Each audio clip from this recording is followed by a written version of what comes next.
Chapter 110. 3 days later, early morning. Futian was practicing a fist form in the courtyard of the inn. His moves were slow, each punch seeming to contain an intriguing charm. His blood was bubbling through his body. One could faintly hear the rumbles, and amongst the rumbling blood, strands of the Emperor's mark lit up. It transformed into an air current of the Emperor, making his every move contain the Emperor's intent. Currently, he was cultivating a set of methods. It was the one given to him by the Emperor's will when he was forced into desperation that day. Futian didn't know who created this set of methods or what it was called. Therefore, he named it himself, Imperial Tactics. It was a cliché name, but very suitable. When he used this method, his blood would change and spread to every part of his body. It even affected his aura, making him imperial. In addition, every time he practiced this set, he would achieve something.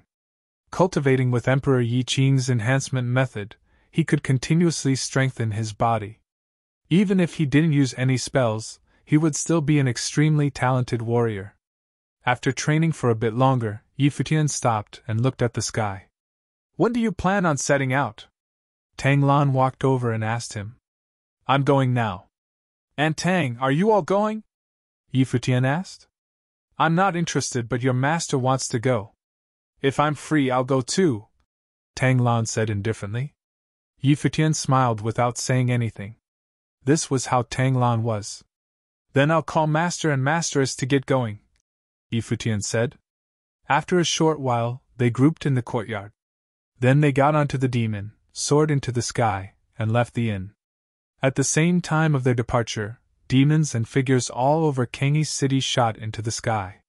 They were all going toward the same place, the palace. It seemed that all of the strong ones in the imperial city were in the sky at once. It was a shocking sight. As Futian's group continued advancing, they could vaguely see the various glamorous buildings. It was the palace of Kangyi Kingdom. They continued, getting closer and closer to the palace. Many others were around them, and they all looked excited. "Is this the Fenghua banquet? All the young talents of the kingdom are gathered here. I will definitely display my skills at the banquet and have the Emperor notice me. I wonder how powerful the talents of the imperial city are like. I really anticipate it." Voices streamed from all directions. Countless people came, some from the imperial city, others from the various cities of the Kangyi Kingdom. They were all the cream of the crop. Otherwise, they wouldn't travel thousands of miles to attend the Fenghua banquet. Futian followed the huge crowd forward. The Fenghua platform outside the palace was already in view. This was where the Fenghua banquet would be held.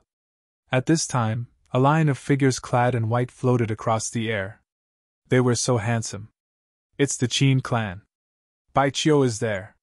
Many looked over at the Qin clan. They had to see Bai Qiu, who was the most popular contender for the Fenghua rank in the imperial city. "The powerful ones of the demon clan are also here." Many others looked to the back. There, they saw countless demons striding forward. In the center of the crowd was a youth. He was not yet 17 years old, but his face was filled with arrogance and aggressiveness. This was Yun Di, the most talented of the demon clan's younger generation. Lin Yuyao. At this time, a purple gold rock flew past with a beautiful figure atop it, attracting many gazes instantly. She was extremely talented and was also known as the #1 beauty of the Kangyi Kingdom. Probably no one was as attractive as her. Even Bai Qiu of the Qin clan and many members of the demon clan couldn't help but look over at Lin Yuyao. Hua Fenglu and the others observed quietly. At the moment, Futian, Hua Jiayu, and Yu Xing were not eye-catching. No one noticed them, but Hua Fenglu knew that at the end of the banquet, they would shine the brightest. They would overwhelm the pride of the Kangyi city. Finally, they arrived at the Fenghua platform. Many guards stood around the majestic platform, keeping the order. This battle platform had a long history. It was where the Emperor commanded the generals. It was also where the Emperor tested the princes and officials. The Emperor's royal seat was at an extremely high place directly before the Fenghua platform. It was very majestic. Nobody who came, whether it be those who rode demons or flew on their swords, dared to be higher than that position. It was where the emperor sat. Who dared to be higher than the emperor? Only the nobles and the most powerful talents of Kangyi City were qualified to sit on either side of the royal seat. They had to be personally given the ability by the emperor to observe the Fenghua banquet with him. There were many outstanding men close to the royal seat. One of them was a youth. He gazed at the swarming crowd around the Fenghua platform. His cool gaze had a slight tinge of arrogance. Many attendees saw him too. "Is that the young Lord Yi Wuqian?" many people murmured. Yi Wuqian was one of the most popular contenders for this year's Fenghua banquet. He had already entered the second level of the Dharma plane. It was difficult to find an opponent for him under the age of 20. "Wuqian, you are a lord, but you still must display your strongest abilities today. His Majesty will not help you cheat," his father Lord Yi said beside him. "I must win," Yi Wuqian said. "Very resolute." Lord Yi smiled and nodded. As more and more people arrived, the sky and ground were all filled with people. The Fenghua banquet was the most important banquet of the Kangyi kingdom. The entire kingdom paid attention to it.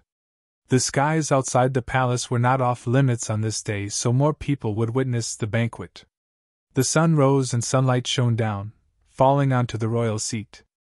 A line of carriages rode out from the palace. The emperor and empress sat in the center. Everyone stared as soon as they appeared. All the nobles besides the royal seat stood up. The figures sitting on their demons in the sky stood up too. They all looked in the direction of the carriage. The emperor, empress, princes, and princesses descended from the carriage and walked forward. The emperor sat in the royal seat, the empress, princes, and princesses sat behind him. "Greetings, your majesty and your highness." The nobles all rose and greeted with a bow. After that, everyone else bowed down as well. The sound seemed to shake the world and was extremely spectacular. The emperor of Kangyi Kingdom seemed to be around 30 years old. He was not handsome, but he had the aura of an emperor. Even when he smiled, he still looked distinguished. The empress was extremely beautiful. She was dressed glamorously but looked composed. She seemed to be around 25 years old but was much older than that. Her looks were comparable to Nandu Wenin.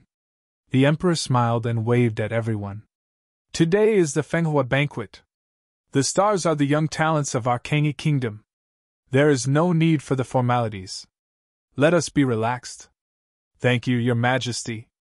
The people bowed once more. When the emperor took his seat, the others sat down as well. The Fenghua banquet is where all the pride of the younger generation is gathered. Here, I hope everyone will forget their concerns. No matter who you are, please display your skills to the fullest. I hope to see the most brilliant of the younger generation. If anyone runs into trouble in the imperial city due to their performance here, I will execute the culprit, even if he is a noble or a clan. The emperor spoke coolly, but his words were powerful. There would definitely be many who would display extraordinary talents at the Fenghua banquet.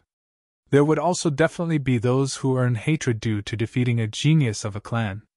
Similarly, others would be invited to join a group because of their amazing ability but reject the invitation, resulting in some consequences. The emperor could not tolerate these. This was the banquet he held personally. Anyone who dared to make trouble would be offending the emperor and must be punished accordingly. All the people from outside the imperial city were reassured by these words. They could display their talents to their fullest at the Fenghua banquet without any concern. The emperor was supporting them. "In addition, I will name 10 people for the Fenghua rank. All will be rewarded. The top 3 can request something from me. Unless it is too harsh, I will fulfill your wishes." The emperor continued. Then he laughed and said, "If you like any of the princes or princesses and wish to marry them, I might agree." With that, all the nobles laughed. Many looked to the princes and princesses beside the emperor. They were all extraordinary figures, especially the 2 beautiful princesses. Many felt ready to try. Maybe they really could become the princess's husband. But remembering that only the top 3 of the Fenghua rank were qualified, they could only smile bitterly. Indeed, those who could enter the top 3 were the best of the best. The emperor would not lose anything if they could marry the princesses. Should I try marrying a princess? Yi Futian looked at a princess. She was so beautiful. Even if I don't make top 3, I can still marry a prince, right? Hua Jieyu grinned at Yi Futian. I'm joking. Yi Futian surrendered immediately. Even without looking at her talent, Hua Jieyu was more beautiful than the number 1 beauty of Kangyi Kingdom. There was no competition. All right, those attending the Fenghua banquet, please step forward. Everyone else, please step back. Prepare to start, the emperor said. Yi Futian, Hua Jieyu, and Yu Xing quickly got onto the black winged eagle and went forward. Every other attendee also approached the Fenghua platform. The others retreated, making a clear division. The Fenghua banquet was about to start. Chapter 111. On the Fenghua platform, a group of elders clad in Kangyi College uniforms stepped up. They gathered at the front of the platform and split into different sections. After, they placed the stacks of bookmarks in their hands on the platform and organized them. The names on the bookmarks were those of this year's Fenghua banquet participants. Over 10,000 bookmarks meant that there were over 10,000 attendees. One could only imagine how difficult it would be to get picked by the emperor and make it on the Fenghua rank. These elders were all cultivators in the Arcana plane and had extremely high cultivation. Most of them had photographic memory. Wang Tang, Zhuefei, Li Yun. At this time, the elders began to call out names. People who had their names flew down to land on the stage. There were those who could fly, those who were dropped off by beasts, or even those who jumped off their beasts' backs. All of this commotion caused the platform to shake. 100 bookmarks were withdrawn from the piles, which meant that 100 people had their names called. Very quickly, all these people gathered on the platform. The Fenghua platform was massive and could easily accommodate 100 people. Everyone was able to stand comfortably in a different area. All of these people were in the 6-starred glory plane, which was the minimum allowed to attend the Fenghua banquet. If one was in any plane lower than such, it was unnecessary to participate in the banquet. Amongst these 100 people, only 3 of you will make it to the next round. Of course, it is also completely possible that not a single person makes it. So you may begin to demonstrate your talents now. Remember, you may choose to forfeit. Once someone forfeits, everyone else is forbidden from making further attacks on that participant. Also, no life-threatening injuries are allowed, said an elder from Kangyi College. Choosing 1 out of 100. There were too many people participating in the Fenghua banquet, and thus, it was necessary to quickly filter out the most outstanding people from the beginning. Starting from those of the same plane was the fairest. It was a way for the best talents to stand out from the rest. At least then, they wouldn't be eliminated right off the bat. In a split second, spiritual chi exploded on the platform. It became extremely hectic. Sorcerers immediately put distance between themselves and the rest, while martial arts cultivators were looking for the perfect opportunity. Quickly, someone began to attack those around them. With this one attack, the battle began. In the air and on the ground, countless pairs of eyes focused on the Fenghua platform. Yi Futian was also watching seriously. Only qualified people could participate in the Fenghua banquet. There were no weaklings. Many participants had already revealed their gifts in both martial arts and sorcery. There were also those who were multi-element sorcerers, and of course, there were many mandate sorcerers. The battle was fierce. In this messy battle, there were those who were powerful but got surrounded and attacked by multiple people. This type of chaotic battle was truly testing. Just because one was powerful did not mean that they would make it to the end, unless they had an absolute advantage over the rest. However, it was only a battle of 6-starred glory plane cultivators. Many spectators were interested. Those who got the most applause was usually above the 8-starred glory plane. Anyone below that almost never got picked by the emperor. After the first group of talents concluded their battle, an elder from the Kangyi College announced that no one had passed. All of them were eliminated.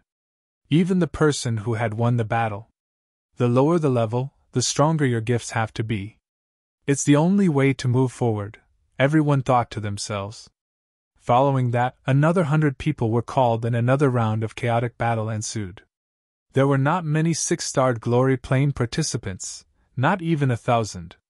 After they were all done, the elders began to call on the seven-starred glory plane participants. More people were interested in the seven-starred glory plane battles. It was bound to be fiercer. Finally, Yuxing's name was called out. Futian sent him down to the platform. But at the Fenghua banquet, Yuxing's name did not pique anyone's interest. No one knew who he was or how strong he was. All they knew was that he had an imposing stature. Among the people called on along with Yuxing, everyone was only interested in one, Yun Di of the Demon Clan. He was a young man gifted by the heavens. Not even 17 yet, he had already made it into the seven-starred glory plane. He was also a beast tamer. Yun Di was naturally close with the beasts, and had the ability to tame them. On top of that, he was also a mandate sorcerer. Yun Di's skin was dark, and he had a small stature but exuded a wild aura. As soon as he stepped onto the battle platform, he was the star of the show. This young man who was only in the seven-starred glory plane was said to be qualified to get picked by the Emperor. From this, it was easy to see just how outstanding he was. These people have the worst luck to be grouped with Yun Di. They would have been alright had they been grouped with anyone else in the seven-starred glory plane, but it just had to be Yun Di. Many people began to discuss.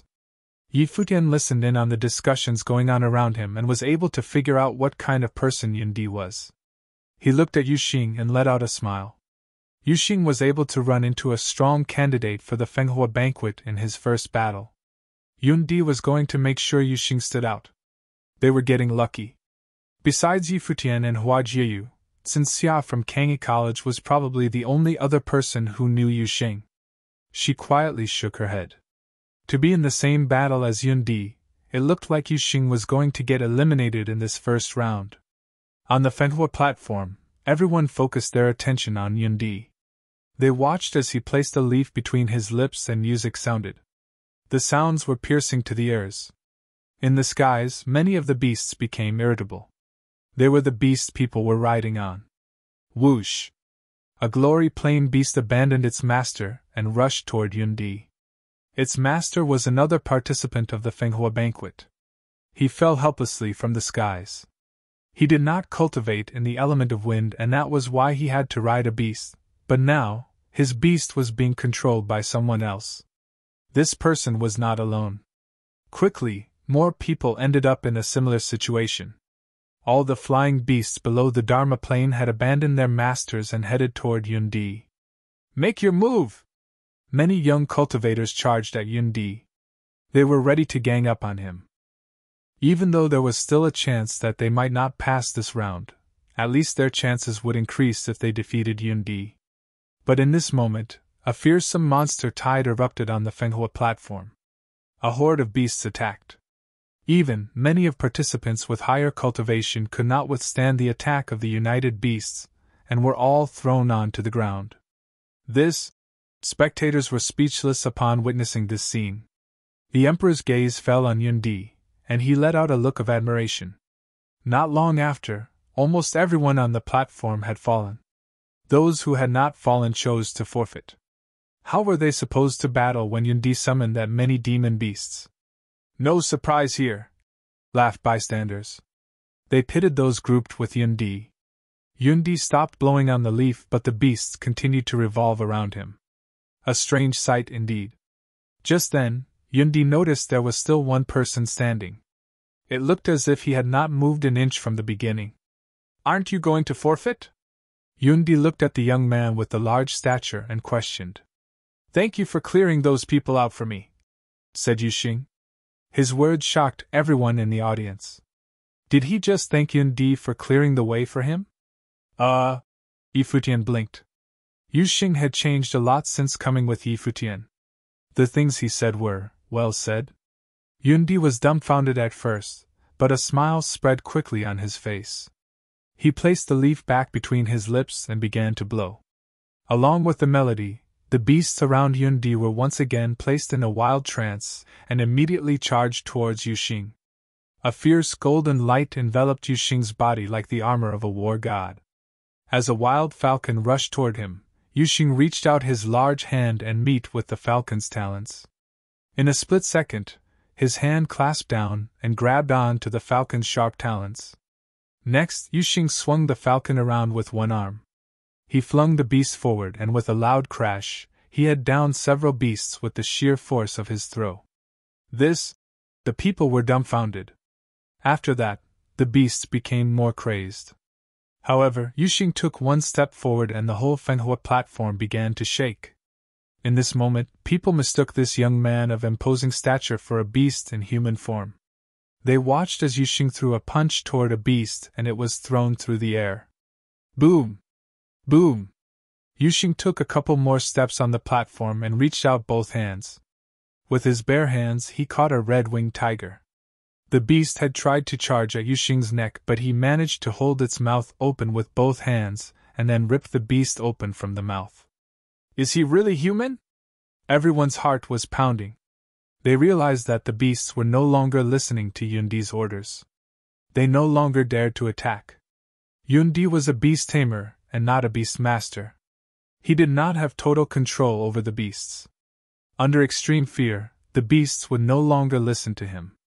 Yundi's expression darkened. He removed the leaf from his mouth and released his life spirit. It was a ferocious demon lion. Just the king of the beasts, Yundi's body moved quickly. Just like most demon beasts, he was swift and violent. His movements agile as a monkey. As Yundi got closer to Yuxing, he flew into the air, nimble as a leopard. Like a flash of lightning, he appeared in the air above Yuxing and the apparition of a lion appeared on his body. His hand morphed into a large paw with sharp claws, ready to claw at Yuxing's head at full force. Yuxing's reflexes were extremely quick and his body moved swiftly like a ghost. His hand reached out towards the sky and met with Yundi's sharp claws. A strong force threw Yundi back. Just as Yundi tried to take this opportunity to leave, Yuxing took one step into the air and flew towards to grab Yundi by the arm. In the next moment, everyone watched as Yuxing picked Yundi up and then smashed him into the ground. The Fenghua platform shook once again. Around the platform, everyone was in complete silence. When Yuxing stood up straight and looked toward the emperor, everyone was shaking in their boots. It seemed that at today's Fenghua banquet, the prodigies that everyone put their money on weren't undefeatable after all. Yundi had already been defeated in battle with someone in the same plane. Chapter 112. Yuxing became the center of attention with one battle. Of the most popular contenders for the Fenghua rank, Yundi was the only one in the 7-star glory plane because he had very high demon training talents. He could control all demons under the Dharma plane, and even demons of the Dharma plane would be affected. He was also a mandate sorcerer with high combat abilities. With his first battle, he summoned countless beasts and was brilliant. However, this was all done to make someone else look better in comparison. Everyone thought of the thanks Yuxing had said. He was such a jerk. Sin Xia's heart trembled. It seemed that Yuxing had only shown the tip of the iceberg at the pretest in the Kangyi College. Was this his true power? This was crazy. The people of the demon clan in the air looked aghast. They had put so much hope in Yundi, but he was defeated in the first round. The opponent was even on the same plane. With this, they knew that Yundi's name would not appear in the Fenghua rank. Someone of the same plane was more outstanding than him. At this moment, the emperor sat in the royal seat. He noticed Yuxing look over as if observing him. There was no reverence at all. Yuxing seemed to just want to see what the emperor was like. As expected, different from everyone else, the emperor said with a chuckle. He naturally would not be angry at Yuxing for a look. He was the emperor and had the tolerance of an emperor. The point of the Fenghua banquet was to find the most impressive of the younger generation in Kangyi Kingdom. This was why he ordered that anyone who hurt the attendees of the Fenghua banquet would be executed. He would not do so either, of course. Otherwise, how would he be able to continue the banquet? The nearby nobles heard the emperor's words and realized that he thought highly of Yuxing. From the youth's aggressive performance, they could see that he was practically born for battle. Only Futian was not surprised. How could anyone of the same plane defeat Yuxing? Yuxing Yundi pass, the elder from Kangyi College announced. He kept the bookmarks with their names and put away all the rest. This was expected. Yundi had lost, but he wouldn't end here. Yuxing started back. He looked up into the sky and then pushed off from the Fenghua platform. He shot up into the sky like a sword. Wind! Yi Futian reached out. Wind blew past and wrapped around Yuxing. Using this gust of wind, Yuxing landed onto the black winged eagle. Many people looked in the direction of the eagle. This way, they also saw Yi Futian and the veiled Hua Jieyu. The three all looked familiar. No one knew who they were or where they came from. The dean continued to name people and the battles went on. Outstanding figures continued to appear, but there were no collisions like Yuxing and Yundi. As the battles continued, Yi Futian finally heard his name. However, the name after his was Hua Jieyu. He was stunned. They had been put into the same round. The two met eyes and smiled. Then the wind wrapped around them and took them downward. They descended upon the Fenghua platform like a pair of ethereal lovers, instantly attracting the gazes of many. They were with Yuxing, and Yuxing's battle had been too amazing. In the air, Baiqiu from the Qin clan looked at Yi Futian. They had met 3 days ago. He had invited Yi Futian to be his musical attendant but was rejected. Now, he realized that Yi Futian had a reason for the confidence. If Yuxing was this powerful, Yi Futian couldn't be much worse.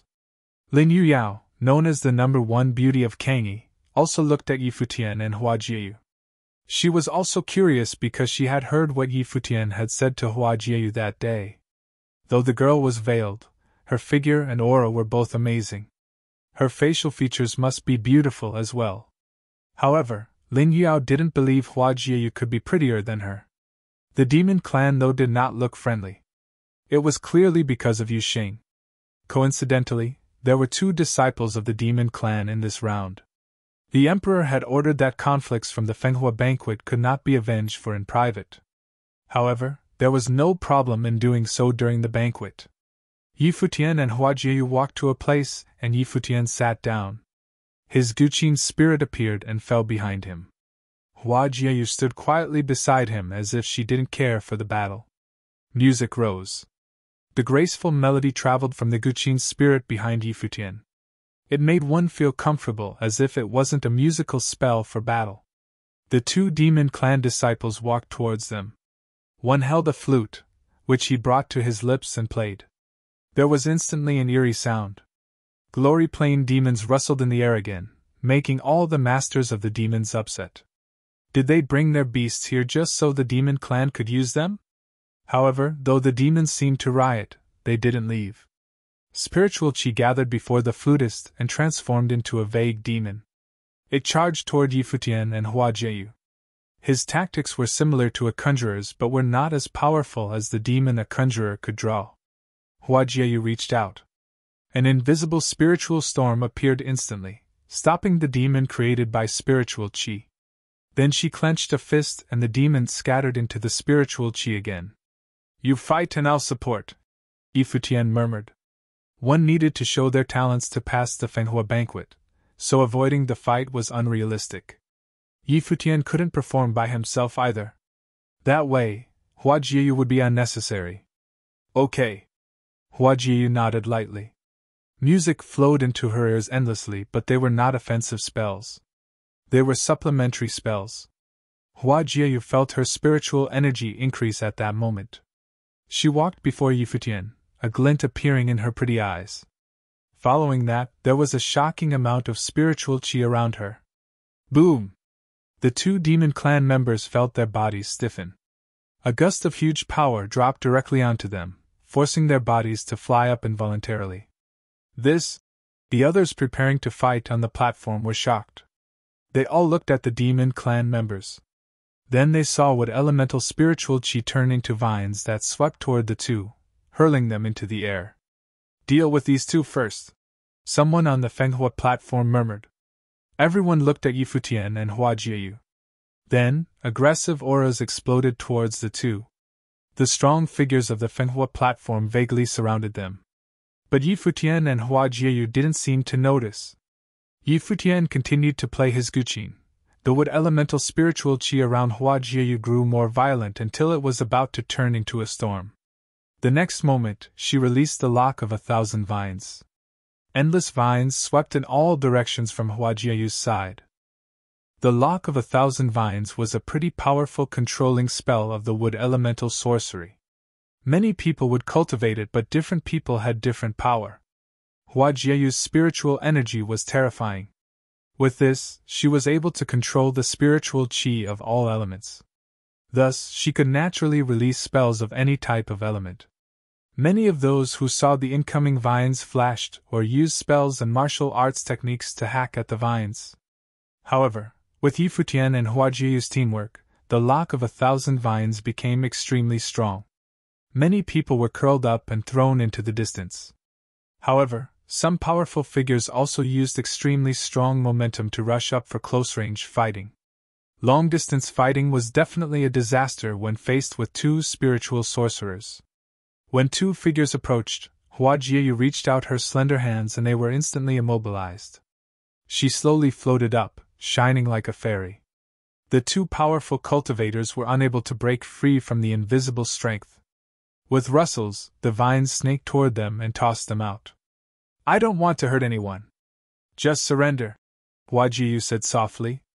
Still hovering in the air, another sharp metal elemental storm burst around her. It gathered into swords and spears, dancing around her. Everyone understood that Hua Jieyu had not shown her true powers yet. If she used an offensive spell after releasing the lock of 1,000 vines, it would be a catastrophe for many. They all felt despair. The power of a musical sorcerer and an offensive spiritual sorcerer working together was terrifying.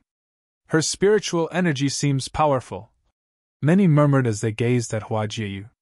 Yi Futian's musical spell had also increased her power, resulting in the current situation. Many people began to give up and leave, depressed. They used to say they were geniuses and were the strong ones in their planes. Now they knew they were just a big fish in a small pond. "Yi Futian, Hua Jieyu, pass," the Kangyi College elder announced. Yi Futian did not fight, but it was clear from how he helped Hua Jieyu that he could do much more. Yi Futian bowed slightly to the emperor and prepared to leave with Hua Jieyu. "You should join the Qin clan," someone in the air said. Yi Futian looked up and saw Bai Qiu. "I had misunderstood you before and wanted you to be my musical attendant. I realize you're more talented than I had imagined. I doubt you would be satisfied with being a musical attendant.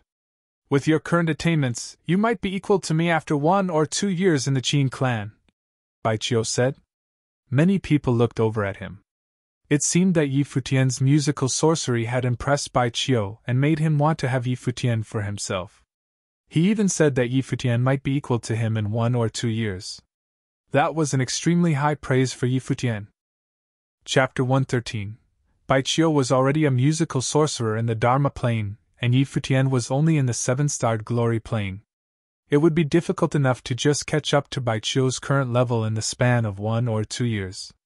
Musical sorcerers should indeed enter the Qin clan for cultivation. Yi Futian looked at Bai Qiu with a peculiar expression. This was his second offer to Yi Futian. The first was to offer him a position as his musical attendant. This second time, even though he now had a better impression of Yi Futian, one could still hear from his tone of voice that Bai Qiu still felt superior to Yi Futian. "With your current attainments, you might be equal to me after 1 or 2 years in the Qin clan?" Did Yi Futian need 1 or 2 years? And must he enter the Qin clan in order to do so? Just as he was about to reject the offer, a rough, irritated voice said, "Will you shut up?" Everyone turned their eyes over to the origin of the voice and saw Yu Xing standing atop the black winged eagle in the skies. He looked at Bai Qiu with an icy expression. Last time when Bai Qiu had asked Yi Futian to be his musical attendant, Yu Xing was already pissed. Now that Bai Qiu was showing his superiority over Yi Futian once again, Yu Xing could not hold back anymore. To others, Bai Qiu's offer might have been a sign of his approval towards Yi Futian. The basis of that assumption was that even they thought Bai Qiu was better than Yi Futian. However, Yu Xing had the exact opposite opinion. To Yu Xing, Bai Qiu's offer was a blatant insult to Yi Futian, and the reason why he was so irritated. many people gave Yuxing strange looks. On the other hand, members of the Qin clan did not have a good expression on their faces. Baiqiu was a representative of the younger generation members of the Qin clan. Outside of the clan, Baiqiu was a representative of the clan's reputation. In their eyes, Baiqiu admired Yi Futian's abilities and thus invited him to join the Qin clan, but was berated by Yuxing. Even though your talents are impressive and is incredibly strong, to speak like that is still a little out of line. Baiqiu did not say anything in reply to Yuxing's outburst. It was another member of the Qin clan who spoke. Scram! Yuxing said nothing else. He did not want to waste his breath. You! The young clan member glared at Yuxing. How could he be so rude? The things he says are just as crazy as the way he fights. Everyone looked at Yuxing. He was talking to members of the Qin clan and particularly, at the clan's Dharma Plane prodigy, Baiqiu. He really did not show them any respect. Baiqiu did a once-over of Yuxing and smiled. Then, he turned to say to Yi Futian, I extended an offer to you out of the kindness of my heart. If you were not interested, then so be it. However, we are at the Fenghua banquet, in the presence of the emperor. Your friend is truly lacking proper etiquette. Yi Futian's pupils contracted slightly. Baiqiu was insinuating that Yuxing had no respect for the emperor. Lifting his head to look at Baiqiu, Yi Futian smiled and said, Will you shut up? The same question Yuxing asked. Yuxing was only enraged because it regarded Yi Futian. Even if he was in the wrong, Yi Futian would not take any other side in front of outsiders. Besides, Yi Futian also did not like Baiqiu much. In the huge venue, many people watched Yi Futian. These people were really interesting. Baiqiu and the members of the Qin clan were rendered speechless by Yi Futian's utterance. Although Baiqiu still had a smile on his face, everyone could tell that it was an awkward smile. I'll see you on the Fenghua platform, said Baiqiu coldly. He said nothing more after that. Yi Futian did not care. A gust of wind brushed over Yi Futian and Hua Jieyu. The two of them were lifted into the air and onto the back of the black wind eagle. Yi Futian glared quickly at Yuxing. Does this guy know how to keep a low profile? Yuxing gave him a carefree smile. It was a good-natured smile, unlike his ferocious self a while ago. The battles continued and participants joined non-stop. There were indeed many prodigies in the crowd. After the 7-starred glory plane cultivators were done, it was time for the higher-level cultivators. 8-starred glory plane, 9-starred glory plane, the battles were getting more and more intense. More and more extremely talented people emerged. Disregarding natural gifts and talents, if one was in a higher plane, it would be easier to get noticed by the emperor. Yi Futian and the rest stayed on the black wind eagle's back as they continued to observe the battles. Inwardly they thought, the Fenghua banquet is indeed a gathering of talents in the Kangyi kingdom. Some participants were indeed very outstanding. Yi Futian took notice of an 8-starred glory plane participant. It was a girl, beautiful and pure. She was not lacking in comparison to Kangyi kingdom's #1 beauty, Lin Yuyao. The reason why she stood out to Yi Futian was her occupation class.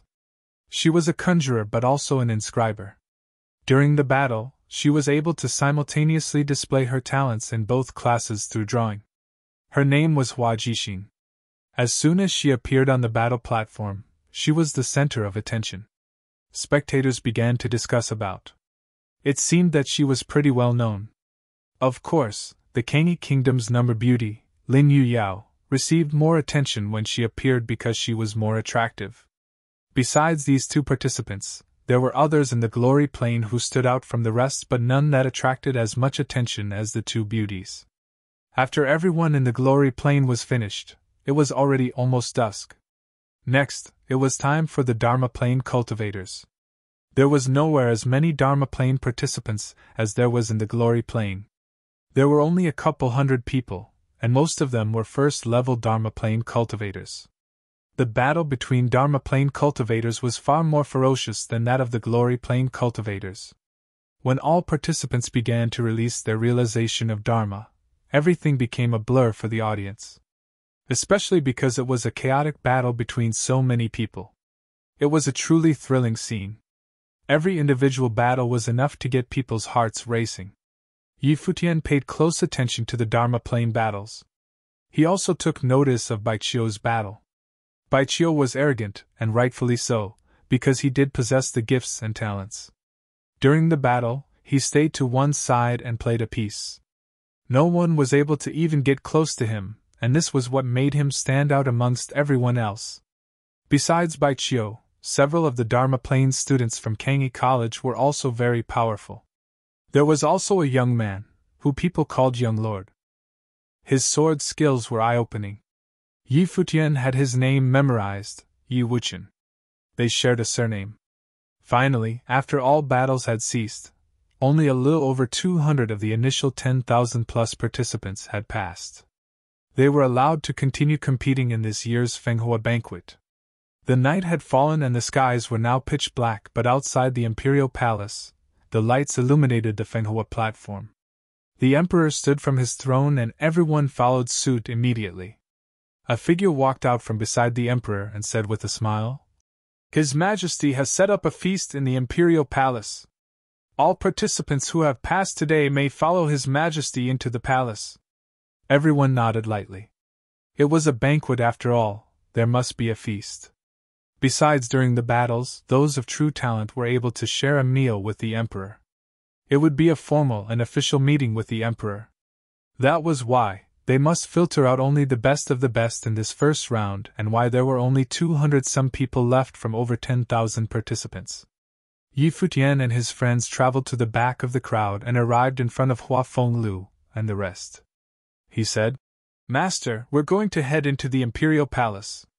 Once the dinner is over, we'll head back to the inn." "Go," smiled Hua Fenglu. There was no need to worry. The Emperor of the Kangi Kingdom seemed to be an open-minded person. His reason for holding the Fenghua banquet was to search for talented cultivators. Naturally, there was no need for Hua Fenglu to worry about anything happening to the trio in the palace. Futian turned back and the three youngsters walked towards the Imperial Palace. The Emperor left first in his carriage. The participants had others to lead the way. Passing the Fenghua platform was the Fenghua Gate. After that was a straight road to the Imperial Palace. The palace architecture had its own unique style. The large group was led into the royal garden. The environment was extremely beautiful, extravagant but not lacking elegance. The Emperor and Empress were already waiting in the garden. Everyone approached to bow and make their greetings. "No need to be too formal, just treat this as a regular family dinner. Sit as you please," smiled the Emperor. Then, he took his own seat with the Empress. Only then did everyone take a seat. Everyone had their own small table. Futian, Hua Jiayu, and Yu Xing all sat at their own tables. Today was the beginning of the Fenghua banquet. Everyone present now is the pride of the younger generation in the Kangi Kingdom. You guys are the future of our country. The Empress and I toast to you all. The Emperor lifted his wine glass and everyone followed right after. When the Fenghua banquet comes to an end, I know that not everyone will be pleased with the results. However, to have reached this point, you already proved your talent. Even if you are unable to advance after tomorrow, please do not be discouraged," said the Emperor. Everyone seated below was of the younger generation and not suited to have conversation with the Emperor, so they just sat and listened. The Emperor continued with a smile. "I know that you guys won't be able to let loose with me here. I will let these youngsters stay to socialize with you guys and I'll take my leave now. No one is allowed to leave too early today or else it will hurt my pride." After he finished, the Emperor left with a smile, the Empress following alongside him. However, the two princes and the two princesses stayed behind. The people present today could very well become important people in the Kangi Kingdom. It would not hurt for the princes and princesses to become acquainted with them early on. This was another purpose of tonight's feast. "All right, now that father has left, you guys can let loose," laughed a prince. Everyone laughed as well, and there was a change in the atmosphere. The princes and princesses were of a similar age as everyone seated at the dinner. There was no need to be overly formal amongst a group of all youths. After all, they were all cultivators with outstanding gifts and talents, so compared to ordinary people, They were not as awestruck by royalty. "This is my first time to see Goddess Lin Yuyao at such close proximity. You are indeed a beauty previously only seen in paintings." The prince complimented Lin Yuyao. "She is indeed the #1 beauty of Kangyi Kingdom." "It's not just rumors," said a person in the crowd. "It's simply a title others have given me as a joke. Your Highness had overpraised me," Lin Yuyao replied with a hint of a smile. "In a moment like this, how can we not have some music?" asked a gentle voice. It was one of the princesses. She looked towards Bai Qiu and Yi Futian. Both musical sorcerers were extremely handsome, gentlemanly, and talented. "The music of the Qin clan is not suited for this atmosphere. I'm afraid I will have to disappoint you, Princess," smiled Bai Qiu. However, during today's Fenghua banquet, Yi Futian played and Hua Jiyu danced. They complemented each other so well, truly a match made in heaven. "Why don't you guys take this chance to impress everyone with your performance?" Everyone at the venue smiled at Yi Futian and Hua Jiyu. Earlier today, the trio really did steal the show with their abilities. Furthermore, Yi Futian and Hua Jiyu were obviously a couple. Their collaborative performance during the Fenghua banquet was just too pleasing. Chapter 114. Bai Qiu smiled while looking in Yi Futian's direction, but it faded quickly. Yi Futian, Hua Jiyu, and Yu Xing were enjoying the food and hadn't even glanced at him. "The Emperor's banquet is so nice with great food and wine. Fox, eat your fill," Yi Futian said to Hua Jiyu with a smile. "Okay." Hua Jiyu smiled back while Yu Xing stared at them in annoyance. Bai Qiu's smile froze on his face. Was he ignored just like this? Princess Yilingxi was around the same age as Yi Futian. She gazed at Yi Futian's handsome side profile, her lips seeming to curl into a smile. "This guy is too bad," she thought. She obviously knew that Bai Qiu was trying to make things difficult for Yi Futian, but what was more embarrassing than being ignored? It was even worse for someone of Bai Qiu's status. Everyone else looked over. Some were looking for the drama. Others thought that Bai Qiu was looking for trouble for himself. After all, they had already had conflicts at today's Fenghua banquet. If he targeted Yi Futian now, the youth obviously would not treat him with respect. However, Yi Futian's response was a bit special. Or rather, he didn't respond at all. Of course, some others thought that Yi Futian was too conceited. After all, Bai Qiu was at the Dharma plane and was the representative of the Qin clan. He had been taunted by Yu Xing and Yi Futian for his invitation earlier.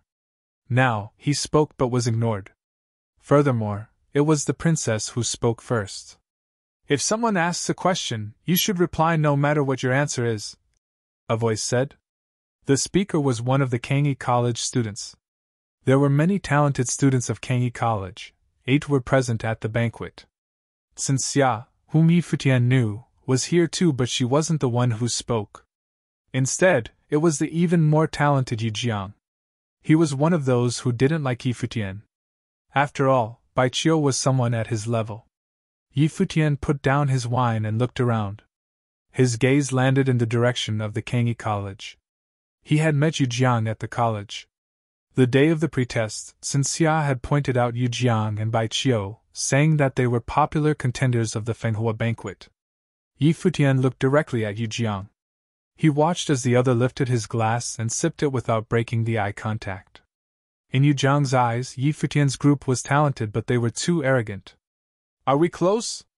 Yi Futian's smile was more like a smirk. "Of course not, and I don't wish to be either." Yu Jiang set down his wine. "But since the princess invited you, shouldn't you respond?" "It's all right.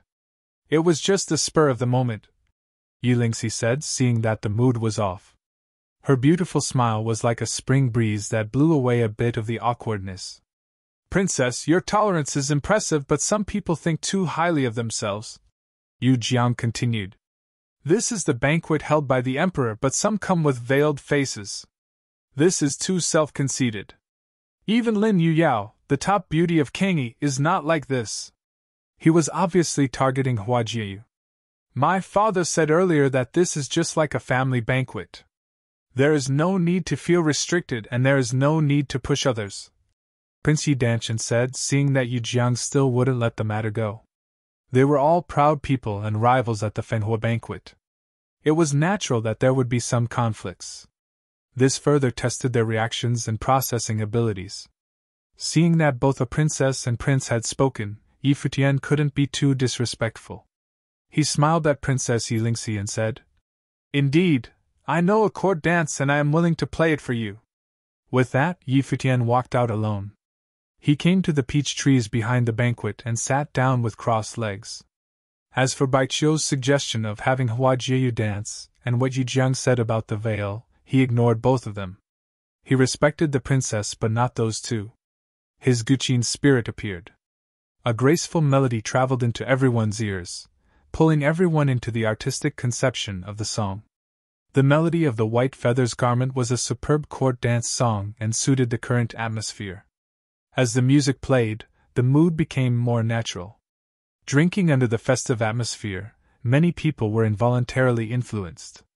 "This piece makes me feel that all the court dance songs from the past were nothing," Yi Danchin praised. "However, it feels like something is missing. This is a dance song. It is naturally missing a beauty," Baiqiu said with a smile as he glanced at Hua Jiu again. "But the beauty refuses to entertain us." Yuxing stood up, his expression extremely cold. Baiqiu was stirring trouble. The music was affected as well, growing cooler. Seeing this situation, Princess Yilingxi smiled and said, "If there are no complaints, I can embarrass myself a little." Shock flashed past everyone's eyes at these words. Would the princess dance personally? "Princess, no," Yu Jiang said. "How could a princess dance for Yi Futian?" "I was just joking. The princess mustn't take it seriously," Baiqiu said. "I am suddenly in the mood to do so. The music is so beautiful that someone must dance for it. Why can't I?" As Yilingxi spoke, she walked up to Yi Futian. Her long dress fluttered as she danced. "Beautiful," Yi Danchin praised while everyone was still shocked. Everyone's gazes were attracted by the dancing Princess Yilingxi and the music performer Yi Futian. Under the moonlight, peach blossoms covered the ground around them like a painting. "If news of today's banquet spreads, it will become a beautiful legend," someone said. Many nodded in agreement. Before, they'd thought that the princess would be lowering herself by dancing. Now, they realized that it was a type of grace, and this performance was indeed beautiful. "Miss Jixin, would you be able to add some color to this scene?" Yi Danchin asked Hua Jixin. Hua Jixin smiled and walked to the peach trees. Using her hand as a brush, she gathered the spiritual qi into various spiritual birds. Cuckoos, cranes, and phoenixes flew in the air. They circled Yi Futian and Yilingxi, instantly making one feel that they were looking at a painting of fairies. This should not exist in the human world. So beautiful. Lin Yuao could not help but praise this either. Yi Futian was extremely handsome and seemed to glow while playing the guqin. With the princess dancing for him and Jixin's painting, the sight was mesmerizing. At this moment, Baiqiu and Yu Jiang looked uncomfortable. They didn't like Yi Futian, so they had him perform. They didn't expect for this to become something beautiful. Baiqiu especially was thinking that if he were the one playing right now, it would be a gorgeous sight. When the song ended, everyone was still intoxicated by the melody. Yi Futian's guqin spirit disappeared. Yilingxi looked at him, her eyes sparkling.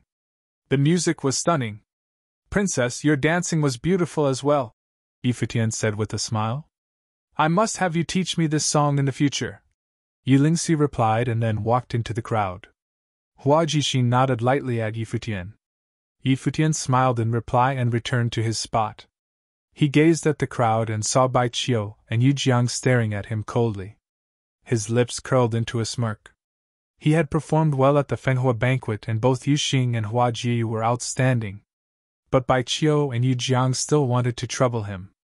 They probably thought that the trio was in a lower plane and still looked down on them. Hopefully, this sense of superiority would survive until after the Fenghua banquet. "Your Highness," Yi Futian called. Everyone looked over at him, and he smiled. "There are seniors at home waiting for us to return. I have played a piece, so now I must excuse myself." "All right." Yi Danchin smiled and nodded rather than stopping him. If Yi Futian stayed, there might be more conflicts. It would be better if he left. See you tomorrow, Yi Lingxi added. Yi Futian nodded subtly and said, See you at the Fenghua platform. No one knew if he said this to the princess or someone else. After that, the three rose and left. Someone helped them out of the palace. Under the moonlight, the three climbed onto the black winged eagle to return. Was it nice to have the princess dance for you? Hua Jieyu smiled at Yi Futian. When we get back, I'll play a piece and you dance for me. It'll be prettier, Yi Futian said, laughing. Sure. Hua Jieyu smiled, but Yi Futian got a bad feeling from her smile. The next morning, countless people gathered around the Fenghua platform. Yesterday, the Fenghua banquet had started.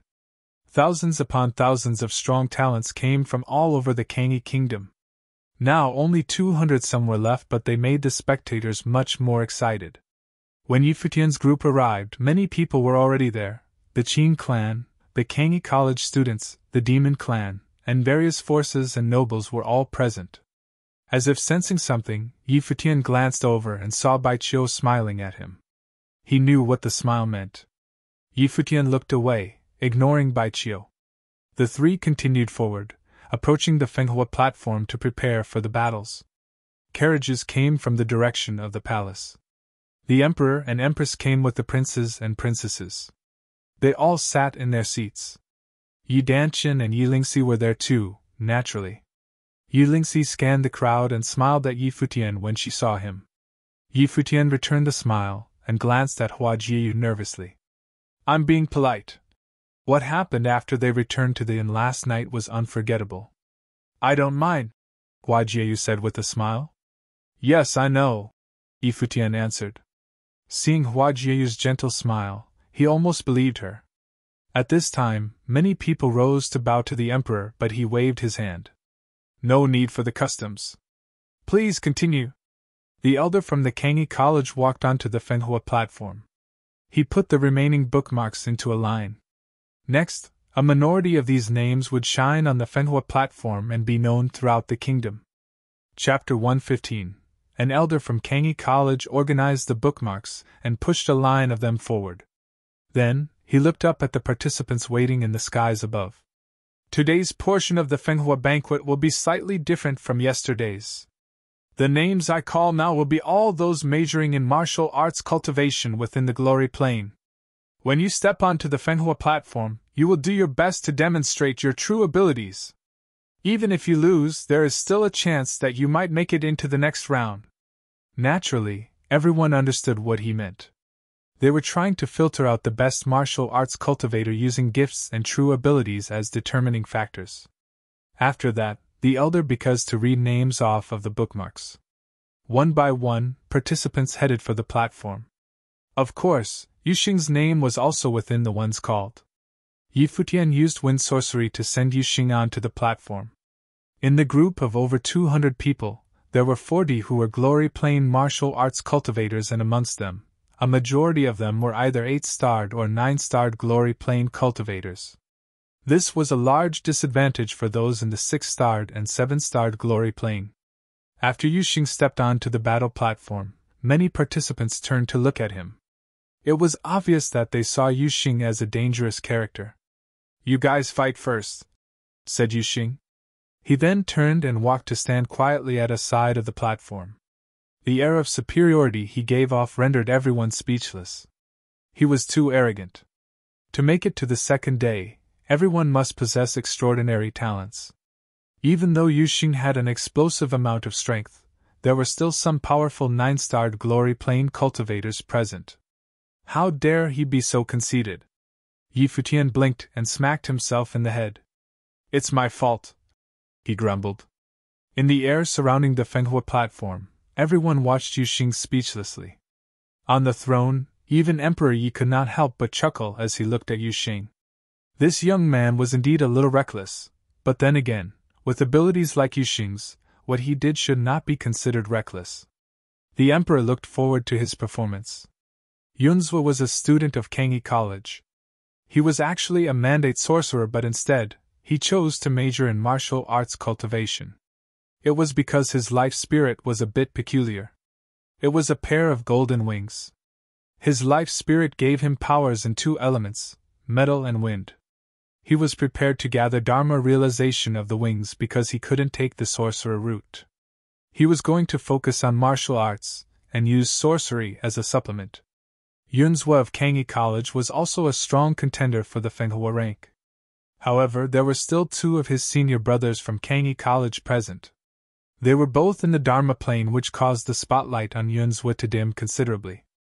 Besides Yunzhua, Wu Kuangren of the Demon Clan was also present.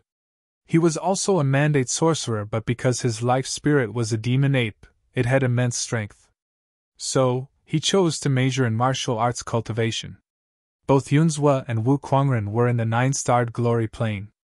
With them present, no matter how explosive Yu Xing's performance was yesterday, as a mere 7-starred glory plane cultivator, it seemed that he had no right to be so arrogant.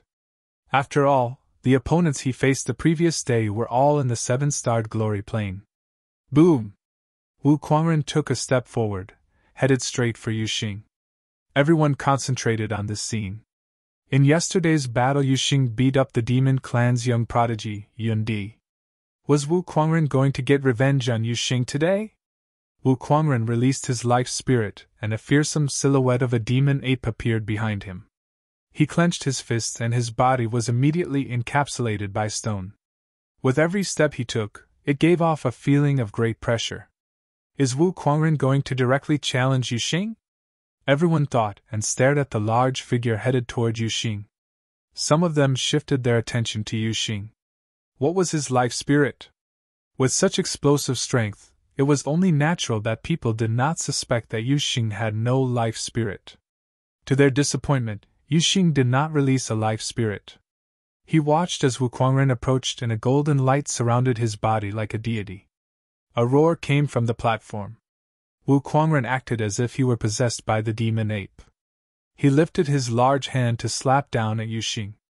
Wu Kuangren wanted to see for himself just how strong Yu Xing was.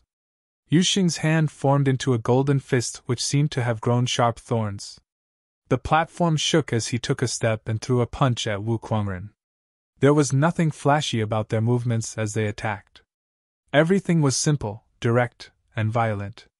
With a loud bang, the two crashed into each other. In that moment, a frightening flow of air appeared around them accompanied by the sound of whistling. The two young men stopped moving momentarily while the demon ape roared. Suddenly, Yu Xing threw his fists forward and broke past his opponent's palm, landing a punch on Wu Kuangren's chest. With a crackle, Wu Kuangren's defense was destroyed. He groaned in pain, backing up slightly but not letting himself fall. Boom! Yu Xing's foot stomped down on the ground. Both of his hands reached out to grab his opponent. At the same time, Wu Kuangren also threw both fists at Yu Xing. However, everyone witnessed Yu Xing stop his advance by grabbing his arm with one hand while the other hand pushed down on Wu Kuangren's shoulder. Yu Xing had perfectly blocked his attack. In the next moment, spectators watched as Yu Xing lifted Wu Kuangren into midair. He was swung around then flung off the Fenghua platform. This! Everyone was dumbfounded. It's true that Yu Xing was arrogant because he was impossibly strong, but what of it? The battles that ensued after that were strange in comparison. Yu Xing stood to one side, resting his eyes. The other participants fought their individual battles, not disturbing Yu Xing. That was until only Yunzhua of Kangyi College was left standing on the Fenghua platform. Behind Yunzhua, his golden wings appeared. The majestic wings carried him off the ground, into the air overlooking Yu Xing. Yunzhua had noticed that every time Yu Xing stepped onto the platform, he was sent down with the aid of Yi Futian's wind sorcery. This meant that Yu Xing did have a weakness. His strength could overpower everything. Even Wu Kuangren, a 9-starred glory plane cultivator, was brutally defeated by Yu Xing in a battle of strength. This guy was born with superhuman strength. A row of golden spears formed in the air and charged toward Yu Xing on the platform. With one swipe of his arm, a flash of golden light appeared and blocked off the spears. Yunzhua raced toward Yu Xing like a flash of lightning. Yu Xing had hunched down and charged forward at an incredible speed. Everyone was frozen. Has he gone mad? Why was he running across the Fenhua platform so crazily? Just then, they saw Yu Xing's right foot stomp down on the platform, and at the speed of light, he was propelled upward at Yunzhua, who was headed for him. Yunzhua is done for, was the only thing that crossed everyone's minds. Everything happened too quickly. A second later, the sound of an explosion erupted in midair. Even though Yunzhua's wings were good for speed, there was no way he could avoid Yu Xing's attack. The audience watched as Yunzhua was thrown backwards by a single punch from Yu Xing. He was thrown so high into the air, his body was at a height greater than the Emperor's throne. Boom! Yu Xing landed heavily on the platform. Countless pairs of eyes fell on him. Speechless. This freak. Since Xia witnessed the brutal defeat of Yunzhua, a talented senior brother from Kangyi College, and stared at Yu Xing in utter confusion. How can a human body be capable of exerting such strength? The elder from Kangyi College were also speechless. After a slight delay, he said, Yu Xing! Pass. Only Yu Xing. There were no other names announced. Not even Yunzhua of Kangyi College. With an outstanding martial arts cultivator like Yu Xing, the Emperor would not need to consider any other martial arts cultivators in the Glory Plane. No one could compete with him. Everyone already had a feeling that Yu Xing had a very high chance of being picked by the Emperor to enter the Fenghua rank. Yu Xing stepped off the platform. Next was the competition between Glory Plane sorcerers. Sorcerers of the 7 elements, as well as some spiritual sorcerers, were called to the platform. Hua Jiyu was one of them. However, Yi Futian was not called. Even though musical sorcerers were a type of spiritual sorcerer, they were still different. Yi Futian noticed that several musical sorcerers from the Qin clan as well as Beast Tamer Yundi were not called either. There must a third category of cultivators for the next round. Similar to the first, this second round consisted of some extremely talented people. Among them, 2 young women stole the spotlight, Lin Yuyao and Hua Jiyu. On the Fenhua platform, the 2 beauties stood opposite of each other. Although Hua Jiyu's full appearance had not yet been revealed, her aura and her eyes could not hide her beauty. Hua Jiyu and Hua Jixin are probably the only 2 who can compare to Lin Yuyao, said someone in the crowd of onlookers. Yes, Hua Jiyu's talents are truly impressive. It must be a reflection of her looks. She must be a beauty. Another person agreed with him. It's a shame that we already have Lin Yuyao in the Kangyi Kingdom. No one can steal her spotlight. You are very gifted, Lin Yuyao said to Hua Jiyu with a smile. It would be better if your level of cultivation was a little higher. Hua Jiyu looked at her calmly, spiritual qi whistling in the wind around her. Lin Yuyao. Hua Jiyu. Pass, shouted the Kangyi College elder. Everyone was shocked. They had both passed. It was as if the elders wanted to prevent the 2 ladies from a duel. Hua Jiyu was gifted but had a disadvantage in terms of cultivation level. Perhaps the elders wanted to give her a chance to prove herself, so they kept her from battling Lin Yuyao for now. Lin Yuyao smiled and said, I'm really curious what you look like. As soon as she was done speaking, she lifted into the air and departed. Hua Jiyu did the same. Now, it was time for the final battle of Glory Plane cultivators. The Kangyi College elder called out the names one by one. Musical sorcerers of the Qin clan, Beast Tamer Yundi of the Demon clan, Yi Futian, and Conjurer Hua Jixin stepped onto the Fenhua platform. They were all cultivators with specialties. Thus, they were placed in battle with each other. As Yi Futian stepped onto the platform, he immediately noticed the looks of malice he received from the musical sorcerers of the Qin clan. After his little clash with Baiqiu at last night's dinner, it was only natural that the clan members would not take it easy on Yi Futian on the Fenhua platform. Musical sorcerer in the 7-starred Glory Plane? Snickered a Qin clan member. He looked at Yi Futian and continued. Musical sorcerers are very knowledgeable, especially those of the Qin clan. Even though we already know how this battle will end, as a musical sorcerer yourself, it would be an honor for you to get a taste of the Qin clan's musical sorcery. You won't have wasted the trip here. Yi Futian dumbfounded. He looked up at the clan member and smiled. I look forward to getting a taste of the Qin clan's musical sorcery, and to make an exchange with prodigy musical sorcerers as well. Chapter 116. Futian wasn't lying. He truly was anticipating, but as to what he was anticipating, only he knew. He's still smiling. Many people murmured. Seeing his smile, they all thought he was confident. This time, Hua Jiu couldn't fight with him. Futian needed to face the opponent alone. As a musical sorcerer facing another musical sorcerer from the Qin clan, no one knew where Futian's confidence came from. Earlier, Baiqiu had thought highly of Futian's talent in the Guqin studies and invited him into the Qin clan, but it was only due to his talent. With the difference in planes, even if one's talent wasn't as high as Futian, one could still defeat him easily. After all, the Qin clan's musical sorcery was the most orthodox in the Kangyi kingdom. There were not many people on the Fenghua platform. The earlier fight between the martial artists and sorcerers had ended, leaving only the ones with exceptional cultivation. There were 7 musical sorcerers from the Qin clan, 3 members of the demon clan, the conjurer Hua Jixing, and Futian. The last battle had the biggest number of people. After all, sorcerers from the 7 elements, as well as the spirit elemental, were all there. The 12 strong figures stood in the 4 corners of the Fenghua platform. They were respectively the Qin clan, the demon clan, Hua Jixing, and Futian. When they stood in their positions, everyone realized that the Qin clan was not the only ones who felt animosity towards Futian.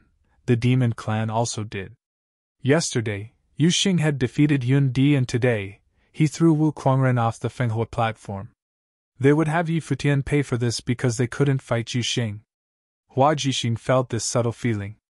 She slowly walked over to Futian and said softly, "Shall we team up?" Futian looked at the beautiful girl beside him. They had worked together yesterday, but that time, Futian was playing the Guqin, Princess Yilingxi was dancing, and Hua Jixing was painting. Today, they would have to fight. "Sure." Futian smiled and nodded. Seeming to feel something, he looked up at the black winged eagle in the air. As expected, he saw a pair of smiling eyes. He felt wronged. This beauty had come to him. It wasn't his fault. Thinking of what happened last night, Futian instantly felt unsettled. How could she leave halfway through? Thinking of Fox's sexy moves yesterday, Futian was very depressed. Hua Jiu was so cruel, and he must not fall for that trick again. "Miss Jixing, this is not needed. We don't want to fight against you," the Qin clan youth from before said. His name was Su Mu and was a 9-star glory plane musical sorcerer. He was very talented. Other than Baiqiu, no other Qin clan youth had a higher talent than him. "It's all right. We are here to fight, so there's no need for politeness." Hua Jixing's voice was so soft, and she felt so weak that no one could bear fighting her. "If that's the case, then I'm sorry." Su Mu didn't say anything more. Hua Jixing was in the 8-star glory plane. She looked weak, but she was one of the popular contestants of the Fenghua banquet. How could she be weak? If they fought one-on-one, Su Mu didn't have the confidence to easily win against Hua Jixing, despite being in a higher plane. Guqin spirits appeared with a flash. The various musical sorcerers began playing at the same time. 2 types of melodies streamed out instantly, Futian playing one, the Qin clan playing another song. Hua Jixing knelt on the ground and used her hand as a brush. She began drawing on the ground with great focus. There was a unique charm to her when she was focused on it. At the same time, Yun Di of the demon clan took out a leaf and blew with it. Some of the others whistled or played the flute. The sounds were very strange, and demons began rustling in the air again. Hua Jixing drew very quickly, much faster than Zhou Mu, whom Futian had dealt with before. Her drawings were more realistic too, with heavier spiritual qi. Very soon, countless birds flew out of the ground. Some circled around her while others flew to Futian, seeming to protect him. This made Futian want to laugh and cry. Since when did he need a girl's protection? "I don't need it." Futian smiled and glanced at Hua Jixing. The cacophonous sounds came out of his Guqin spirit. It was like a battlefield. "Aren't we working together?" Hua Jixing looked up and smiled too. Then she lowered her head and continued drawing. At the same time, a continuous stream of demons flew to the Fenghua platform, charging toward Hua Jixin and Yi Futian. The birds circling Hua Jixin went to attack the demons while she continued drawing as if these things had nothing to do with her. A strange light shone in Yi Futian's eyes. His head was lowered so no one could see the terrifying storm brewing in his eyes. A strange spiritual energy poured into his music. When the wild demons attacked, the strange spiritual mark accompanied the music and rushed into the demons' minds. Something odd happened. When the demons approached Yi Futian, they just stopped. The violent demons became tame and sprawled on the ground quietly as if listening to his music. Many people froze. Yi Futian's music was so powerful and aggressive like a battlefield. How could it tame the demons? Of course, they had no way of knowing that Yi Futian had two spiritual elemental life spirits. Other than being a musical sorcerer, he was also a beast master, rather than a beast tamer. Hua Jixin's gaze went slack too, but then she continued drawing. Knowing that Yi Futian was okay, she summoned the birds back to her side and focused on the demon clan. Su Mu and the Qin clan were playing quietly. What had just happened was a bit odd, but this didn't disrupt their playing. Their music gradually intensified. The artistic conception was similar to Yi Futian's and could bring people into a battlefield. Following that, there seemed to be arrows whizzing across the battlefield. They shot toward Yi Futian with amazing power as if it could pierce one's mind. This time, only Su Mu attacked. Though the others were playing, they didn't seem to want to attack Yi Futian together.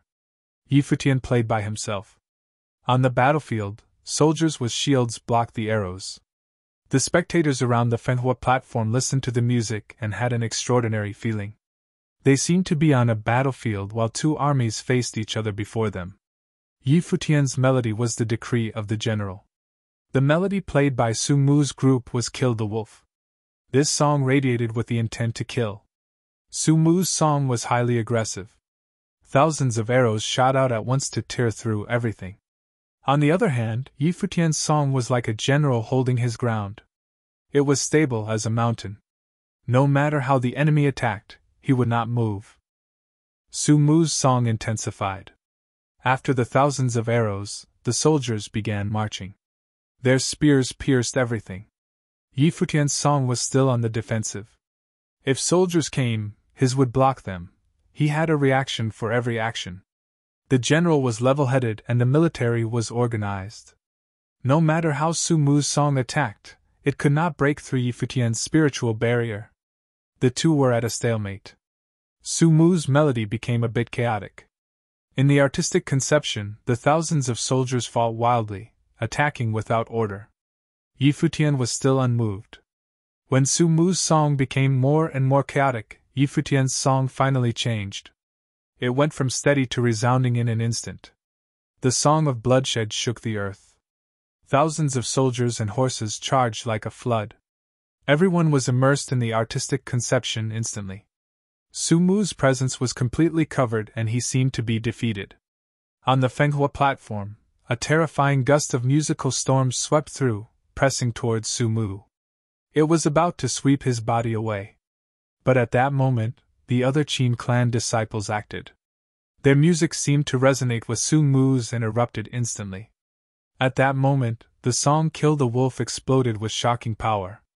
The restrained presence suddenly seemed to turn the tide. Many people's expressions changed. They could clearly see that Su Mu was not fighting Yi Futian alone anymore. The Qin clan was now working together. Su Mu was a musical sorcerer at such a high plane, but he was defeated by Yi Futian. Is there an advantage in numbers? Yi Futian smirked slightly, and he stood up slowly. The Guqin spirit followed and floated before him. Yi Futian began walking forward. The music still grew stronger, wildly pressing forward. Everyone watched in shock as Yi Futian began walking toward the Qin clan. With each step, his imposing manner strengthened a bit more. The general had given the decree and now he would face the enemy. The Qin clan strummed the instrument strings wildly to resist the storm-like strength, but Yi Futian had gathered his strength. The decree of the general grew more powerful as it progressed. He had gathered his strength for so long, always on the defense. When the general gave the decree, everything was already set, and could not be turned back. On the contrary, Su Mu had been attacking for so long to no success, and his power weakened. Yi Futian obviously wouldn't give him the chance for a breather. Everyone watched as Yi Futian walked toward the Qin clan. He was so wildly arrogant, seeing no one at his level. One 8-star glory plane disciple of the Qin clan couldn't stand it anymore. He spat out blood and collapsed. With one down, the music grew more chaotic. After that, a second person, a third. They continued to collapse until only Su Mu was still holding on. Finally, Yi Futian waved his arm like the general giving the last decree to wrap up the tragedy. A storm swept by, injuring Su Mu's spiritual mind. He spat out mouthfuls of blood and his power instantly weakened. The music stopped instantly. Yi Futian's Guqin spirit disappeared. He stood before the Qin clan disciples with a smile. The Qin clan's musical sorcery and disciples are just as the rumors say, he said lightly. Advice taken. Chapter 117. After hearing Yi Futian's words, everyone from the Qin clan had a darkened expression on their face. They were utterly humiliated. The spectators in the air looked at the handsome young man in shock. Yi Futian only had to play one piece to wipe out 7 powerful cultivators from the Qin clan. It was already humiliating enough that the highest level cultivator was in the 9-starred glory plane. The Qin clan's musical sorcery and disciples are just as the rumors say. How were the Qin clan members supposed to feel after Yi Futian said that? The worst thing was the way he said it. Yi Futian's tone was calm and peaceful. A smile was spread across his face. He made it look like he really meant what he said. A silent killer. Crawling up from the ground, Su Mu just wanted to dig a hole and bury himself in it. He knew everyone was staring at him. From this point on, whenever anybody would look at him, they would probably think of this battle. It was not hard to tell how Su Mu felt at this moment. Although you have won, there is no need to insult others. I admit that I still have a lot to learn, but you're not going to make it past this round either, said Su Mu, not forgetting to jinx Yi Futian. That's alright. To have been able to get a taste of the Qin clan's musical sorcery, I haven't wasted the trip here, smiled Yi Futian. Su Mu wanted to find a hole and hide. His expression darkened. This was a direct quote of what he had said to Yi Futian before the battle. A final jab. No one in the audience had anything to say, either did Su Mu and the others. Actually, they were too humiliated to say anything else. In a gray mood, they all clumsily scattered off the Fenghua platform. To be honest, Su Mu had it coming. When they had first set foot on the platform, he first provoked Yi Futian. Yi Futian had not yet opened his mouth before Su Mu ran his. Su Mu was so sure that he would win. No one expected the battle to end this way. It was all because Su Mu was overly confident. As an occupation class, musical sorcery was different from the rest. It was much harder to make up for a difference in the level of cultivation. Plus, the Qin clan's musical sorcery was the most orthodox in the Kangyi kingdom. Su Mu was very confident that his musical sorcery was stronger than that of Yi Futian. Unfortunately, it was all a delusion. From in the air, Baiqiu kept his eyes on Yi Futian. Yi Futian had defeated 7 of the Qin clan's best in this battle, hurting the clan's pride. Everyone else was thinking back at yesterday's conversation between Baiqiu and Yi Futian. So, this was the reason why Yi Futian rejected the offer to enter the Qin clan. If he was already able to defeat the members of the Qin clan, what was there to learn from them? At the thought of this, many people turned to look at Baiqiu. If Yi Futian got the chance to battle against him, Baiqiu would definitely try violently to get revenge on Yi Futian to reclaim the pride lost in this battle. Not far from Yi Futian, the battle between Hua Jixin and the Demon Clan had also come to an end. The delicate figure remained quietly standing while the 3 cultivators from the Demon Clan, Yundi included, had been defeated. Hua Jixin and Yundi were both named as strong contenders for the Fenghua rank. Both of them were extremely gifted. However, Hua Jixin was of a higher cultivation level than Yundi. Thus, the audience was not too surprised at this result, but it did give them a strange feeling that Yundi had lost in both battles. In the first round of battles, he met the freak, Yu Sheng, and now, Hua Jixin. All they could say was that this young prodigy from the demon clan was simply too unlucky. Yi Futian. Hua Jixin. Pass. The elder announced the results. Prodigy Yun Di had been eliminated quicker than anticipated. To this, spectators could only let out a sigh. Yun Di had not even gotten the chance to be considered by the emperor. Yi Futian and Hua Jixin met eyes and shared a smile. Then, they left the Fenghua platform separately. The battle between those in the glory plane had concluded. Only 5 people had passed and received candidacy to be considered by the emperor for the Fenghua rank.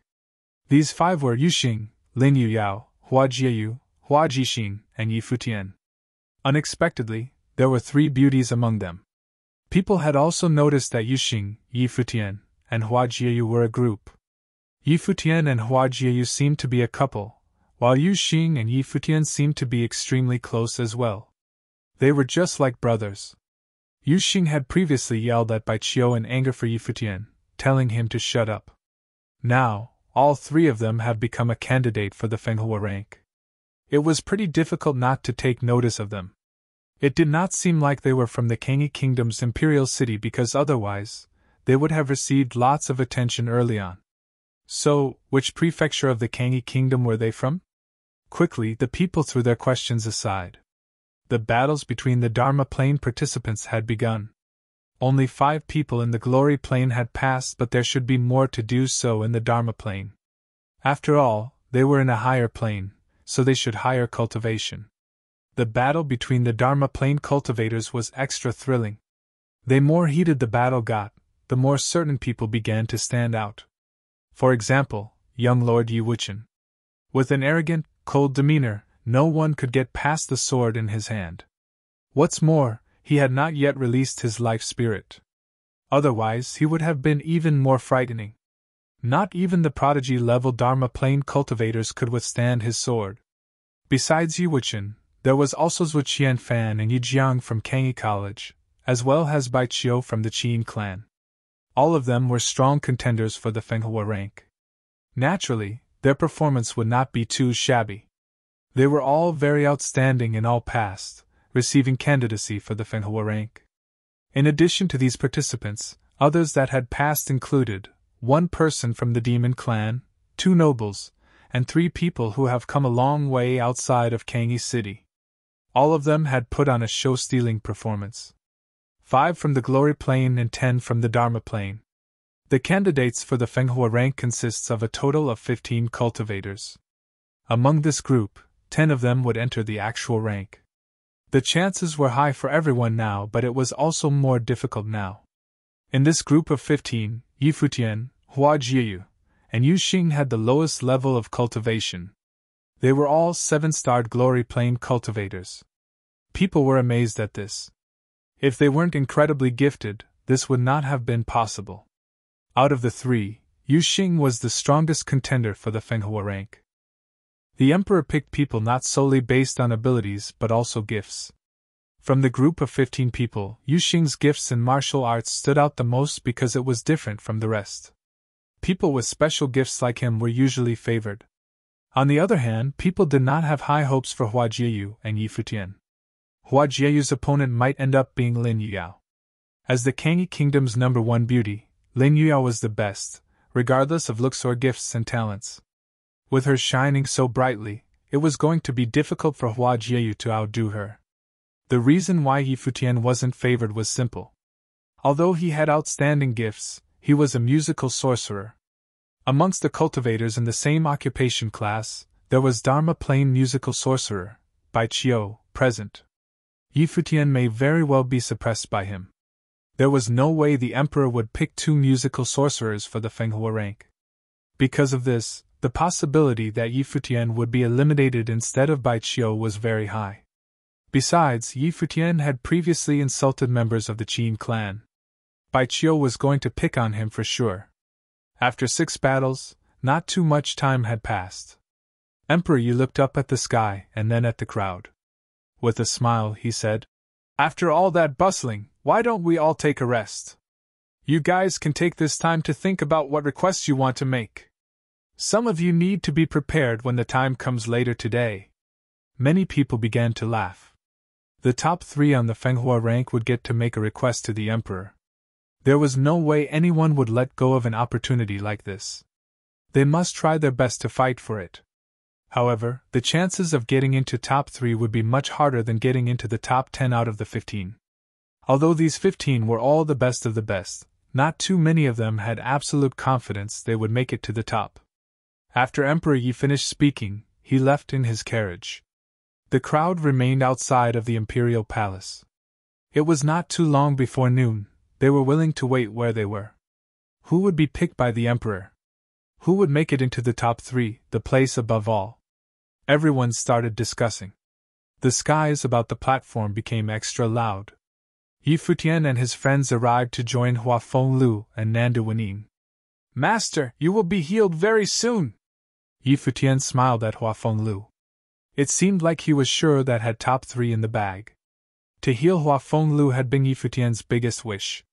After the death of Elder Qin, his will to accomplish this wish became stronger.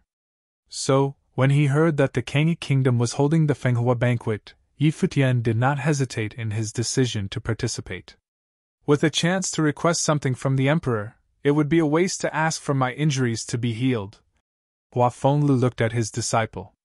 He obviously had no doubts about Yi Futian's abilities. If he really wanted to get into the top 3, he was for sure going to get in. The question was, how much of his gifts was going to be exposed? Simply revealing his gifts as a musical sorcerer was enough to get him candidacy for the Fenghua rank. If Yi Futian revealed any more gifts, he would be a shoo-in for the rank. Top 3 would depend on the circumstances when the time comes. Yeah, it would be a waste, but it's because you're lucky enough to have a good disciple like me, said Yi Futian. Where are your limits? Hua Fenglu asked with a darkened expression. He was just having a touching moment, but hearing Yi Futian's words rendered him speechless. I only speak the truth, Yi Futian said nonchalantly. Futian is right. You should be happy to have such a disciple, Nandu Wenin said with a smile. Masteress, you're the best. Yi Futian gave her a big, charming smile. Hua Fenglu looked at his wife, then at Hua Jieyu, who was standing beside Hua Jieyu. A wave of sadness washed over him. Just then, a large crowd headed in their direction. Yi Futian turned to look at them and heard what one of them said. Yi Futian, have you thought about joining a clan for cultivation? Yi Futian looked at the people who had approached. They were separate groups and have seemingly come to recruit new members. No need. I haven't thought about it. Yi Futian shook his head and smiled. He continued, Thank you for asking. Yi Futian thought it was strange. Why did they only invite him and not Yu Xing? All right. Everyone smiled and nodded. Then, they looked to Yu Xing. A person in the crowd said with a smile, Yu Xing, I would like to say congratulations in advance. If you get picked by the emperor, please don't let the opportunity go to waste. Yu Xing looked at him calmly and made no attempts to reply, so the people said their goodbyes and left. Yi Futian finally understood. The reason why they did not invite Yu Xing was that they knew they weren't worthy. So, did that mean that Yi Futian was looked down on? He suddenly felt very depressed. They had just come to extend an invitation to him, but who would have thought it was because, in their opinion, Yi Futian would not make it into the Fenghua rank? Everyone chit-chatted away. Many of them discussed the candidates of the Fenghua rank. Yu Xing was a popular choice. However, Yi Futian's name was rarely mentioned. Yi Futian glared at Yu Xing. Yu Xing looked back at him, feeling wrong. It's not my fault. Chapter 118. Time went by bit. It was getting close to noon. There were countless people in the vast space surrounding the Fenghua platform. They were all discussing the Fenghua rank. Soon, the Fenghua banquet would enter the most critical moment, when the emperor decided the candidates of the Fenghua rank. Everyone was waiting for this to happen. Young Lord Yu Wuchen was the cream of the crop with amazing swordsmanship. Zhu Qianfen of the Kangyi College was incontestably talented. They were both in the second Dharma plane. How amazing would their fight be? Wan Yu, the pride of the Wang family, had always been pursuing Lin Yuyao, the #1 beauty of Kangyi Kingdom. Would he be able to display his brilliance today and win the lady's heart? Yu Xing seemed undefeatable in the glory plane. Would he or Lin Yuyao be stronger? How would the three beauties of the glory plane, Lin Yuyao, Hua Jixin, and Hua Jieyu, fare against each other? Yi Futian had defeated 7 strong opponents of the Qin clan. Next, there was a high possibility that he would face Bai Qiu's revenge. With Yi Futian's skills in the 7-star glory plane, would he be a threat to Bai Qiu or would he be humiliated? Would the talents from outside the imperial city be able to shake the brilliant geniuses of the city? All of this would be revealed shortly after. As time passed, the 15 people came to the Fenghua platform. Yi Futian gazed at the crowd, eyes sweeping past Bai Qiu and Yu Jiang, the genius of Kangyi College. He hadn't forgotten about what happened at the banquet last night. The nobles and lords returned to their seats beside the emperor's seat.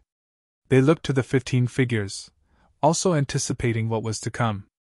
Lord Wuqian's talent is unparalleled. He will definitely be part of the top 3 of the Fenghua rank, a clan member said to Lord Yi. Your Wang Yu is highly talented as well. He may have a chance. Lord Yi chuckled. The Wang clan elder smiled. Glancing at a youth beside the Fenghua platform, he said, That boy's cultivation is unorganized. I don't know what he's thinking every day and he's chatting even now. At the moment, Wang Yu was standing next to the beautiful Lin Yuyao while saying something. They seemed to be chatting and attracted many jealous gazes. Perhaps only someone like Wang Yu was qualified to approach Lin Yuyao. Clan leader Wang, you must be lying. If he gets the Lin family girl, you'll probably dislocate your jaw from laughing, someone else said. The Wang elder laughed as well. If Wang Yu really could win Lin Yuyao, it would definitely be a great thing. While they were conversing, the royals arrived and sat in their seats. Looking at the sun, the emperor announced, Let us begin. The Kangyi College elder walked onto the Fenghua platform. There were no bookmarks this time. Instead, the elder gazed at the 15 stars in the air and said, Listen carefully. The people nodded. 15 gazes fell upon the elder. There are no rules in the final round, the elder said. Anyone who wishes to perform can step onto the Fenghua platform. You can display your talents however you wish. Everything will end when no one else wishes to continue. In the end, the emperor will personally name who will enter the Fenghua rank, depending on your performance. After the elder finished, he stepped off the platform. Everything hereafter was for the 15. They could do whatever they wanted without any restrictions. Many looked to the 5 in the glory plane. Of them, Yi Futian's trio wouldn't fight against each other. This way, there was no more leeway. Would they challenge those of the Dharma plane? Those who remained until now were all abnormally talented. Even Lin Yuyao probably had no confidence against the Dharma plane. Lin Yuyao's gaze fell upon Hua Jixin and Yi Futian's group. She was the highest of the glory plane, but challenging those below her was not as impressive. The atmosphere was strange and no one stepped onto the Fenghua platform. I'll fight the first battle, Hua Jieyu whispered to Yi Futian. Okay. Yi Futian smiled gently. He and Hua Jieyu were both unpopular, but he believed in Hua Jieyu. As a full elemental spiritual sorcerer, her talent was much better than what others imagined. Otherwise, the Nanda clan wouldn't have put all their hope on her. Ministers hadn't predicted her fate yet at that time. They had chosen her purely for her talent. Hua Jieyu's body flashed. She descended onto the Fenghua platform like a fairy. She looked up into the air and everyone's gazes sharpened. She was looking at the number 1 beauty of Kangyi, Lin Yuyao. Everyone thought that the emperor didn't name Hua Jieyu because she was overshadowed by Lin Yuyao. However, the one she wanted to challenge first happened to be Lin Yuyao. Hua Jieyu didn't speak, but Lin Yuyao seemed to understand. Her clothes fluttering, she flew down and landed on the platform. The 2 beauties wanted to complete the battle they didn't have the chance to before. Your plane is a disadvantage, Lin Yuyao murmured. She was at the 9-star glory plane while Hua Jieyu was 2 planes lower. Let's start, Hua Jieyu said softly. After that, light flashed behind her. She had released her life spirit. This was Hua Jieyu's first time releasing her life spirit. She had inherited her mother's, but it was even more beautiful. It was a crown, elegant and holy. It radiated with dazzling light. When the crown rested on Huajiayu's head, there seemed to be invisible spiritual ripples all around her. Even Lin Yuyao, standing far away from her, could feel her own spiritual strength tremble. The spiritual qi around Huajiayu seemed to erupt.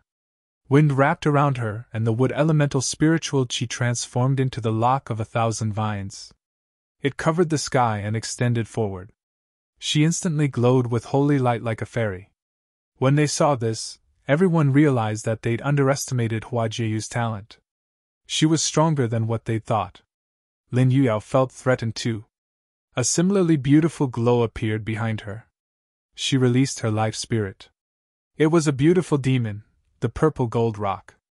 Lin Yuyao's mount was a purple gold rock as well. The elders of her clan had captured an arcana-level purple gold rock for her so she could understand her life spirit better. That was how powerful a big clan was. Beautiful golden feathers appeared on Lin Yuyao's body. A similar wind wrapped around her body. She also knew wind sorcery. 2 beautiful figures shot into the air. They hovered above the Fenghua platform, captivating everyone. The lock of 1,000 vines curled toward Lin Yuyao. Her golden wings flashed sharply like daggers. They flapped, continuously slicing the vines curling at her. Boom! The wings shook and Lin Yuyao flew toward Huajiayu at an extreme speed. She also cultivated martial arts. Her life spirit gave her amazing power and speed. Huajiayu mainly cultivated spiritual sorcery and didn't study martial arts. Fighting Huajiayu from the distance was not a smart choice. Seeing Lin Yuyao approach, Huajiayu remained calm. Water elemental spiritual qi gathered around her. Poof, poof! Golden blades continuously popped out of Lin Yuyao's wings. With the wind spell's help, she charged at Huajiayu. A dazzling light flashed past Huajiayu's eyes. An invisible spiritual strength burst forth. The golden daggers slowed down and exploded into spiritual qi before Huajiayu. At the same time, Lin Yuyao used the attack's protection to approach Huajiayu. Her wings really transformed into blades now. Once she got close, Huajiayu would be in trouble. Huajiayu reached forward. A terrifying spiritual wave rippled out like a storm sweeping forward. Lin Yuyao's terrible speed reduced too and even paused temporarily in the sky. Her life spirit seemed to shake violently. Golden lightning tore through everything. The purple gold rock's shadow appeared on her body. She broke free from the restraint and continued forward. There was rumbling, and a water spell suddenly erupted before Lin Yuyao. It instantly swept toward her body. This spell wasn't offensive, but it seemed to stick to her, making it impossible for her to advance. Powerful attacks were useless against water spells. Her wings and lightning beat upon the watery prison and just passed right through. Ice seal! Huajiayu's powerful spiritual strength erupted again, and the watery prison turned into ice. Lin Yuyao was instantly frozen inside. There were rustles again. The lock of 1,000 vines swept toward Lin Yuyao's ice-sealed body and buried her within. But things didn't stop here. Countless golden swords appeared in the air. Supported by the wind spell, they hovered quietly in the air, aimed at Lin Yuyao. With a loud boom, the ice seal and lock of 1,000 vines all exploded. Lin Yuyao burst free with a beautiful flash. But at the same time, a gust of strong spiritual strength fell onto her, making her stop again. The golden blades transformed into real lightning. They descended in an instant, landing before Lin Yuyao's beautiful figure. But then they stopped without stabbing down. Lin Yuyao's eyes went blank. The countless hovering daggers right before her eyes felt unreal. Then she looked up at Huajiayu. "You lost," Huajiayu said softly. Her voice was still calm and indifferent, but all the strong talents around the Fenghua platform were frozen on her. She had used the spiritual power to guide all the elements. As a spiritual sorcerer, Huajiayu had made everyone overlook her terrifying talent of the other elements. Now she displayed her talent in wind, metal, water, and wood. The first battle of the Fenghua banquet's last round had shaken everyone. Lin Yuyao, #1 beauty of the Kangyi Kingdom, was defeated. Chapter 119. It was yet another battle full of surprises. Number 1 Beauty of the Kangyi Kingdom, Lin Yuyao, was thought to be a shoo-in for the Fenghua rank. When she entered battle with Hua Jieyu, who was at a lower level, everyone thought it was going to be a no-brainer. But things never turn out as expected. Hua Jieyu revealed her outstanding gift. As a spiritual sorcerer, she incorporated the use of sorcery of various elements and defeated Lin Yuyao, blow by blow. She was so quick, Lin Yuyao did not even have time to demonstrate her powers. Just like that, the person who was a shoo-in for the Fenghua rank was now Hua Jieyu, not Lin Yuyao. Yi Futian watched the beautiful figure on the Fenghua platform. A smile reached his eyes. At age 12, the young girl entered Qingzhou Academy and revealed her shocking talents. 3 years later, she became a female legend at the academy. After arriving in the city of Donghai, she entered Donghai Academy and became a legend there as well. Today, she was finally able to shine at her brightest. Although, it was not in the Nandan nation but at the Kangyi Kingdom's Fenghua banquet. Many important figures gave Hua Jieyu a look of admiration. Under the calm and collected use of sorcery, Hua Jieyu was able to defeat Lin Yuyao without giving her a chance to prove her worth. Appearance aside, this girl was way more cultivated in terms of combat than Lin Yuyao. The sharp golden swords turned into spiritual qi and dissipated. Lin Yuyao blinked a couple of times. It seemed that she had only just broken out of her daze. She actually lost to Hua Jieyu, a lower-level cultivator. I have been defeated. Lin Yuyao smiled bitterly and flew away from the battle platform. Taking a deep breath, Lin Yuyao calmed herself. This defeat made her more clear-headed. She had always been the center of attention with countless people praising her into the skies. She had finally been defeated. However, the Fenghua banquet had not yet ended. She still had a chance to redeem herself. This round was a free-for-all. No rules. Even if you lost a battle, you still had a chance to prove yourself. Yuyao, you were just a little careless. Don't take this defeat to heart, Wan Yu yelled from the skies above. His voice was anything but quiet, everyone heard him. Many have thought that Wan Yu was only saying that because he was chasing Lin Yuyao. Although it was true that Lin Yuyao had underestimated her opponent, but the reason for her defeat was far more complicated than simple underestimation. Lin Yuyao did not reply. Wan Yu saw that he had been ignored and turned his attention below to Hua Jieyu, who was getting ready to depart. Wait! A voice said coldly. Wan Yu began to descend on to the Fenghua platform. Hua Jieyu lifted her head to look at Wan Yu with her beautiful eyes. Still in the air, Wan Yu's body became enveloped in flames. He looked extremely domineering. The high temperatures radiating off of him seemed to be able to turn his surroundings into ash. Step by step, he made his way down from the skies. Everyone looked at Wan Yu strangely. At his level of cultivation as a first-level Dharma Plane cultivator, he was not supposed to make a move on a mere 7-starred Glory Plane cultivator like Hua Jieyu. However, it was obvious that he was not doing so to prove his worth. He was doing so purely because he wanted to get even for what happened to Lin Yuyao. First-level Dharma Plane cultivator, Wan Yu. Even if he was victorious in his battle with Hua Jieyu, it would not be representative of his talents. He was fighting for the damsel. Lin Yuyao's was dumbfounded. She took a glance at Wan Yu. She did not have any special relationship with him. Neither had she accepted his feelings. However, she also did not do anything to stop Wan Yu. On the other side, Yi Futian was frowning. A cold expression washed over his face. His attention turned toward Hua Jieyu once again. Although there were no rules in this round, it was still possible to forfeit. At Hua Jieyu's level of cultivation, no one would think any less of her if she rejected this battle. But Hua Jieyu did not want to admit defeat before trying. She looked at the approaching figure. He was like a god of fire. Wan Yu was still slowly making his way down. Before he even landed, Hua Jieyu already felt the burning heat on her body. Her life spirit appeared once again. A wave of spiritual qi erupted around Hua Jieyu. Even though he was in the Dharma plane, she wanted to give it a try. The lock of 1,000 vines shot towards Wan Yu. With one step forward, the flames spread through the air and turned all the attacking vines into ash. Whoosh! A majestic image appeared in the skies. A pair of flame wings appeared on Wan Yu's back. Every flap was accompanied by a gust of hot air. The temperature was extremely high. Hua Jieyu was located right under the flames and felt like she was about to be set ablaze. Realization of Dharma. Everyone was entranced by the large pair of flame wings. It was Wan Yu's realization of Dharma. He continued to descend, getting closer and closer to Hua Jieyu. It was as if he were doing this on purpose. In order to get even for Lin Yuyao, he was going to make things difficult from Hua Jieyu. Fox, forfeit!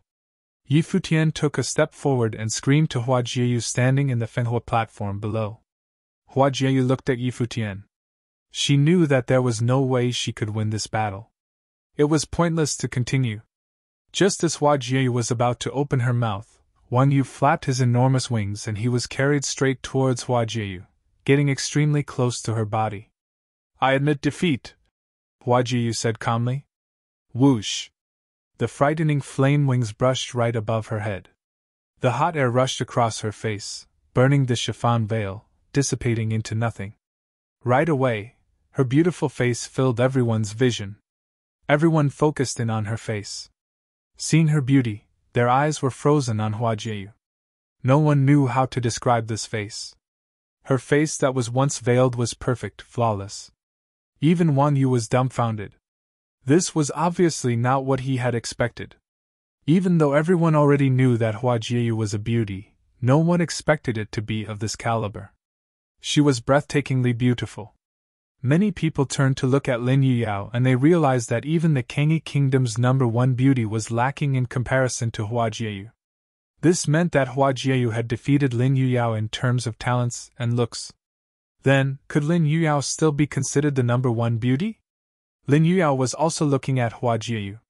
For the first time, she realized that even she could be inferior to another female. Even she had to admit that there was nothing to be said about Hua Jieyu's beauty. Lin Yuyao suddenly remembered what she overheard Yi Futian say to Hua Jieyu as they brushed shoulders outside Kangyi College. At the time, she thought it was simply something Yi Futian said to make his girlfriend happy. It was not until now that she realized that he was serious about what he had said. Princess Yi Lingxi and Hua Jixin were feeling troubled.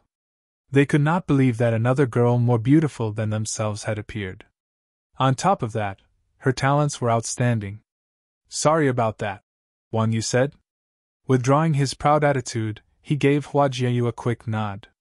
Hua Jieyu stared at him with a cold demeanor. Her gaze was cold and icy. Fox, come back!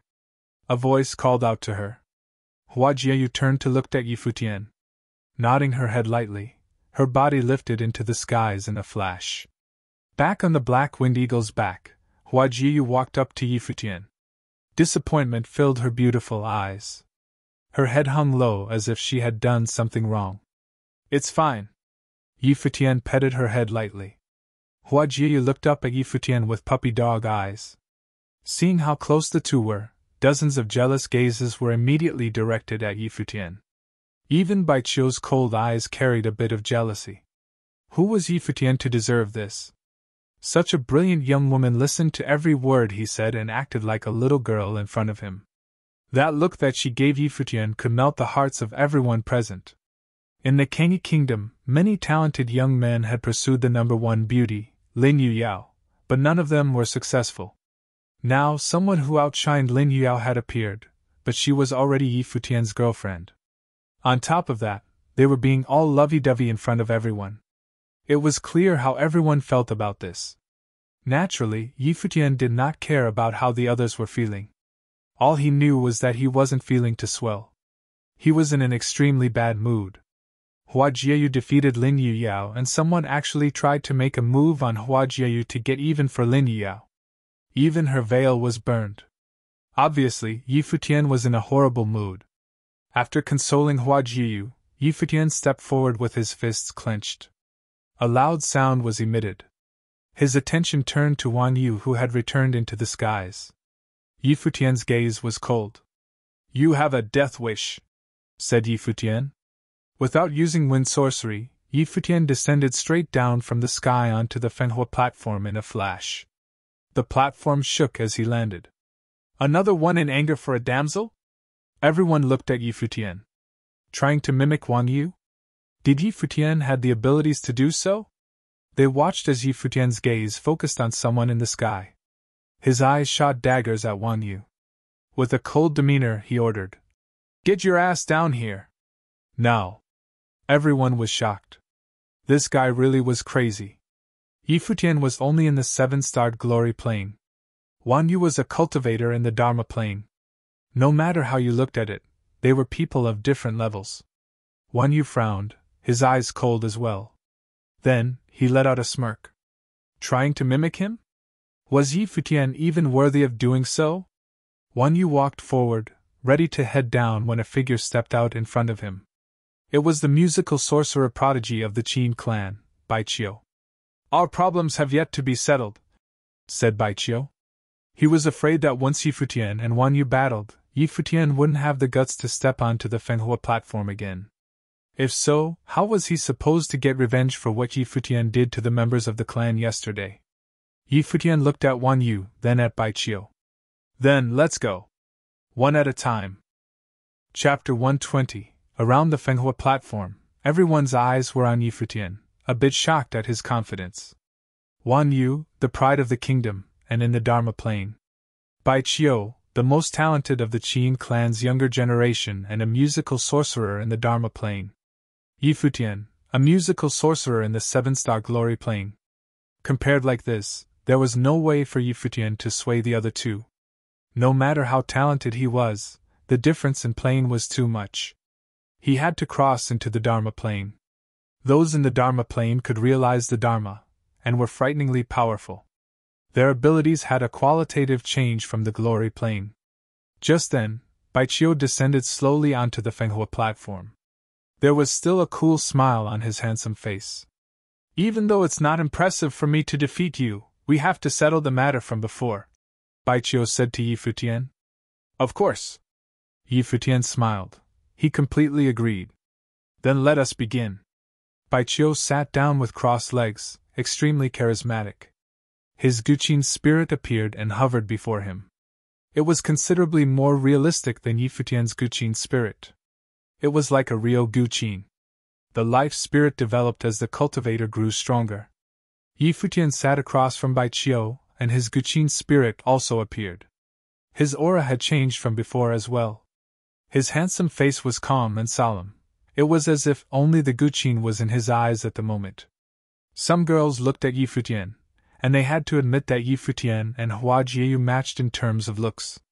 Even the handsome and charismatic Bai Qiu wasn't as attractive as him. A string of notes sounded. Bai Qiu played first. It was just a note, but everyone could feel a shocking boom on the Fenhua platform. They all looked over. Bai Qiu's movements were graceful. His fingers flitted over the instrument strings gently. As the music entered the audience's ears, they were brought into the artistic conception. It was as if the sky was about to change. Wind rose on the Fenhua platform. Yi Futian was solemn. He also strummed the strings and there was another boom. His music was resonant like thunder. He closed his eyes and his memories went back to the Nanda clan. He was on the crane and his grandmaster played the Guqin. The pair of calloused hands flew wildly over the strings and the song shook one's heart.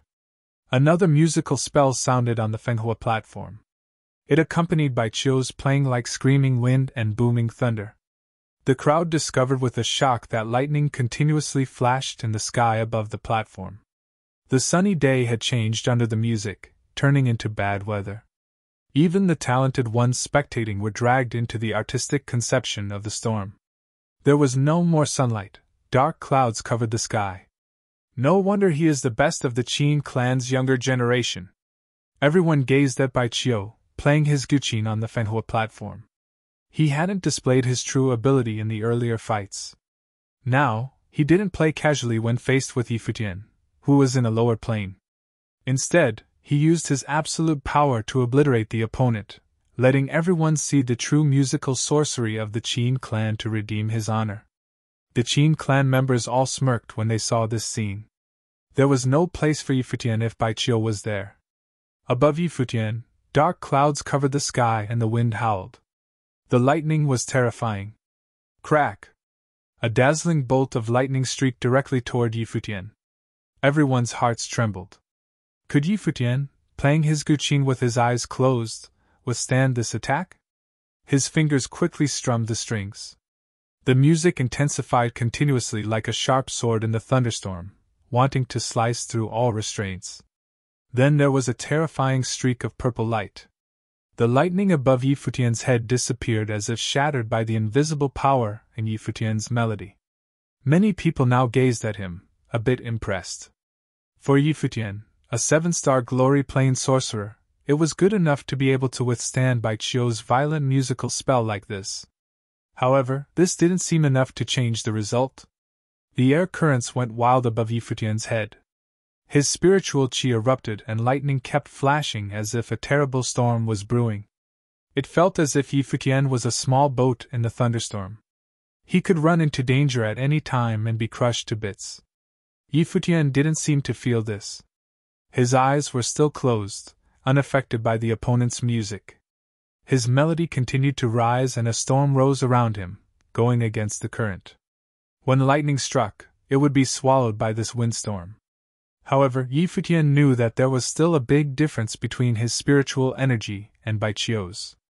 In his life palace, the life spirit eye of the storm released terrifying spiritual energy. This power slowly seeped into Futian's mind, transforming into his own spiritual energy. This allowed his music to carry a terrifying artistic conception. The eye of the storm was the life spirit given by Emperor Yiqing. The spiritual storm it contained was very frightening, but he couldn't use much of the power. At this moment, a destructive windstorm erupted from the void to shatter Futian. His hands moved even faster. The spiritual energy kept blooming, rising with the intensifying melody. His own spiritual energy seemed to want to empty itself into the music. Thus, a frightening sight appeared above Futian. There was a burst of music that seemed ready to destroy the world, but another gust of power swept through. The two powers clashed and the entire Fenghua platform was enveloped by the destructive windstorm. Many people shuddered inwardly. They stared at the seated Futian in shock. How could he withstand this strength? Another burst of resonant music sounded. It wanted to pierce through the storm, not bowing down to fate. This music! Many people trembled when hearing Futian's music. He was far from Baiqiu's plane and was repressed, but the power his music displayed and his past determination gave many an indescribable feeling. Baiqiu's brows knitted. He'd wanted to use his absolute advantage to crush Futian, but it wasn't working. His fingers flew across the strings and the storm grew even more terrifying. It seemed to want to flatten the world. Attacks swept through continuously, destroying everything and out to kill Futian. At this moment, Futian was completely immersed in his music. This scene was reminiscent of what happened at the Nandu clan.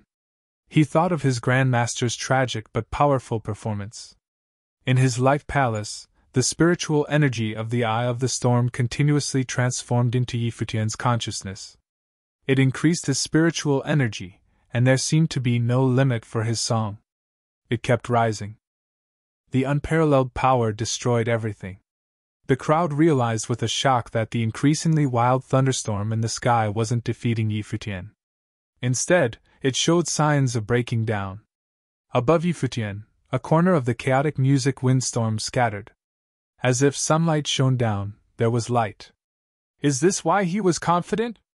The spectators were shocked. Earlier, they had thought that there was no way for Futian to be named by the emperor. Now, they weren't so sure. The emperor might take note of him just for this melody and add him to the Fenghua rank. However, this was unbearable for Baiqiu. Countless gyurkins hovered around him. They seemed to be playing in unison, and the light of the musical spells endlessly fell upon his guqin spirit. In an instant, an even more terrifying musical windstorm pressed toward Futian. At the same time, he rose to the air and floated toward Futian. In a moment, he was above Futian. He sat in the air as if he was high and mighty. Baiqiu's hands flew furiously over the strings. The windstorm covered the sun and endless lightning bolted toward Yi Futian. Yi Futian's fingers moved just as fast, almost at his limit. A bright sound pierced through everything and went toward Bai Qiu, hovering above him. The two faced each other directly and clashed violently. The audience only felt that both of them were swallowed by the windstorm. The unstoppable power swept toward Yi Futian's body.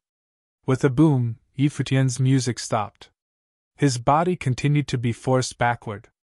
However, at the same time, another beam of music charged into Bai Qiu's mind. He shook and his music stopped abruptly too. The windstorm above the Fenhua platform disappeared.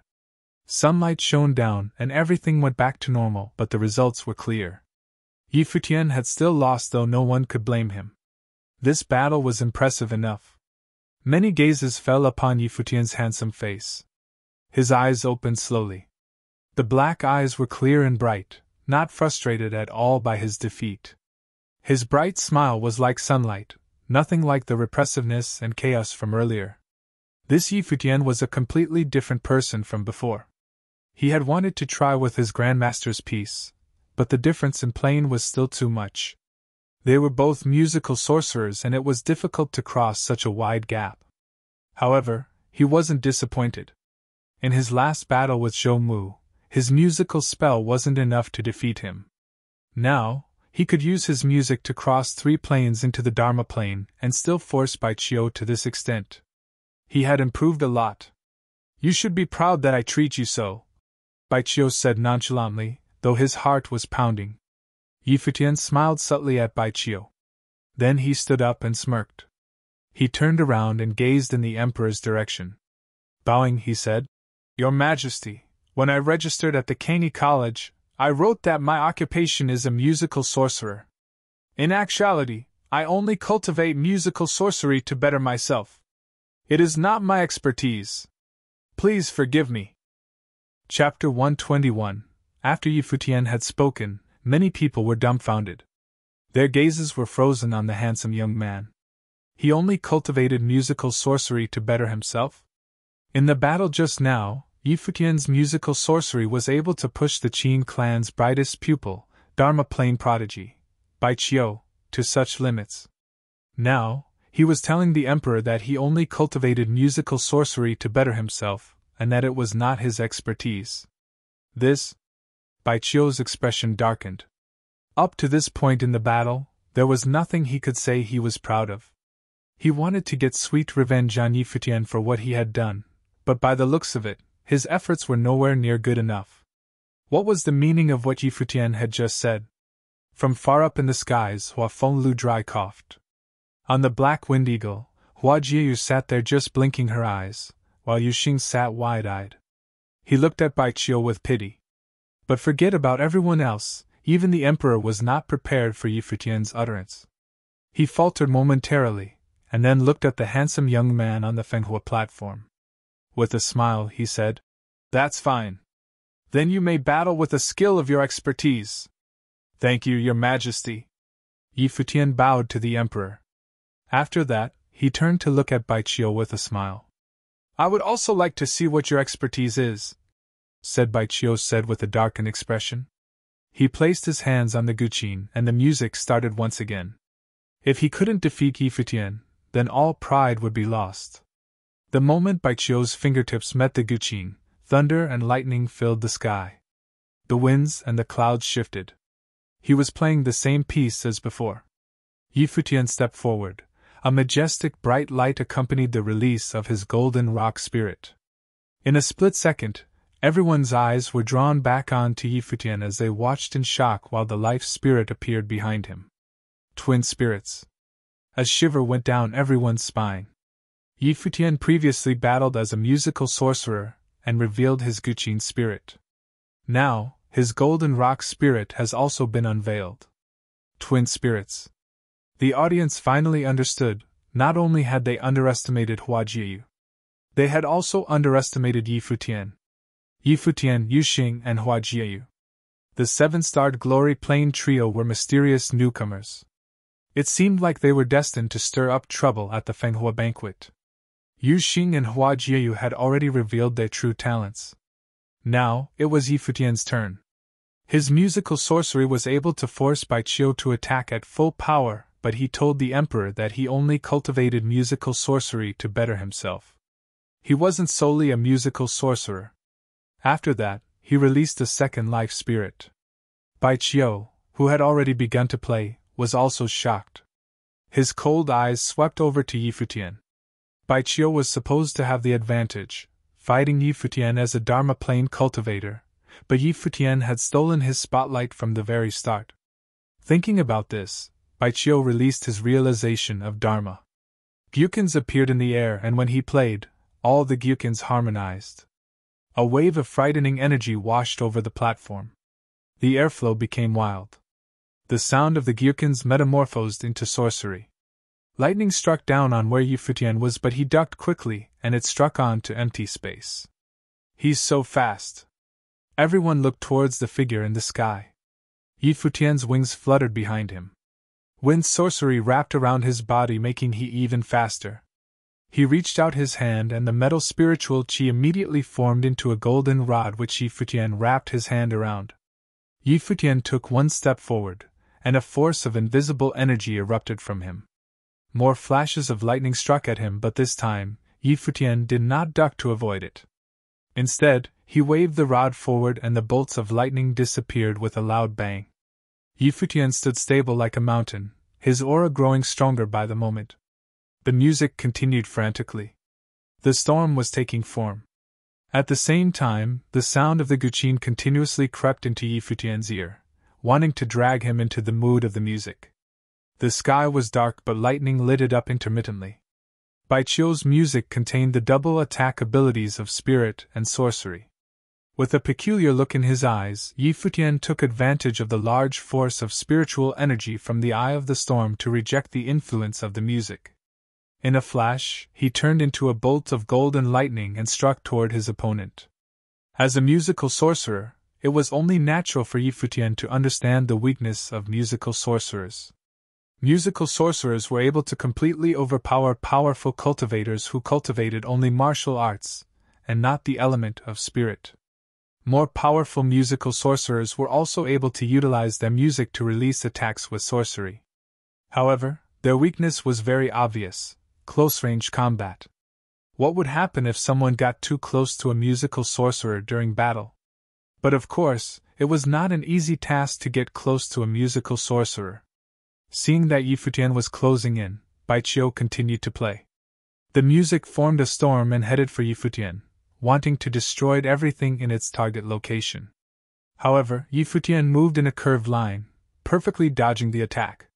He did not try to meet the storm head-on. Baiqiu's fingers moved unbelievably fast. They moved across the guqin wildly. The attack of sorcery formed by the music suddenly changed directions. Attacks of the spirit element were able to cover all directions, but those of sorcery were not. Everyone watched as the attack continuously changed directions.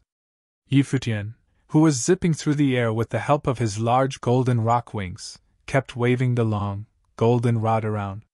There was an odd rhythm to his movements. Around him, a large force of power seemed to be gathering slowly. He is collecting power. The spectators watched Futian's every action. While dodging Baiqiu's attacks, he was simultaneously collecting power. His shining figure in the skies gave off a mystical feel. The force around him was getting stronger by the minute. Naturally, Baiqiu had also taken notice. But what of it? Under the continuous spiritual attacks from his music, how much longer was Futian going to last?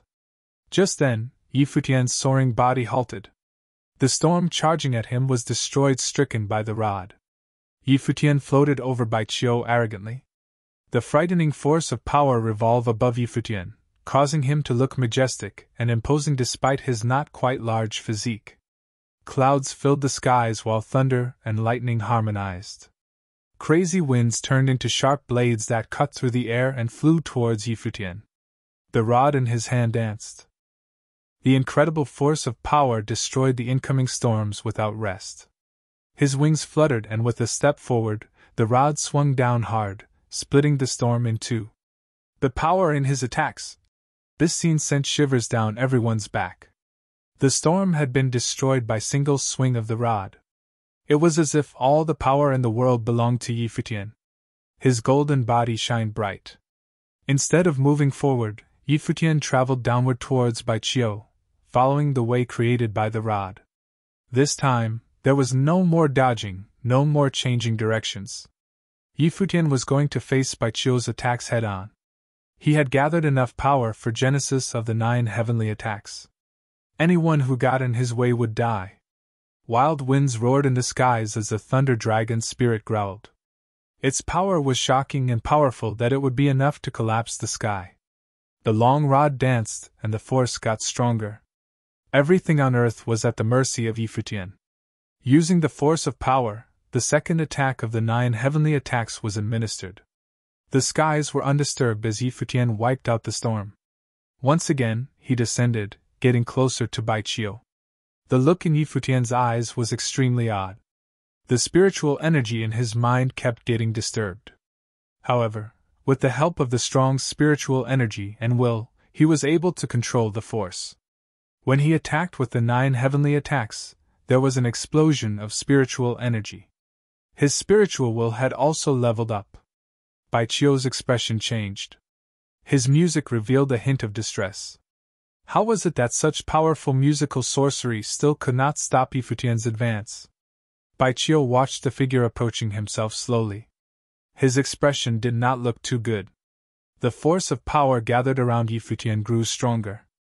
In fact, it was so strong that it could crush everything in its way. Baiqiu's fingers danced across the guqin and a wave of spiritual qi exploded. But at the same time, Futian moved. With the help of the incredible force, the rod swung down once again, wiping out everything. The air was about to explode. The long rod struck down towards Baiqiu's attack spell without any obstacles. Wind sorcery enveloped Baiqiu and carried him away in retreat. His music lost its flow. As Baiqiu retreated, the golden rod escaped from Futian's hands and bolted towards him in a flash. Seeing this, Baiqiu withdrew his guqin spirit immediately and sped up his retreat with wind sorcery. At the same time, he had to create a defense spell. The golden flash zipped through the air, and though its power was slightly diminished by Baiqiu's defense, the rod still landed an attack on him. With a scream, Baiqiu spat a mouthful of fresh blood. He lost color in his face in an instant. His body was thrown back and landed at the edge of the Fenghua platform. The crazy storms dissipated slowly. On the battle platform, Futian stood arrogantly. His gifts were like no other. Right now, everything was silent, but deep down, everyone was shaking in disbelief. Futian, a 7-starred glory plane cultivator, had defeated Dharma plane prodigy, Baiqiu. His ferocious silhouette and domineering aura had been imprinted in everyone's mind. The members of the Qin clan looked pale. Baiqiu was the representative of the Qin clan's young generation, but he was just defeated by Futian, who was in a plane 3 levels lower than himself. Oh, the humiliation. Prodigy? Number 1 of the younger generation Qin clan members? Candidate for the Fenghua rank? Xia from Kangyi College watched everything unfold from up in the skies. Her heart was anything but at ease. She thought back to when she had guided Futian to the pretest site. At the time, she had pointed to Baiqiu and told Futian that he was a Dharma plane prodigy from the Qin clan and one of the top contenders for the Fenghua rank. When Baiqiu had asked for Futian to be his musical attendant, her opinion was that Futian was extremely lucky to be thought of so highly by him. She had even purposely revealed her own level of cultivation with hidden pride. It was hilarious to think back at everything in the past now. Xia had already been eliminated while the 3 of them shined the brightest. No one felt at peace. Just then, everyone saw Futian watch Baiqiu as he climbed up from the side of the Fenghua platform. Futian smiled and asked, "Do you still want me to be your musical attendant?" Hearing his question, many people looked over at Baiqiu. Had he actually asked for Futian to be his musical attendant? This was just too. Baiqiu stared at Futian coldly, only to see Futian's carefree smile. To Baiqiu he said, "There's no need to look at me like that. Even if you continue to cultivate in the Qin clan for another 1 or 2 years, you won't be able to surpass me. Spectators were reminded of what Bai Qiu had said after Yi Futian's battle yesterday, and the arrogance in his eyes when he said it. Looking at him now, all they felt for him was pity. The happenings of this year's Fenghua banquet was probably going to be something Bai Qiu would remember for the rest of his life. Chapter 122. It was indeed unforgettable. Bai Qiu was the most popular contender for the Fenghua rank. He was proud and confident. Seeing that Yi Futian was talented, he wanted the youth to become his musical attendant. In his opinion, Yi Futian should have taken this chance. Later, they continuously clashed, and he wanted to solve it all at the Fenghua platform. He stopped Wang Yu from going against Yi Futian because he wanted to personally humiliate him. In the end, Bai Qiu was defeated. The Dharma Plane genius of the Qin clan, the most popular contender for the Fenghua rank, had lost to someone in the 7-star glory plane. Tragic wasn't even enough to describe it. Can Bai Qiu still enter the Fenghua rank? Many of the spectators thought. Then they looked towards Yi Futian. They'd all underestimated him, but he had his eyes on the Fenghua rank. They even felt that it was very possible for Yi Futian to enter the top 3 of the Fenghua rank. This battle had been too shocking. This guy is crazy, Princess Yilingxi said beside the throne. She smiled at Yi Futian. She couldn't believe that the youth who had played the Guqin with her that night was actually so powerful. This is confidence. Emperor Yi chuckled, a pleased look flashing past his eyes. Everyone knew that Yi Futian had been right. If nothing extraordinary happened, Bai Qiu would never be able to surpass Yi Futian, let alone in 1 or 2 years. He'd never be able to erase this humiliation. Dragging his injured body, Bai Qiu took a step toward the sky.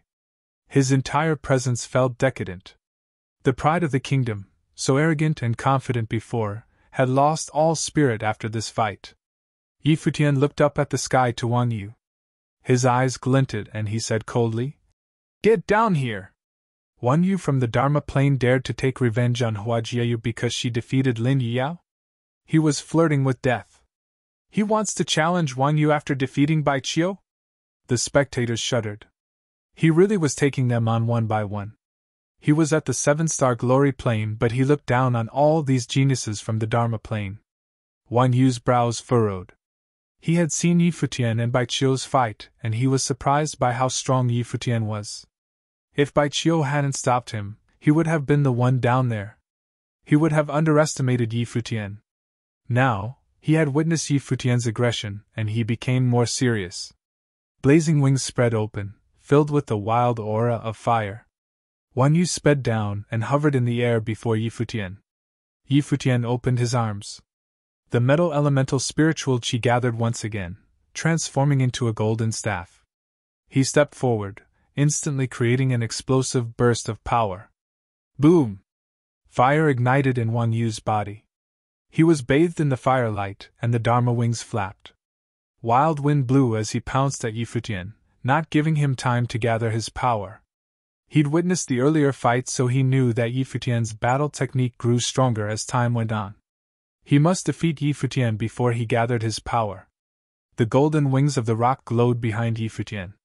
With the help of the wind spell, he rose up and spun in the air. Wind kept beating down as invisible power gathered and strengthened around him. Below him, countless flame dragons snapped at Yi Futian, wanting to seal off the air. They curled toward Yi Futian's flying body, the blazing heat burning him. Yi Futian's spinning body sped up. His power was shocking, and everyone watched as the two kept rising upward. Just as the flame dragons were about to catch up to Yi Futian, a beautiful arc streak passed. Rather than rising, he smashed downward with his staff, Genesis. With one hit, the flame dragons were all destroyed. The staff also continued rumbling toward Wang Yu. The man didn't dodge. He released his life spirit, a terrifying flame bird. His body seemed to burn. Countless flame bird apparitions charged at Yi Futian with horribly hot flames. The golden staff swept through everything and crashed into Wang Yu's body. Wang Yu transformed into a frightening flame bird. His hands were like sharp claws, breaking the staff directly. There was a burst of horrifying power. The fire swept up and burned towards Futian. Futian used the powerful reverberations to bounce back and soar in the air. Everyone watched as a shocking strength coursed through him, and he dove down again. However, Wan Yu was the pride of the Dharma plane, and he was skilled in close-contact fighting. He didn't fear this at all. His giant wings flashed, and countless flame birds circled around him. The rich flames swept through the air. His wings flapped, and all the flame birds seemed to charge at Futian. They collided again. Everyone watched the two figures in the air with terror. Flames filled the void, and Futian's body seemed to burn. Wan Yu was skilled at close-contact combat and didn't fear Futian's power. The spectators shuddered. Futian might not win this fight. At this moment, Futian grew stronger. He cast down the third strike of the 9 heavenly attacks. The moment the two collided, a terrifying gust of air currents spread in all directions. The two came to a deadlock, and then separated. Futian was still higher up. He stabilized himself, and the strong power around him was still terrifying. This power is too much, the spectators thought. They stared at the two figures in the air, their hearts trembling. Futian was too powerful to be able to fight in close contact with the Dharma plane mandate sorcerer skilled in combat. Wan Yu stared at Futian. "What other tricks do you have?" he asked coldly. Futian looked down on him. Inside, his blood began rumbling as the Imperial Tactics was activated. Rays of dazzling light streamed out of every part of his body. Then the majestic power grew stronger. It even showed signs of an emperor's power. The frightening intent burst out. Then his staff began spinning again. He went through each of the 9 heavenly attacks. Each one required extreme cooperation of his spiritual intent to display the true power of 9 heavenly attacks. Futian used to only be able to perform the first 3. But after the fight in Dahai City, the mysterious emperor's intent passed a special technique to him, changing his body. With the cooperation of the Imperial Tactics, the 9 heavenly attacks could shine even brighter. Everyone witnessed as his grandeur intensified. The power of the 3 earlier hits was amplified on his body. A gust of animosity burst forth, and Wan Yu's expression changed. Boom! Brilliant fiery wings flapped. Wan Yu moved up, charging at Futian. He had felt danger. However, the moment he charged, Futian looked over. His wings flapped, and there was a burst of sound. Futian rushed toward Wan Yu in a shockingly imposing manner. The fourth strike of 9 heavenly attacks swept through, creating a flurry of afterimages in the air and flattening everything. The flame bird charging at Futian was all shattered. Wan Yu's expression turned more uncomfortable, but his eyes shone with terrifying sharpness. He continued charging at Futian. The various afterimages of the staff transformed into one. It became a staff that struck down. Wan Yu felt the unstoppable strength come down on him, and his face paled. Then the spectators heard a pained cry. The golden staff had broken through everything and crashed against Wan Yu, smashing him to the ground. However, it was not over. Futian's wings flapped, and he followed. The golden staff continued striking, each one beating Wan Yu's body. He cried out continuously as he was forced down from the sky. After suffering countless hits, Wan Yu crashed onto the Fenghua platform with a loud boom. Blood spurted from his mouth, and his face had lost all color. There wasn't an ounce of strength in his body. Everyone was dazed. They looked from Wan Yu's fallen body to Futian, still standing in the air above him. They could sense that Wan Yu would be unable to participate in the later fights. Futian couldn't truly disable him, but, at the very least, he was unqualified for the Fenghua rank now. "Does it feel good to take revenge for others?" Futian asked coldly. Wan Yu had bullied Fox because of Lin Yuyao. Since this was the case, Futian would follow his lead. Everyone was speechless. Wan Yu had used his Dharma plane to bully Hua Jieyu for Lin Yuyao. They couldn't say anything against Futian, who challenged him for his girlfriend Hua Jieyu. Plus, Futian had used his 7-star glory plane abilities to challenge a Dharma plane and make him lose completely. In the air, Lin Yuyao looked down at Futian, feeling unsettled. Futian had already defeated the 2 strong cultivators of the Dharma plane. He was practically unmatched and unbeatable, even overshadowing Yu Xing's earlier performance. Everyone could practically see his name in the top 3 of the Fenghua rank. They looked toward the emperor and saw that he was smiling. The emperor's eyes were calm and no one knew what he was thinking, but he must appreciate this kind of talent. Take him away. The strong cultivators of the Wang family looked uncomfortable. One waved his hand and people walked onto the Fenghua platform to help Wan Yu down. They'd thought that he would shine brightly today, but unexpectedly, he'd disgraced them. There was nothing wrong with pursuing girls or being furious about love. However, it was embarrassing to lose to the boyfriend of the one he bullied. Many looked to Yi Futian. He didn't seem ready to back down. At this time, he raised his head slowly and looked toward the Kangyi College students. His gaze fell upon Yu Jiang. Smiling brightly, Yi Futian said, "Your turn." As soon as he spoke, Yu Jiang's gaze hardened, but it was not only him. All the strong cultivators in the air focused their gazes there. Was he going to challenge all the strong ones in the Dharma plane? Chapter 123. Of course, Yi Futian had no intentions of fighting every single Dharma plane participant, but if he wanted to get into the top 3, he had to demonstrate the best of his talents for the emperor. In all honesty, revealing his twin spirits and defeating 2 Dharma plane cultivators was already enough, but Yi Futian did not want to risk anything. Because of this, it was better to defeat one more person in the Dharma plane as a safety measure. If he must defeat one more person, then Yu Jiang was naturally the best target. Yu Jiang did not look too good. He watched as Yi Futian stood in the air, looking at him with a smile. At last night's dinner, Yu Jiang had stepped in with a couple words of his own when Yi Futian ignored Bai Qiu's suggestion of a collaborative performance from Yi Futian and Hua Jieyu. This must have been Yi Futian's revenge. At the time, Yu Jiang thought that a mere 7-starred glory plane cultivator had no right to be pretentious and arrogant in front of Bai Qiu.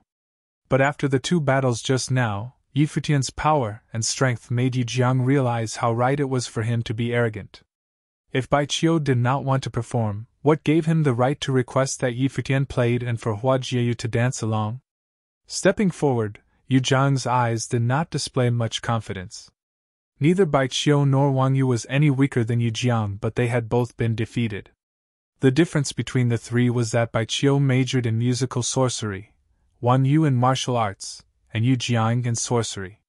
Walking up to Yi Futian, Yu Jiang did not say anything. His life spirit released the realization of Dharma. Both of them were released at the same time, forming a tree. The tree grew taller and taller, seeming to have been formed by spiritual qi. The branches and leaves extended outward non-stop, and Yu Jiang stood at the center of the tree. Yu Jiang was a wood elemental sorcerer.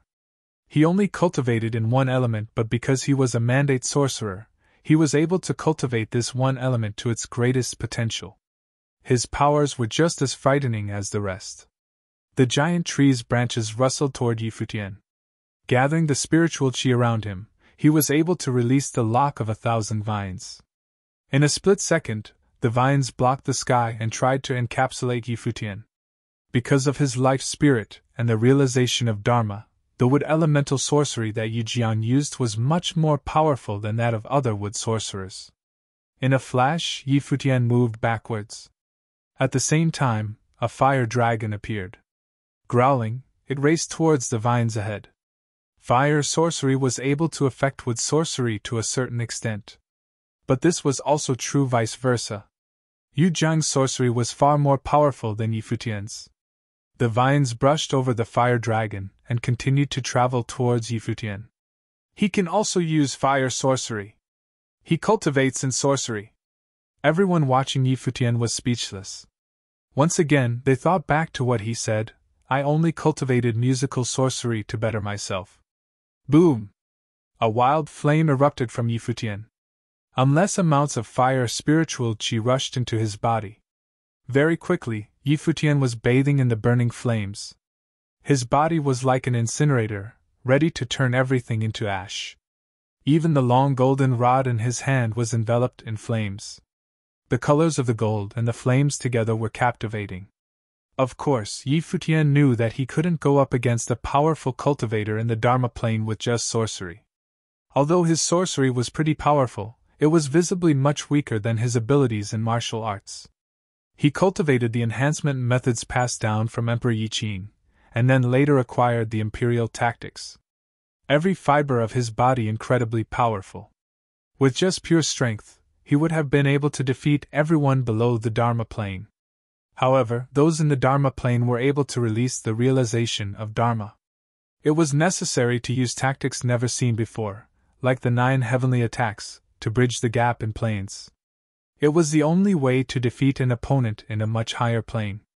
Even though it was true that Yi Futian was a full attribute mandate sorcerer and was highly gifted, because he cultivated in battle tactics, he was still stronger in martial arts under comparison with sorcery.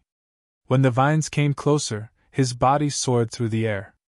His rod danced and a great force of power collected. The vines kept chasing after Yi Futian like there was no limit to where they could go. Yi Futian ignored the vines and continued to fly in the sky. He then swung his rod downward and a fearsome burst of flames rushed to engulf the vines. An apparition of the rod appeared and attacked Yu Jiang. Yu Jiang's face was emotionless. Countless vines appeared in front of him and blocked off the attack. However, that could not be considered a real attack. Yi Futian's rod swung down once again. His movements in the sky were not those of a battle. It looked more like he was practicing using the rod. This guy. Many people watched Yi Futian as he waved the golden rod enveloped in flames around in the sky.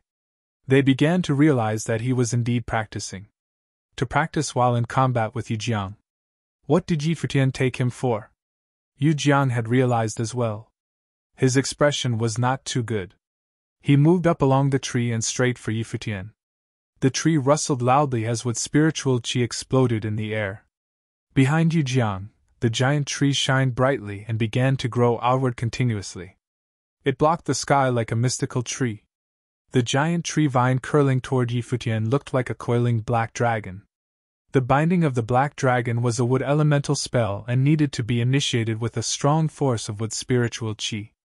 Yi Futian continued to mess with the rod. It was as if he could not see what was going on. When the vine got closer, he struck down for the 3rd time and the wood elemental black dragon was destroyed. Yu Jiang's expression fell. Watching Yi Futian wave the rod around, collecting more power, he knew that things were taking a turn for the worst. Yi Futian destroyed Wang Yu with 4 strikes during the previous battle. Now, he was collecting power in preparation for his 4th strike at Yu Jiang. Just as everyone thought, Yi Futian was indeed cultivating.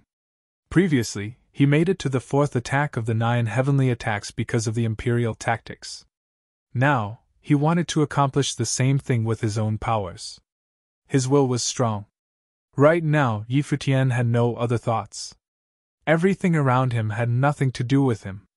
A large force of power gathered around him. It felt heavy.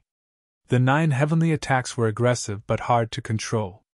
Strong willpower was needed to initiate it. Yi Futian's movements seemed to have slowed. Just then, the binding of the black dragon descended upon him once again. The vines came with frighteningly sharp thorns. They moved toward Yi Futian. Boom! Yi Futian emitted a shocking force of power. Next, the rod swung down and the black dragon exploded into pieces. Flames lit up the sky. Yi Futian followed the motion of the rod and descended like a burning man. Everything he passed turned into ash. This continued until the rod finally met with Yu Jiang's body. The hit smashed Yu Jiang down onto the Fenghua platform. Everywhere around the platform was extremely quiet. Their eyes went to the handsome figure in the sky.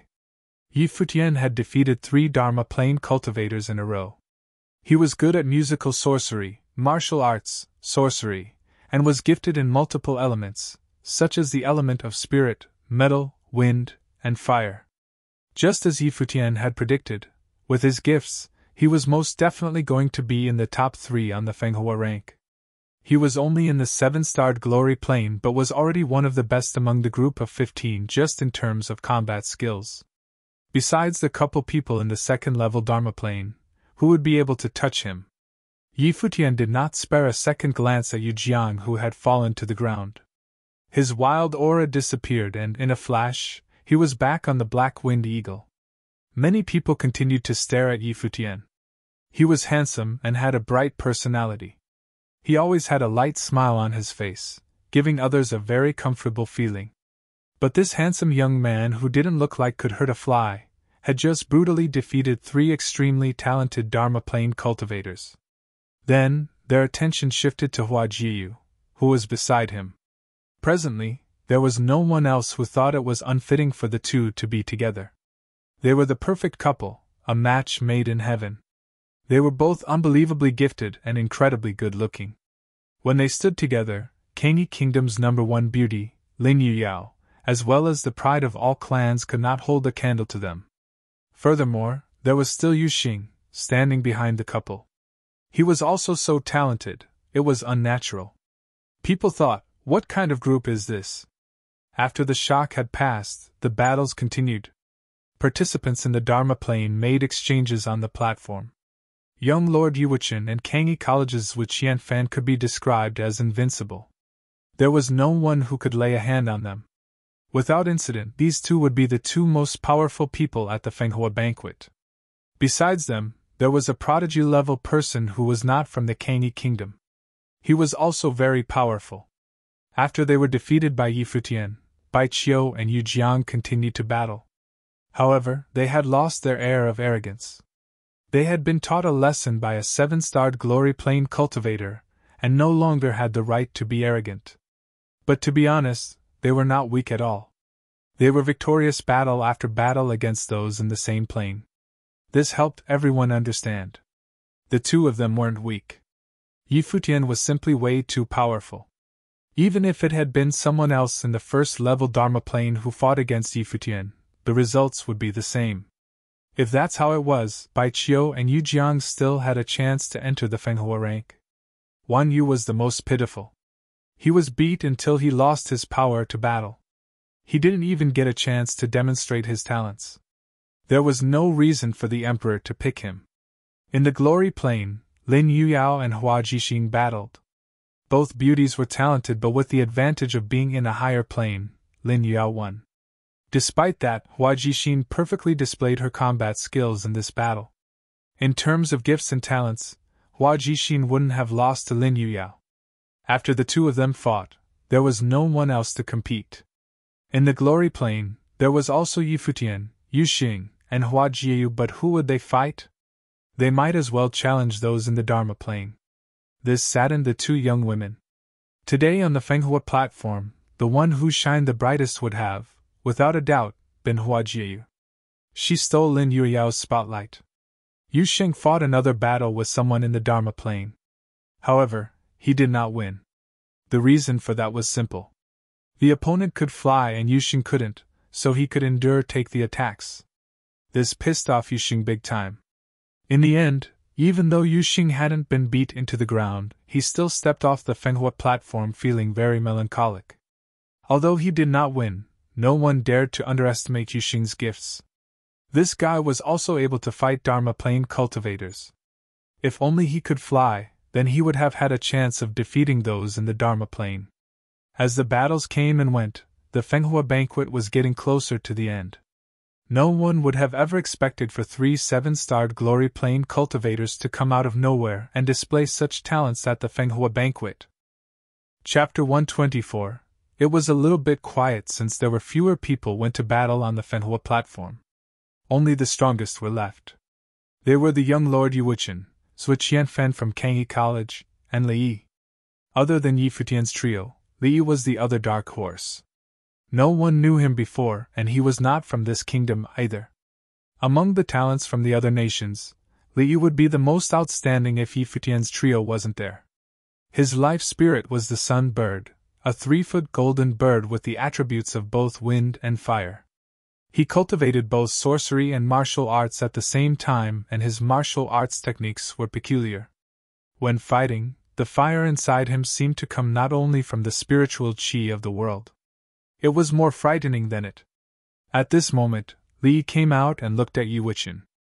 Yuwichin had shone so brightly on the Fenghua platform, but he still wanted to try. Yuwichin landed on the platform quickly. He looked calm as usual, his body standing there like a sword.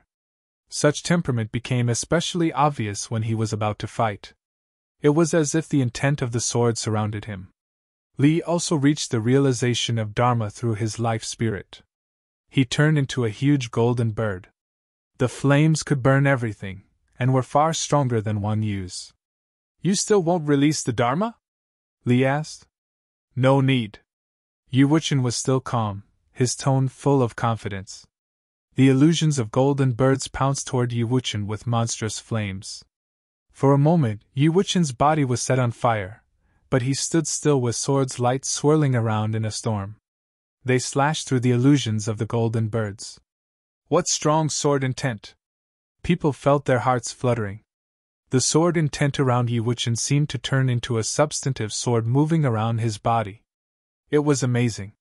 Before the Fenghua banquet started, Yu Wuchen had been cheered the most. Everyone took him as the strongest, and Yu Wuchen didn't disappoint them. Li moved quickly toward Yu Wuchen. Yu Wuchen stepped forward only one step, and the sword intent swept as if it gathered an endless amount into one sword. He was that one sword. Li halted. Yu Wuchen seemed to be a real sword to him instead of a man. The flames went out. Li turned and flew away. I was defeated. Hearing Li Yi's voice, the people felt somewhat confused. In the beginning, Li Yi chose to challenge Yu Wuchen even when knowing his mightiness.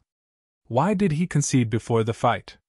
They didn't understand, but for Li Yi, he knew he was defeated as soon as Yu Wuchen stepped forward. He hadn't reached the other's state, not only technically but also spiritually. Yu Wuchen drew back his foot and returned to the air. Many eyes fell upon Zhu Qianfan, who was the only one left who was considered a threat to Yu Wuchen. However, Zhu Qianfan was not going to fight. Perhaps he was not confident enough. Of course, as long as he didn't fight, no one would know who was stronger. Yu Wuchen didn't have the desire to challenge him. He was confident enough to believe that there were no rivals on the Fenghua banquet, and there was no need to challenge anyone. The Fenghua platform became quiet again. It seemed that no one continued to fight. An elder of Kangyi College went on the platform and said, Anyone else? Otherwise, this is the end. No one responded. The elder looked at the emperor. Emperor Yi nodded slightly. The disciples from the Kangyi College bowed and departed. People all looked at those young people in the void. 10 of them would be called out by the emperor and shine brightly. There were many guesses about the ranking. Go up to the platform, the emperor said, smiling. Everyone went to the stage, including Yi Futian's trio. Only Wang Yu was lifted up pathetically. The pitiful Wang Yu glared at Yi Futian. He didn't want to come since it was impossible for him to be on the list. However, this is the rule of the Fenghua banquet. His father ordered some people to carry him to the platform. Yi Futian didn't look at Wang Yu. Wang Yu definitely hadn't expected to have such consequences when he was fighting for Lin Yuyao. The 15 people all appeared on the platform. Yu Wuchen still looked calm as if he didn't care about anything while Zhu Qianfan smiled handsomely. Lin Yuyao looked around with a complex expression. Her beautiful eyes flitted between Yi Futian and Hua Jieyu. She had never thought that there could be another woman who shone brighter than her. Yu Jiang and Bai Qiu had lost their previous arrogance because of that man on the platform, Yi Futian. Although they performed well in the later rounds, people would only remember the round with Yi Futian. The youth was too talented that they could only serve to make him look better in comparison. Gradually, they looked up at the throne in front. The emperor smiled at them and said, Number 10 on the Fenghua list, Lin Yuyao. The emperor's voice made people's hearts tremble. Lin Yuyao, the first beauty of Kangyi Kingdom, was very talented. She had been renowned even before the Fenghua banquet. Now, she was indeed on the Fenghua list but in last place. To appear on the list was unattainable for most people. However, there was nothing to be proud of for Lin Yuyao. In her 2 fights, she was defeated by Hua Jieyu and won Hua Jixin slightly. No one could complain about the emperor's ranking. It was reasonable. Number 9 Yu Jiang. The emperor continued to announce. The hero of the Kangyi College was 9th. Although he was defeated by Yi Futian, he still performed outstandingly. He deserved the 9th place. Number 8 Bai Qiu. The emperor went on. Many people also guessed this outcome. Yu Jiang, Bai Qiu, and Wan Yu were the three talents in realization of Dharma, but they were all defeated by Yi Futian. However, it was proved later that Yu Jiang and Bai Qiu were not weaker than the others in the Dharma plane. It was just because Yi Futian was too monstrous. Therefore, Yi Futian must be one of the top three. It was absolutely a miracle that a man from the 7-star glory plane could be one of the top three. Number 7, Hua Jixin. Hua Jixin, another beauty, was the 7th. Hua Jixin herself felt a little bit surprised. She looked at the emperor with puzzlement. She had only fought with Lin Yuyao, and she was defeated. Why would the emperor put her in 7th place? It was unexpected not only for Hua Jixin but also for many other people. However, they knew that it couldn't call a defeat since Hua Jixin had used the 8-star glory plane to fight with Lin Yuyao to that extent. If she was on the same plane as Lin Yuyao, it was quite possible for her to win. Lin Yuyao was also stunned. She had battled twice, defeated by Hua Jiayu but victorious over Hua Jixin. However, the emperor ranked her at the last and set Hua Jixin at the 7th place. It was natural to be upset. Number 6, Li. The emperor continued.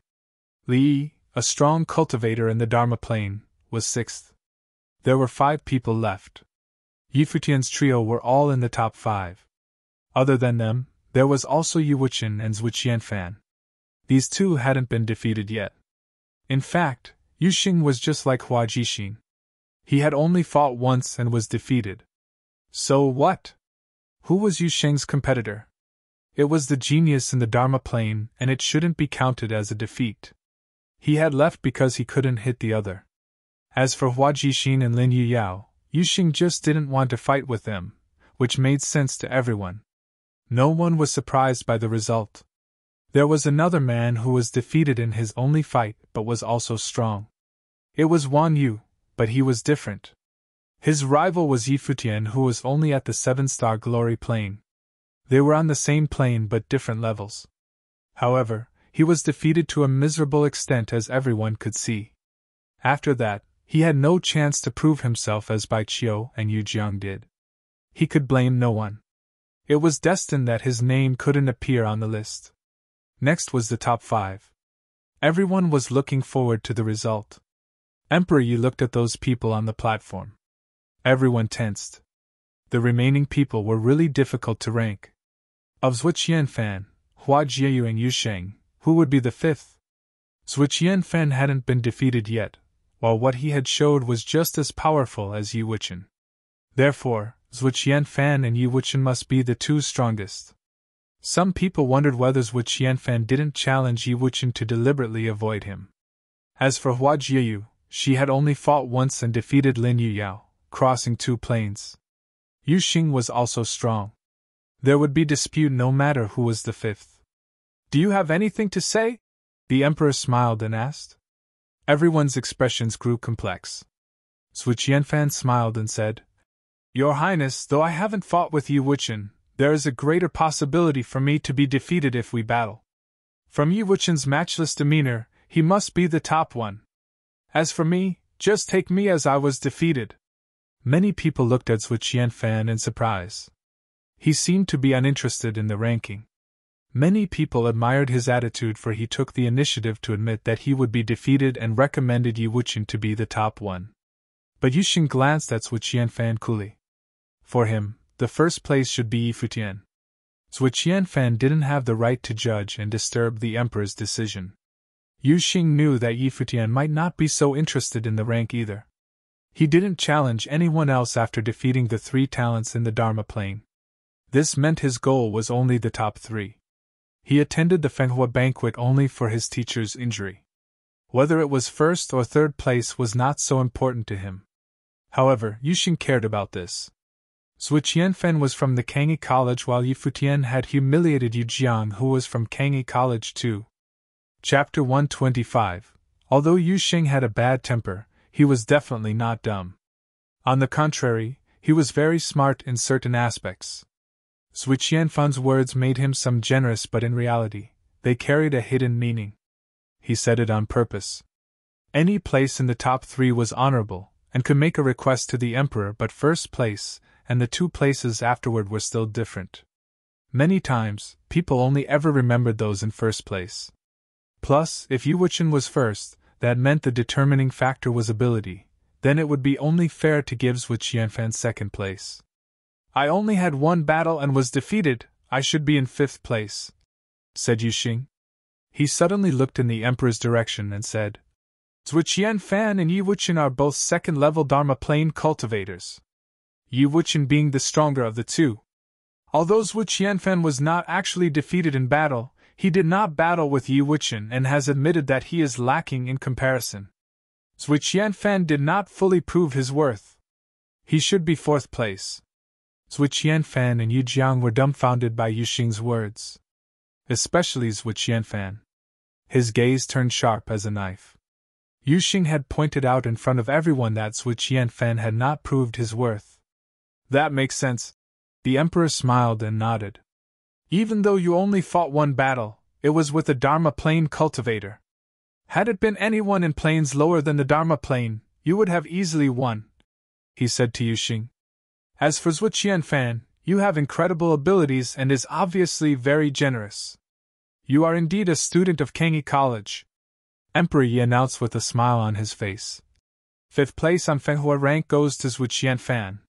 Hearing Emperor Ye's compliment, Zhuo Qianfan let out a small smile, but that smile froze on his face when he heard the second half of the sentence. However, he recovered quickly. In the air above the Fenghua platform, many people had their attention trained in their direction. The conversation between Yu Xing, Zhuo Qianfan, and the emperor was full of hidden meanings. In the end, Emperor Yi had placed Zhuo Qianfan in fifth. Kangyi College was the most well-known place of cultivation in the imperial city, but although they had 2 students on the Fenghua rank, none of them made it to top 3. Hua Jieyu fourth. The audience did not think much of it. Emperor Yi continued to announce the results, and in fourth place was Hua Jieyu, not Yu Xing. Yu Xing had asked to be placed fifth, but now, the emperor had left him for the top 3. Yu Xing actually made it into the top 3 despite his loss in the only battle he fought. This seemed senseless but right at the same time. The Fenghua rank did not only look at wins or losses, but combat power and abilities as well.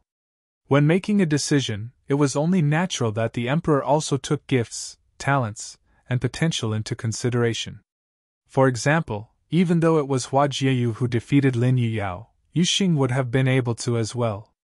Hua Jieyu also battled with Wang Yu but was unable to contend against him.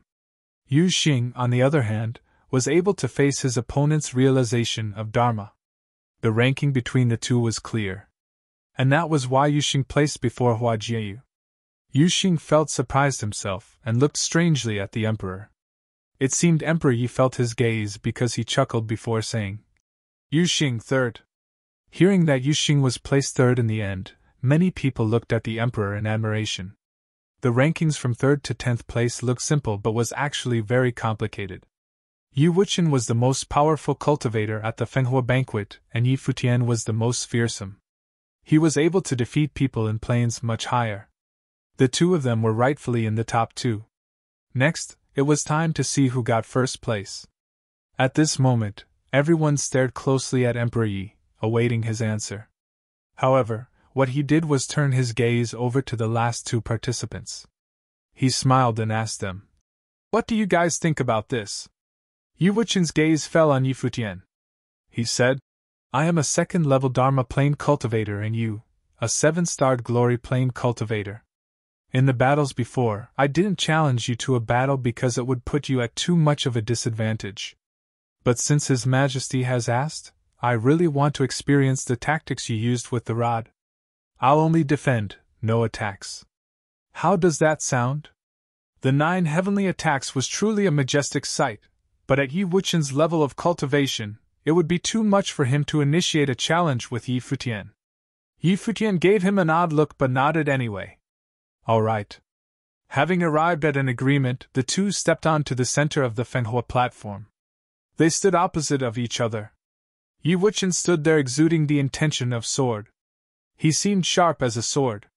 In Yi Futian's hand, the long rod appeared. Boom! Yi Futian took a step forward. an invisible force suddenly exploded. Boom! He took another step, this time stronger than the last. Step by step, Futian walked closer to Yi Wuchen. With every step the force of power escalated until a powerful storm began to revolve around Yi Futian's body. Yi Wuchen remained standing quietly. No matter what Yi Futian did, he remained stationary. When the force escalated all the way to the top, Yi Futian's wings appeared and took him up in the air.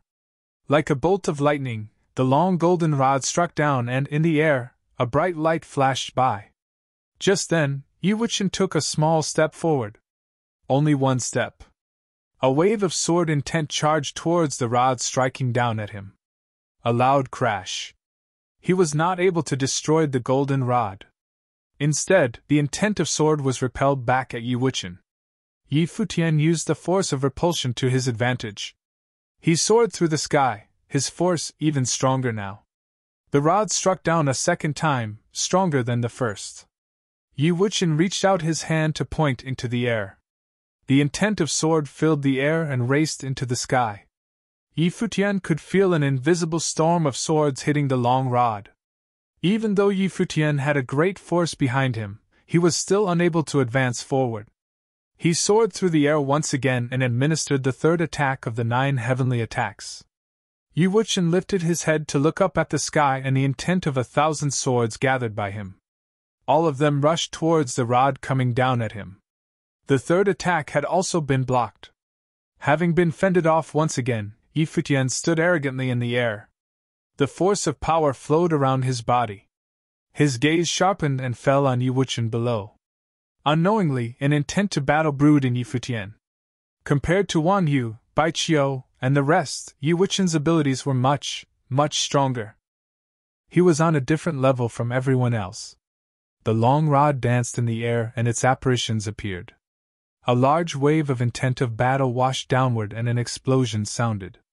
With the great force of power pushing forward, the rod struck for the 4th time. The tens of thousands of apparitions combined into one. The intent of sword rushed towards the rod once again, but this time, it was destroyed. At this sight, Yi Wuchen moved quickly. With a step, he lifted into the air. His body morphed into a sword, the intent of sword joined his body and charged at the long rod. Finally, when the rod struck again, the endless amount of sword intent filled the finger that Yi Wuchen pointed out with, and a large sword appeared. When the two weapons meet, they were both destroyed, dissipating into nothing.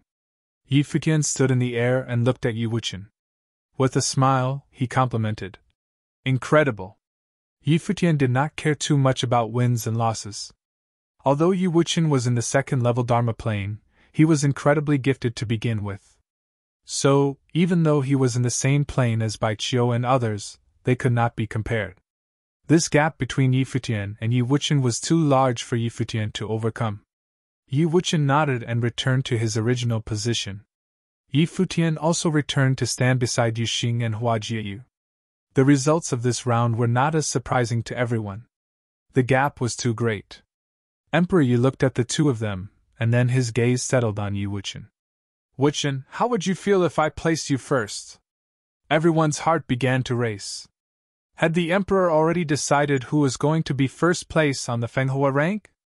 Yi Wuchen was invincible during this year's Fenghua banquet and was definitely qualified to be first. Yi Wuchen lifted his head to look at Emperor Yi. Under the gaze of all spectators, he opened his mouth slowly and said, Yi Futian is more qualified than I am. His words dumbfounded everyone. They all looked at him in shock. But Emperor Yi only smiled, seemingly very satisfied at Yi Wuchen's reply. He looked at Yi Wuchen and smiled. Then as you wish. Second on the Fenghua rank, Yi Wuchen. At this announcement, everyone was shaken. They were surprised by the emperor's decision. The emperor had asked Yi Wuchen what he thought of being first. This made everyone think that he was going to be in first place. But now, countless pairs of eyes landed on the Fenghua platform, right at the handsome figure standing between Hua Jieyu and Yu Xing. They all knew that after today, Yi Futian would be famous throughout the entire Kangyi kingdom. Beside Emperor Yi, Yu Lingxi smiled at Yi Futian. He was finally receiving the honor he deserved for his gifts. He defeated 3 Dharma plane cultivators in a row and was destined to shine brighter than others. First place on the Fenghua rank, Yi Futian, said Emperor Yi with a smile. Everyone was so quiet, you could hear a pin drop. All eyes were focused on a single person, truly the center of attention. Zhu Qianfan and Yu Jiang of the Kangyi College stood frozen. Yi Futian? First place? While Zhu Qianfan was placed 5th. Bai Qiu and Wang Yu looked coldly at Yi Futian. Hua Jixin hid a smile. She was happy for him. Lin Yuyao looked conflicted. Hua Jiu smiled at Yi Futian. He had been chased from the Nandu nation. Carrying rage and hate, he had come a long way to arrive at the Kangyi kingdom. He never expected to stand out so much in this country. This was the kind of person Yi Futian was. No matter where he went, he would always be the most outstanding, the brightest existence. No one could go above him. Yu Xing burst into laughter. His smile was silly, making him look like a completely different person than the wild fighter from before. He was so happy, it was like he had gotten first place. It was possible that Yu Xing wouldn't even be this happy had he actually gotten first place himself.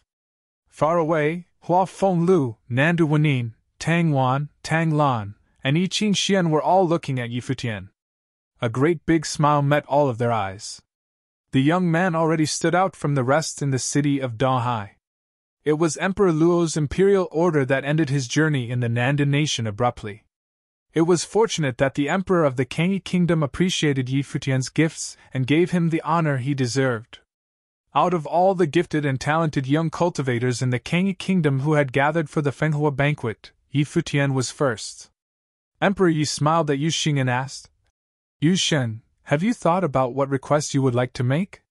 Yu Xing lifted his head, and his eyes met with Emperor Yi. He scratched his head.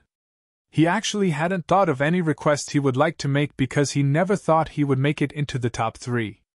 Your Majesty, you seem like a pretty nice guy, so I won't ask you for anything, Yu Xing said with an honest smile. To him, Yi Futian's honor was more important than everything else. The sight of Emperor Yi was a lot more pleasing to Yu Xing now.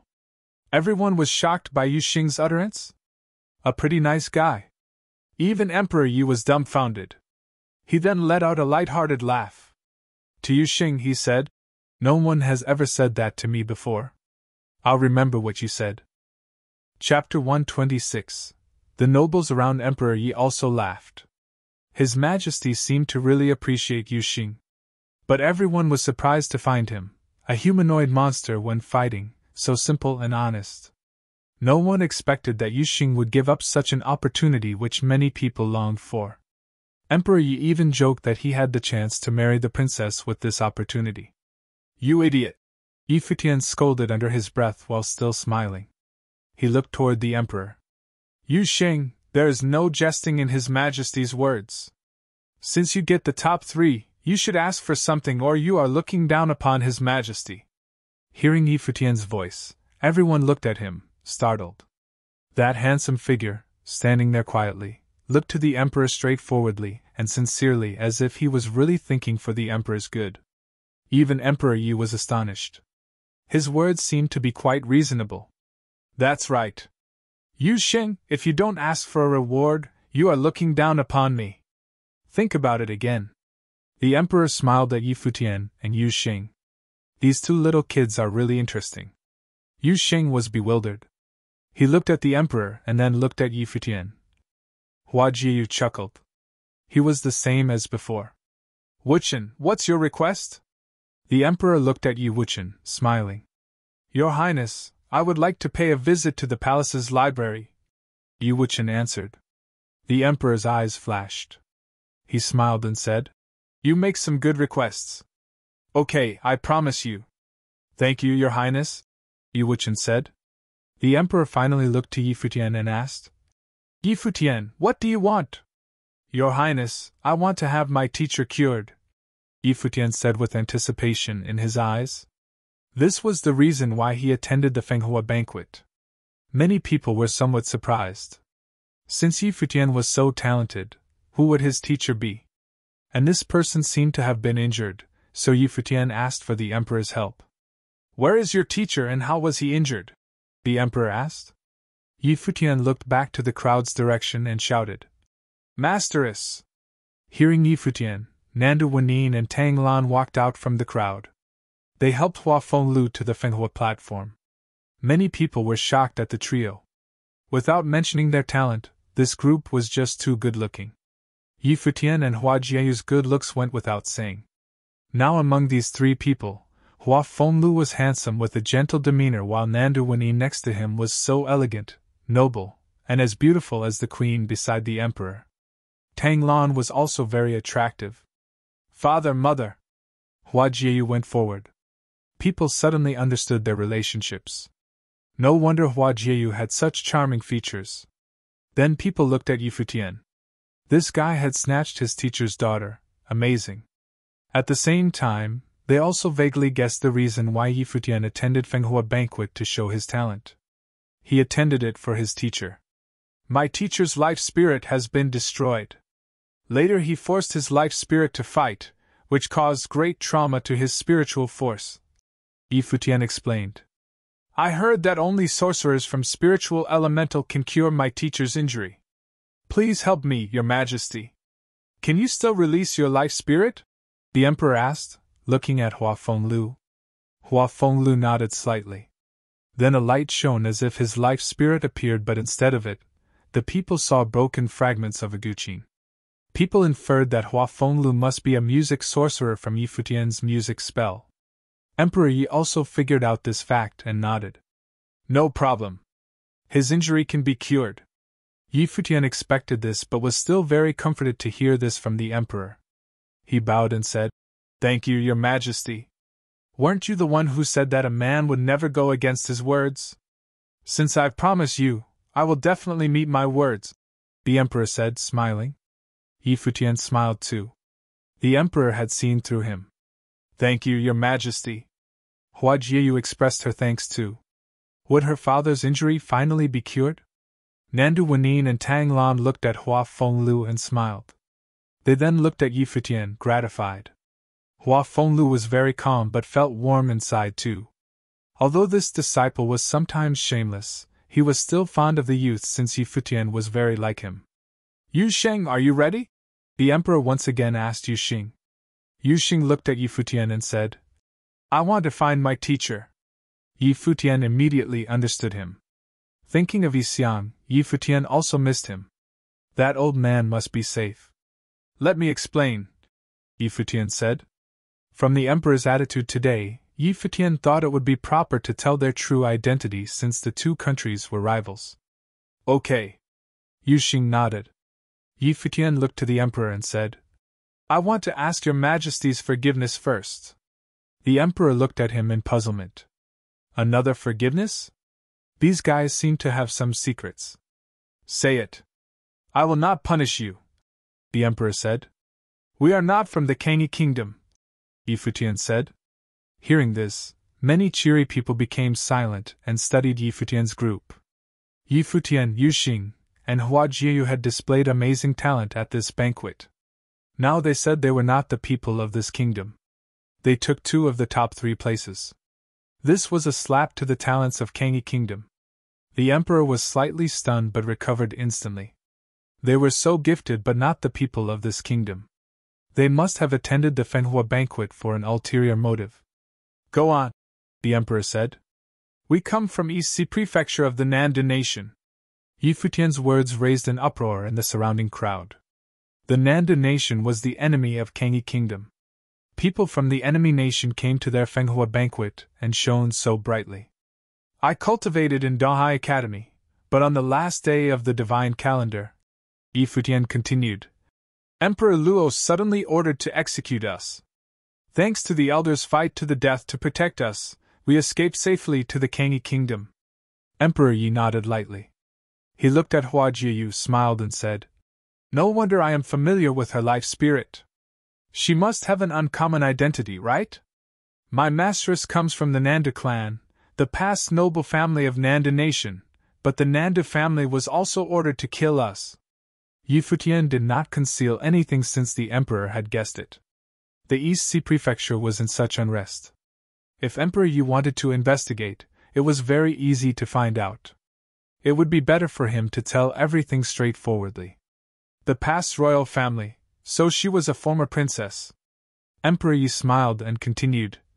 What does this have to do with Yuxing's request?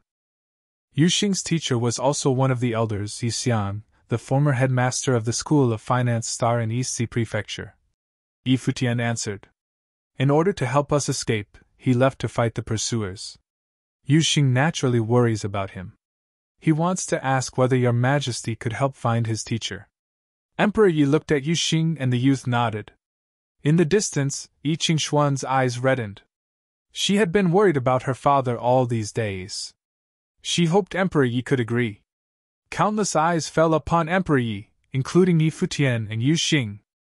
Although they were from Nandu Nation, they were being chased by the killers from Nandu. Therefore, Emperor Yi could not blame them. Yi Futian guessed that the emperor might agree, but before the emperor did so, he was still unsure about it.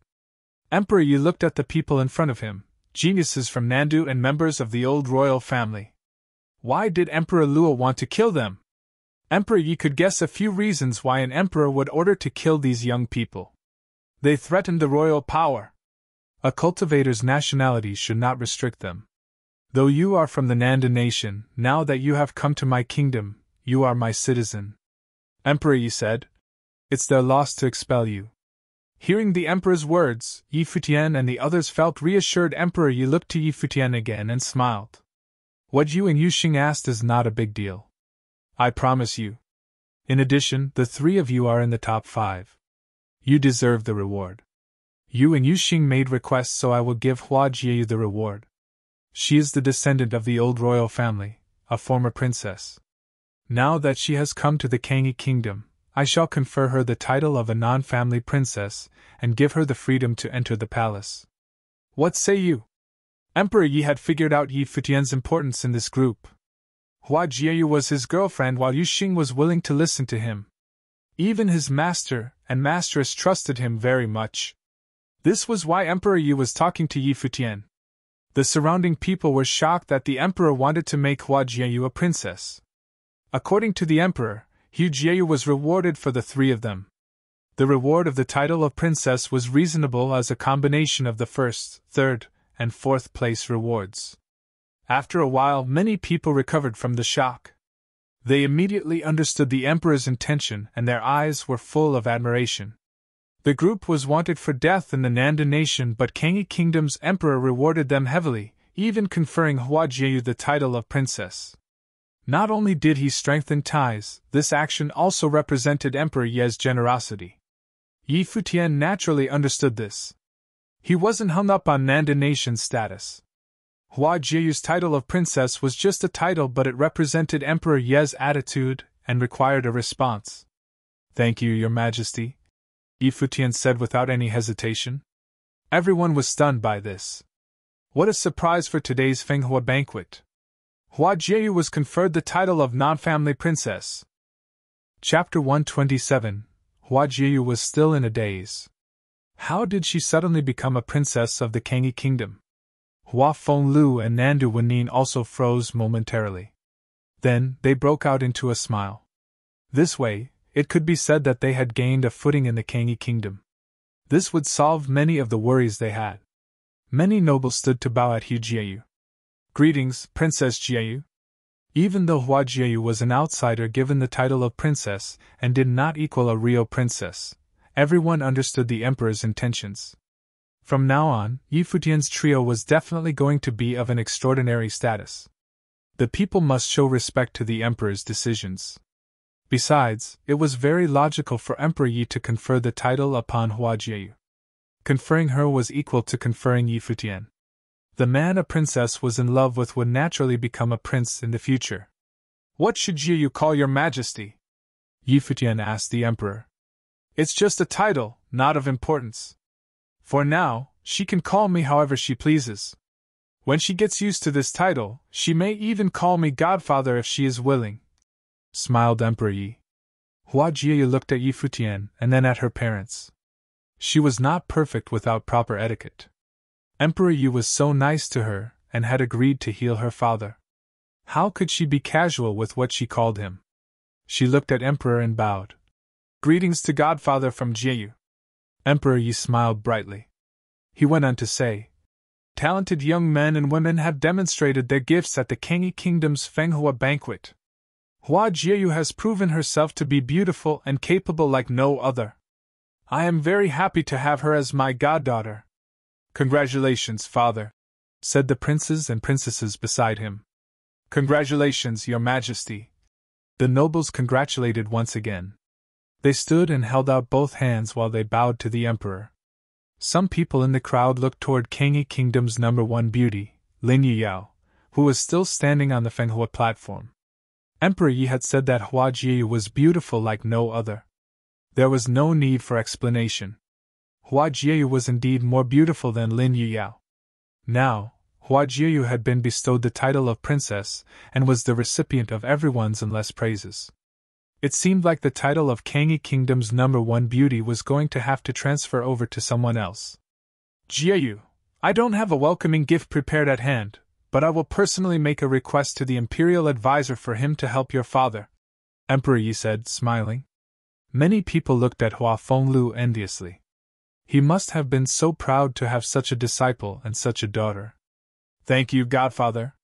The smile on Hua Jieyu's face was big and bright.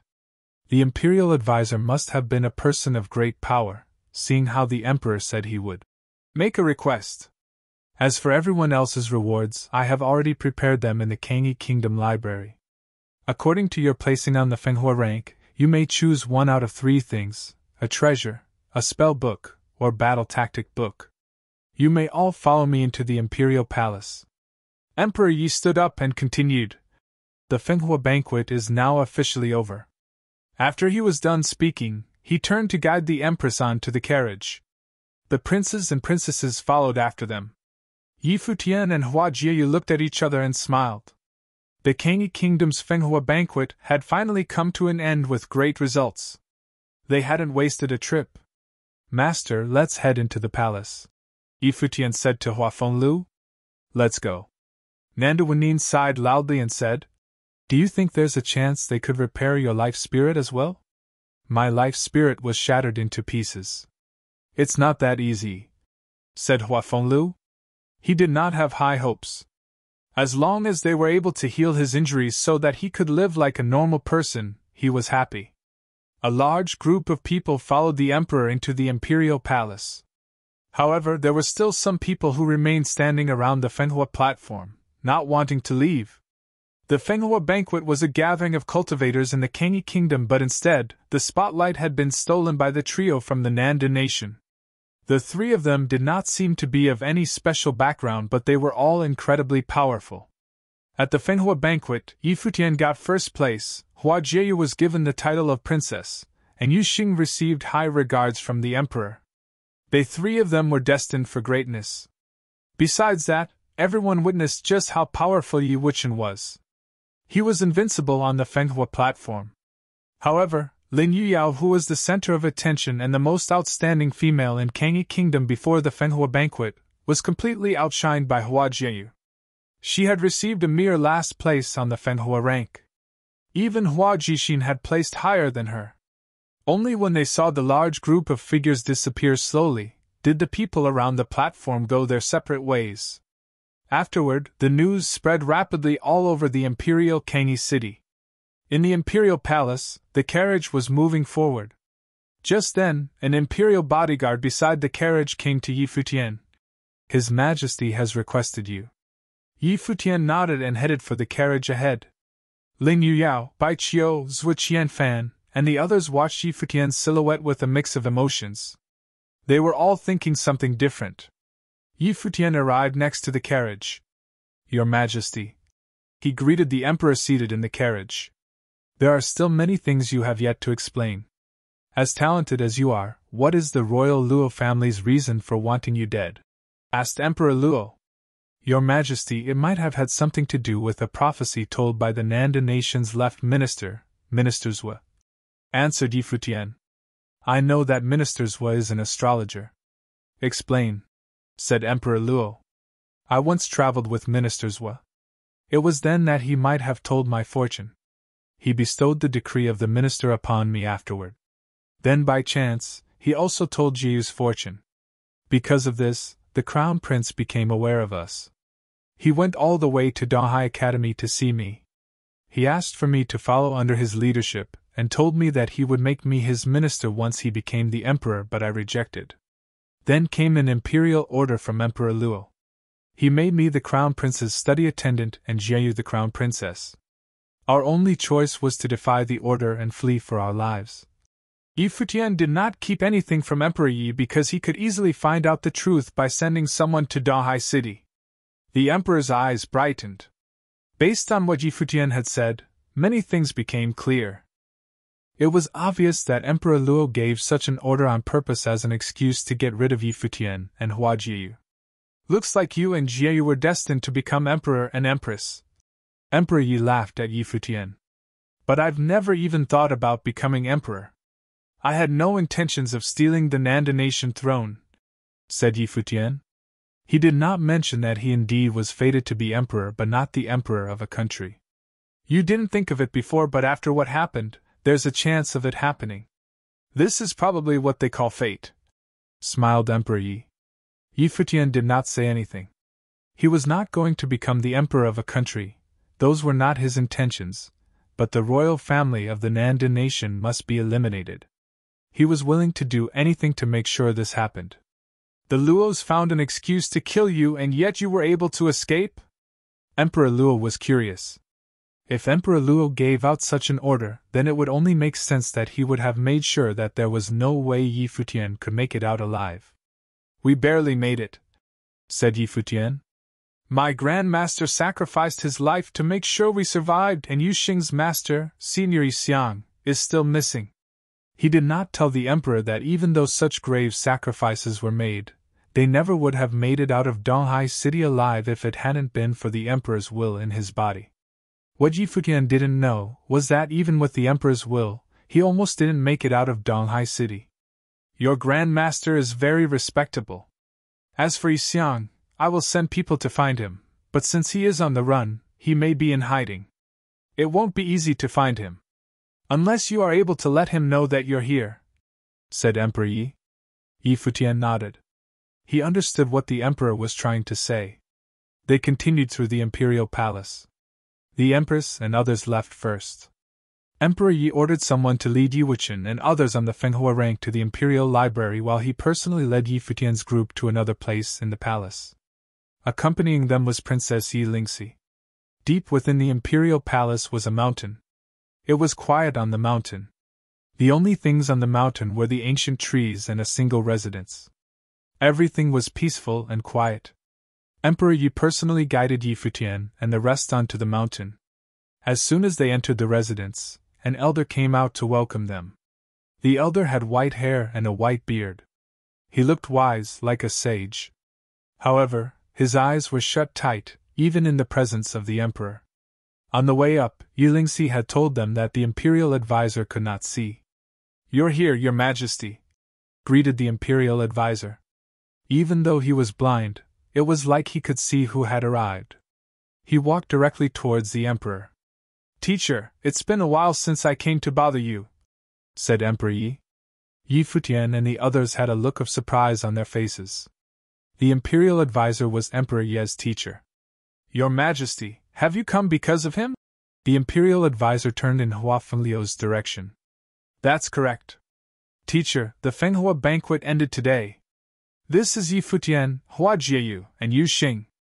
The three of them are unbelievably gifted and have a lot of potential. They may even surpass me in the future. Yi Futian ranked first and his request was for his master's injuries to be healed. Originally, I did not want to disturb you, but then I took Jiu as my goddaughter. So, the only thing I could do was to ask you to help heal her father, explained Emperor Yi. They are extraordinary indeed, nodded the imperial advisor. He turned to Hua Fengliu and asked, How are your injuries? Hua Fengliu released his broken life spirit once again. Then leaned against Nanda Wanyin fatigued. He didn't even have energy to speak. Yi Futian spoke for him. Master forcefully summoned his life spirit in a battle after it was disabled. I can heal him, but it's not something I can do in a day. Especially since his life spirit is shattered. It will take a long time to recover fully," said the Imperial advisor. "You can repair his life spirit?" asked Futian with a shaking voice. Even Hua Fenliu's heart skipped a beat. He had never even dared to dream of it. "There's nothing surprising about teacher being able to do what others can't," chuckled Emperor Yi. Hearing this, everyone was surprised and happy. All of them bowed to Emperor again. "Thank you, Your Highness. You guys should be thanking my teacher," laughed Emperor Yi. The Imperial advisor waved his hand. "Since His Majesty has requested, it is only right for me to oblige. He will need to stay here for treatment. As for the rest of you, if you don't mind that there isn't much to offer here, you guys can stay here as well." "Thank you, Senior." Yi Futian put his hands together and bowed at the elder with great gratitude. Hua Jiu was excited. Her father's life spirit could actually be healed. Nanda Wining's eyes were getting red. All these years, she never had any high hopes. "Then you guys shall stay here with teacher.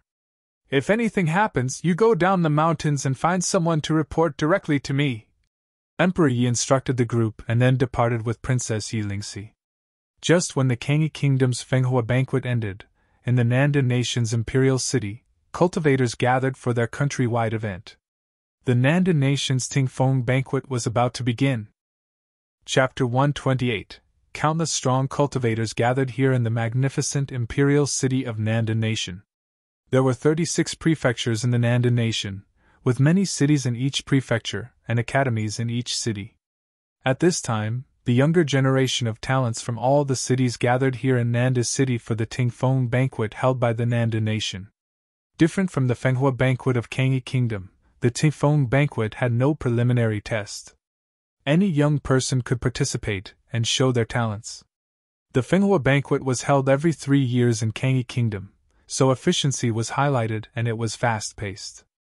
As for the Tingfeng banquet, held every 10 years, it was grander. People from the East Sea Prefecture gradually arrived at the imperial city. Not only young participants came but also those strong cultivators who wanted to witness the grand banquet. The strong cultivators from Donghai Academy of the East Sea Prefecture definitely would not miss such a grand banquet.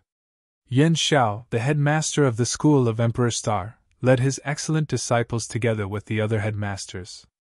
Stepping into the city, a group of demon beasts flew in the sky. The disciples looked over the magnificent ancient city below, feeling slight butterflies. They wondered whether they would stand out in this Tingfeng banquet. Amongst the crowd was Zhuqing, who was thought the most highly by Yan Xiao, the headmaster. Standing on a beast, Zhuqing looked over at the capital, full of ambition.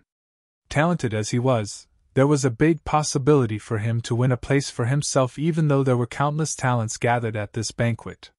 However, Zhuqing was not completely confident. No one knew how many powerful figures were born during the past 10 years. Nobody dared claim that he could stand out. At this time, a figure appeared in Zhuqing's mind. If that talented youth was here, he must be the winner. However, it had been only about 1 month since the Donghai City event. He was probably still on the run. Zhou Mu was also with the group of people, as well as his teacher, the art saint. Lin Xia was also here. She had matured from when she met Yi Futian on the ship in the East Sea. 17-year-old Lin Xia was now more beautiful and her body more curved. At the beginning of this year, she attended the spring quarter examination held by the Donghai Academy and passed.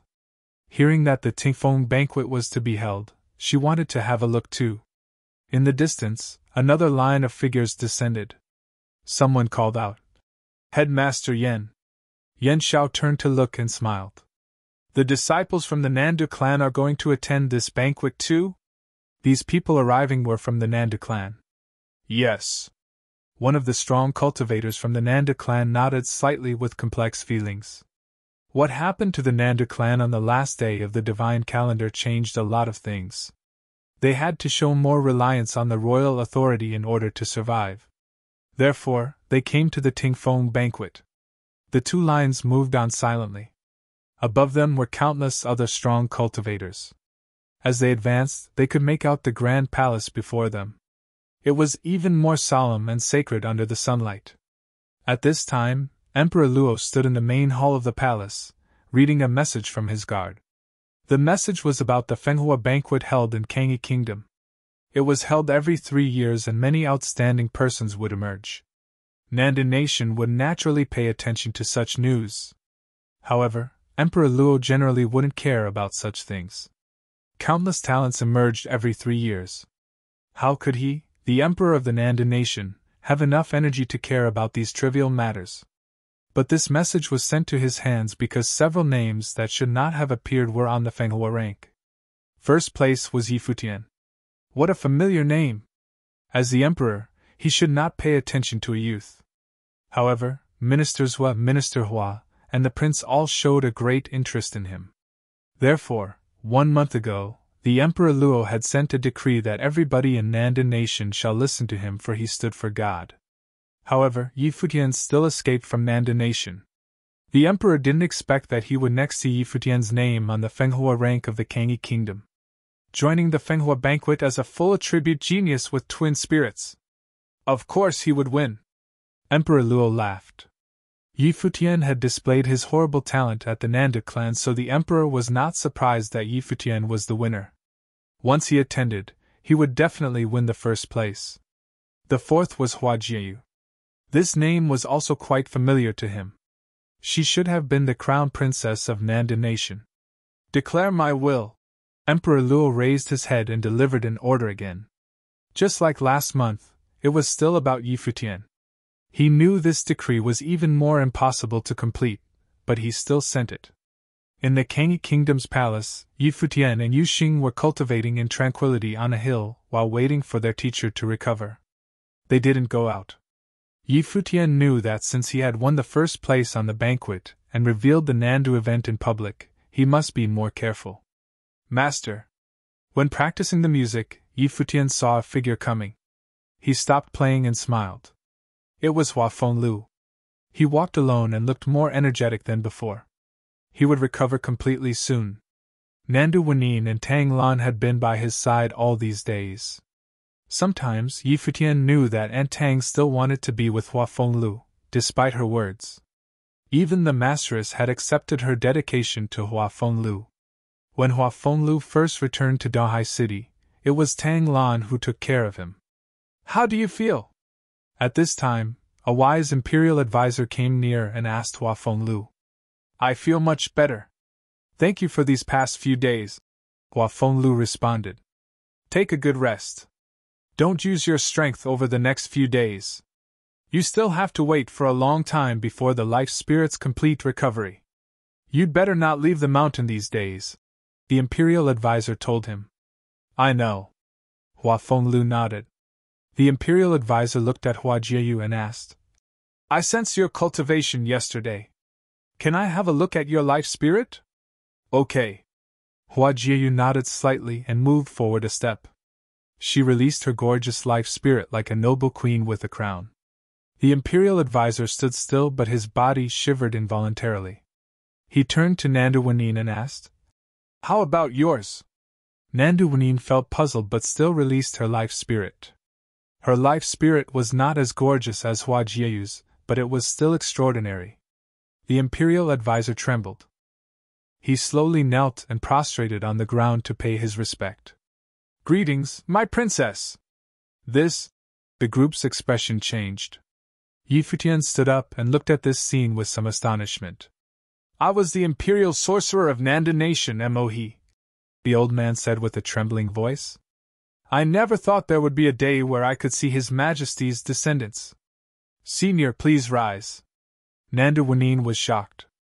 No one here had expected that the imperial advisor of Kangyi Kingdom used to be the imperial sorcerer of the Nandan Nation. Of course, he was from the previous Nandan Nation, not the present one. Are you the descendant of the Emperor Ju? The old man stood up slowly and asked with a trembling voice. Yes, he is my grandfather. It is said that he escaped to the Nandu clan in the Dahai city after the Luos took the power. Nandu Wenin nodded.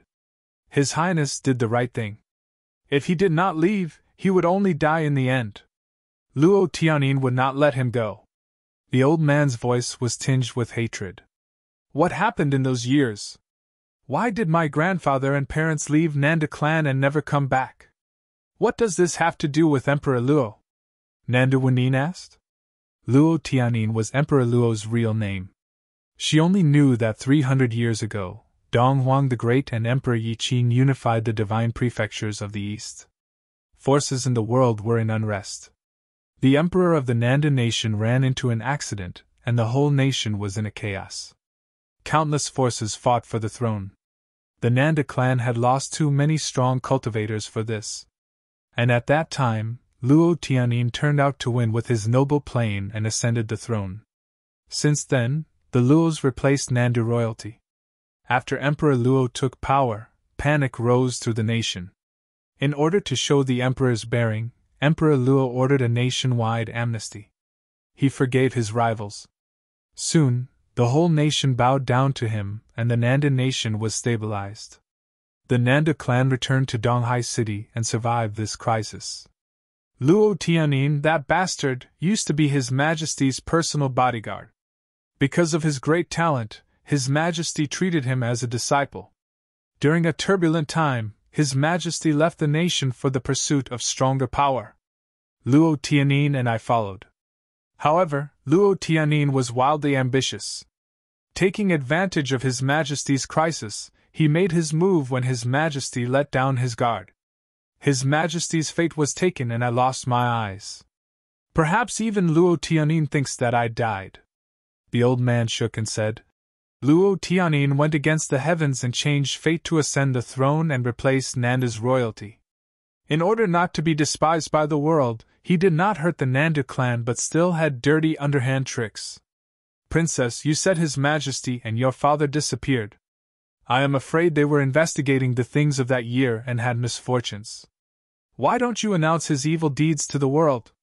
Hearing about the past events, Nanda Wanine was furious. If I do so, the Nanda clan will perish completely. The old man sighed. I settled in Kangi Kingdom with a disguised identity for so many years. I taught the emperor how to cultivate so the Kangi Kingdom can become stronger and one day overthrow the Luo reign. Yi Futian didn't expect this secret and suddenly understood many things. The reason why Emperor Luo declared in Donghai City to confer Hua Jiyu with the title of Crown Princess was not only because of ministers was augury. The poor Nanda clan didn't know that the emperor would definitely not let Hua Jiyu rise unless she became subordinate to him and became the crown princess. Moreover, Emperor Luo had once gone against fate. He was not afraid of fate at all. Now he'd become stronger. As the emperor, how would he fear the two fated youths? When they were discussing this issue, a messenger from the Nanda nation came to visit the emperor of the Kangi Kingdom. Chapter 129. In the main hall of the Kangi Kingdom's imperial palace, an ambassador from the Nanda nation had arrived. Emperor Yi met him seated on his throne. Greetings, Emperor Yi, said the ambassador. He knelt down on the floor in a deep bow. Rise, said Emperor Yi. Thank you, Your Majesty. The ambassador rose from the ground and looked at Emperor Yi. I have come under the order of His Majesty of the Nanda nation. We heard that traitors of our country, Yi Futian and Hua Jiyu, were here at the Kangi Palace. His Majesty has sent me in a request that they be returned to the Nanda nation for punishment. They are already citizens of the Kangi Kingdom. Furthermore, I have already conferred the title of princess upon Hua Jiyu and she is now my goddaughter. Relay the message to your emperor, they no longer have anything to do with your country. Do not use the term traitor in reference to them anymore, Emperor Yi said with a cold demeanor. He was dignified and stern. They were once citizens of the Nanda nation's East Sea Prefecture and have defied the orders of the emperor. They are traitors and deserve capital punishment. Is it really proper for Emperor Yi to handle things this way? The ambassador asked the emperor without fear. How preposterous, said someone on the sideline. They stared at the ambassador with cold eyes, but he only lifted his head to look at Emperor Yi calmly, either haughty nor humble. I will repeat myself once more. They are now part of the Kangi Kingdom. Hua Jiyu is a princess and in the future Yi Futian will be a prince. Did you hear me clearly? Said with a natural sternness. noble will befell the ambassador, and he could feel an invisible force pushing down on his head. Our country is willing to trade a city for each of them. The ambassador bowed his head. If I want one your cities, I will fight for it myself.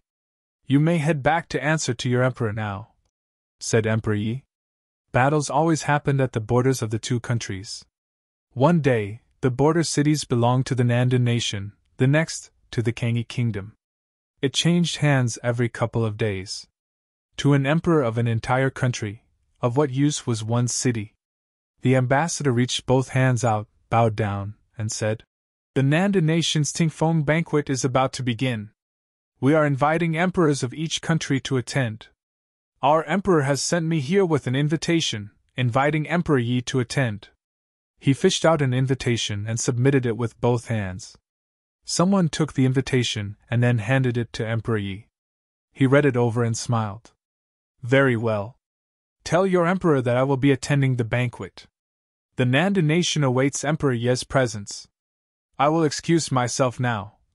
The ambassador bowed his head and retreated backward. He continued out of the hall before bowing once again, and only then did he turn his back to leave. After he left, Emperor Yi put down the invitation in his hand and went into deep thought. Emperor Luo is actually inviting emperors of different countries to attend the Tingfeng banquet. Was he that confident in this year's banquet? Standing up, Emperor Yi walked out of the main hall. Yi Futian had no idea of this. Although he knew that the results of the Fenghua banquet might attract attention from the Nandan nation, he never thought they would send someone so quickly. On the mountain, Imperial Advisor Mo He said to Hua Jieyu, Princess Jieyu's life spirit seems to have evolved. Back in the old Nandan nation, I used to follow His Majesty around and have a pretty good understanding of this life spirit. Princess Jieyu, you can continue to cultivate here and I can teach you what I know. Hua Jieyu's eyes sparkled and she quickly nodded. Thank you, Senior.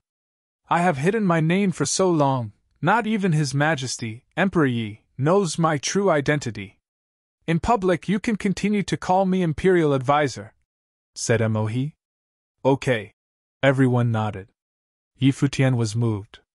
Who would have thought that in a foreign land, they would be able to meet the imperial sorcerer of the Nandan nation's previous royal family? Years ago, the royal Nanda family was stripped of their title and moved out of the East Sea Prefecture to avoid danger. They did not dare to even think of revolting because they were afraid that Emperor Luo might try to kill them. Once an imperial bodyguard, Luo Tianyin, had become emperor. One imperial order from him was able to scare the wits out of the entire clan. What a joke. Someone's here, said the imperial advisor. He walked outside and moments later, Prince Yi Danshan and Princess Yilingxi arrived.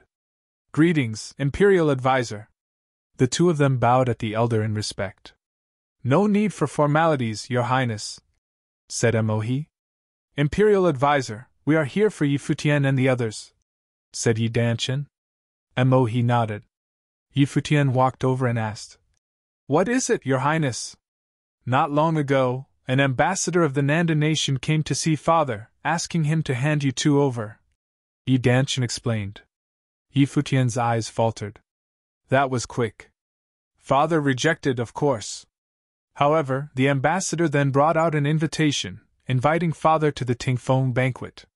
Father wants to bring all 10 of the cultivators on the Fenghua rank along with him and wants to know if you guys would be willing to do so.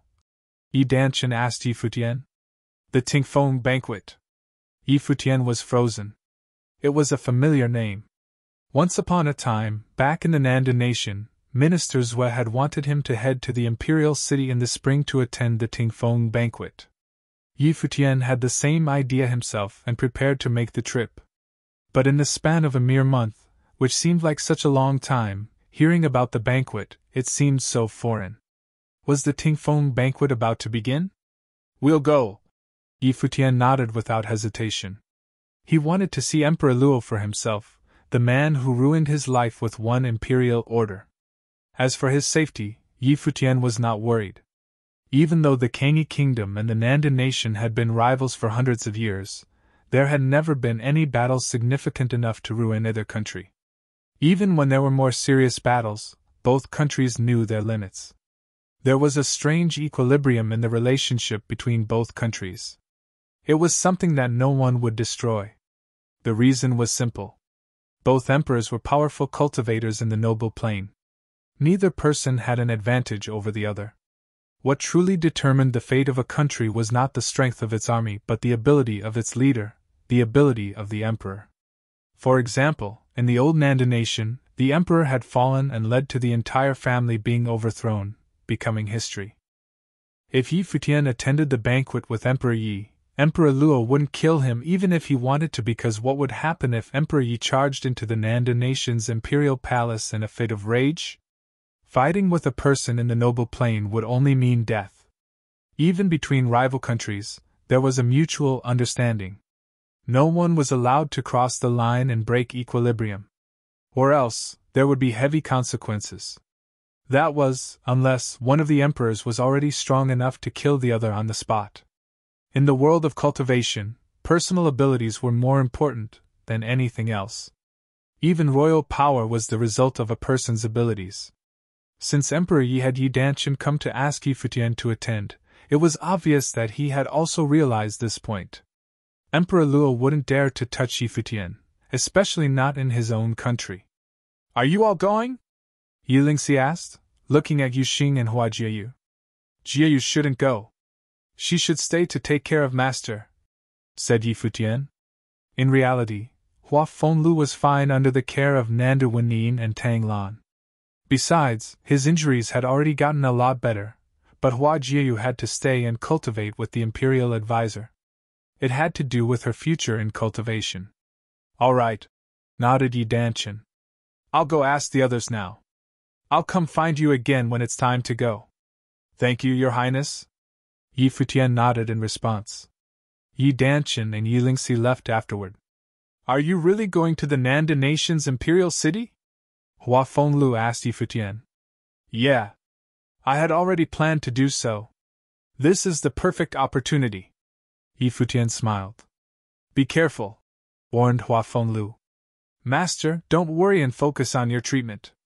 You have to repair your life spirit, or else it'll be really embarrassing for you when I surpass you in a couple of years," laughed Yi Futian. "Okay.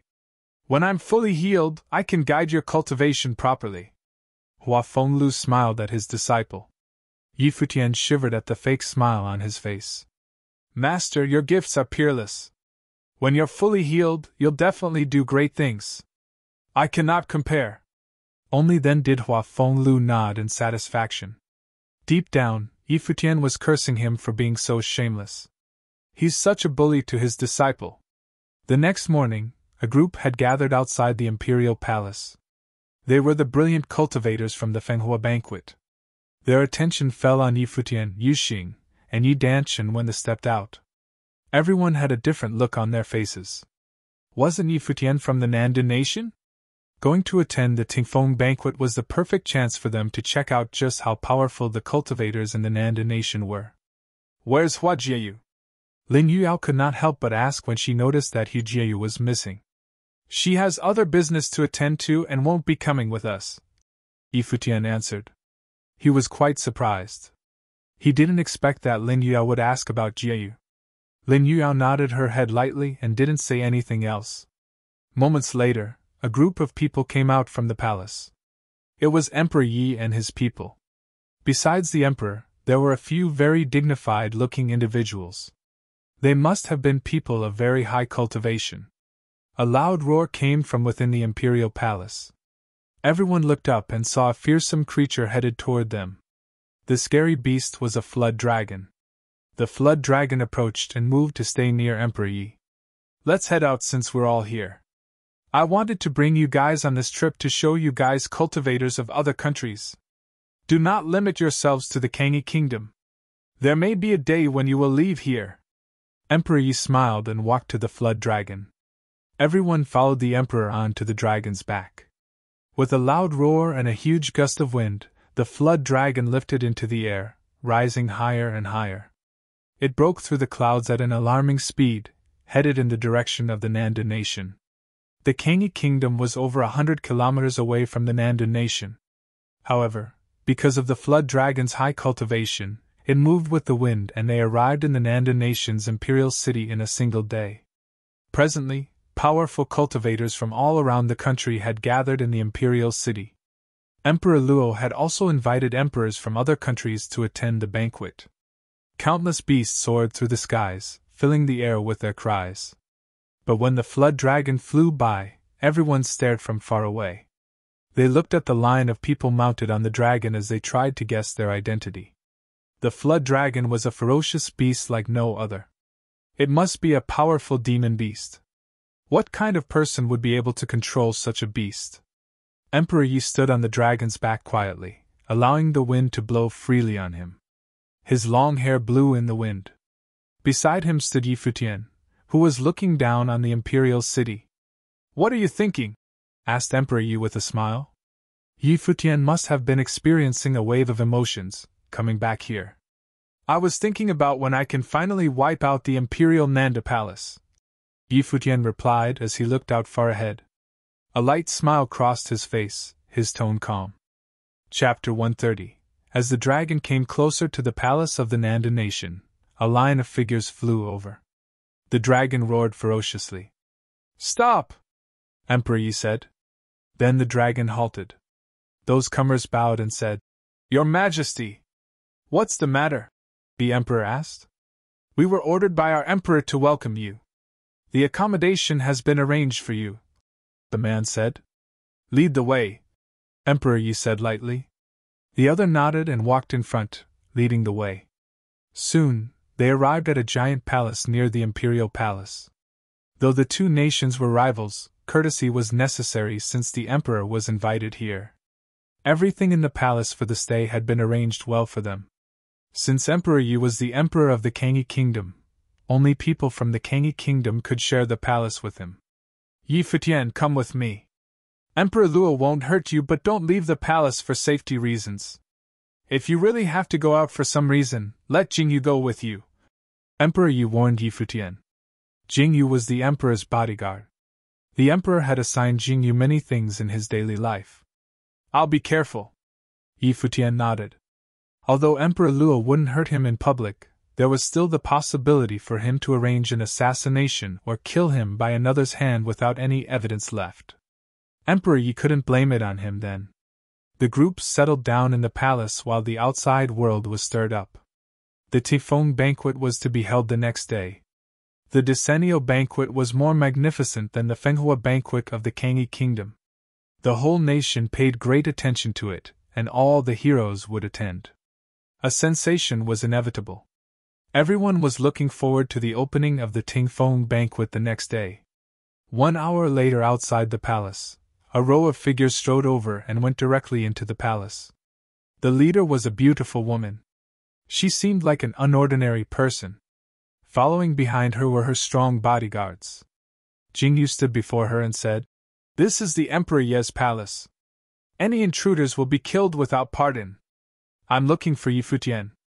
The woman looked up to Jingyu, and Jingyu suddenly grew hesitant. "Since this is Emperor Ye's palace, what do you think we can do?" the woman continued. Jingyu thought for a while, then said, "Follow me." He led the way, and the woman's people followed behind.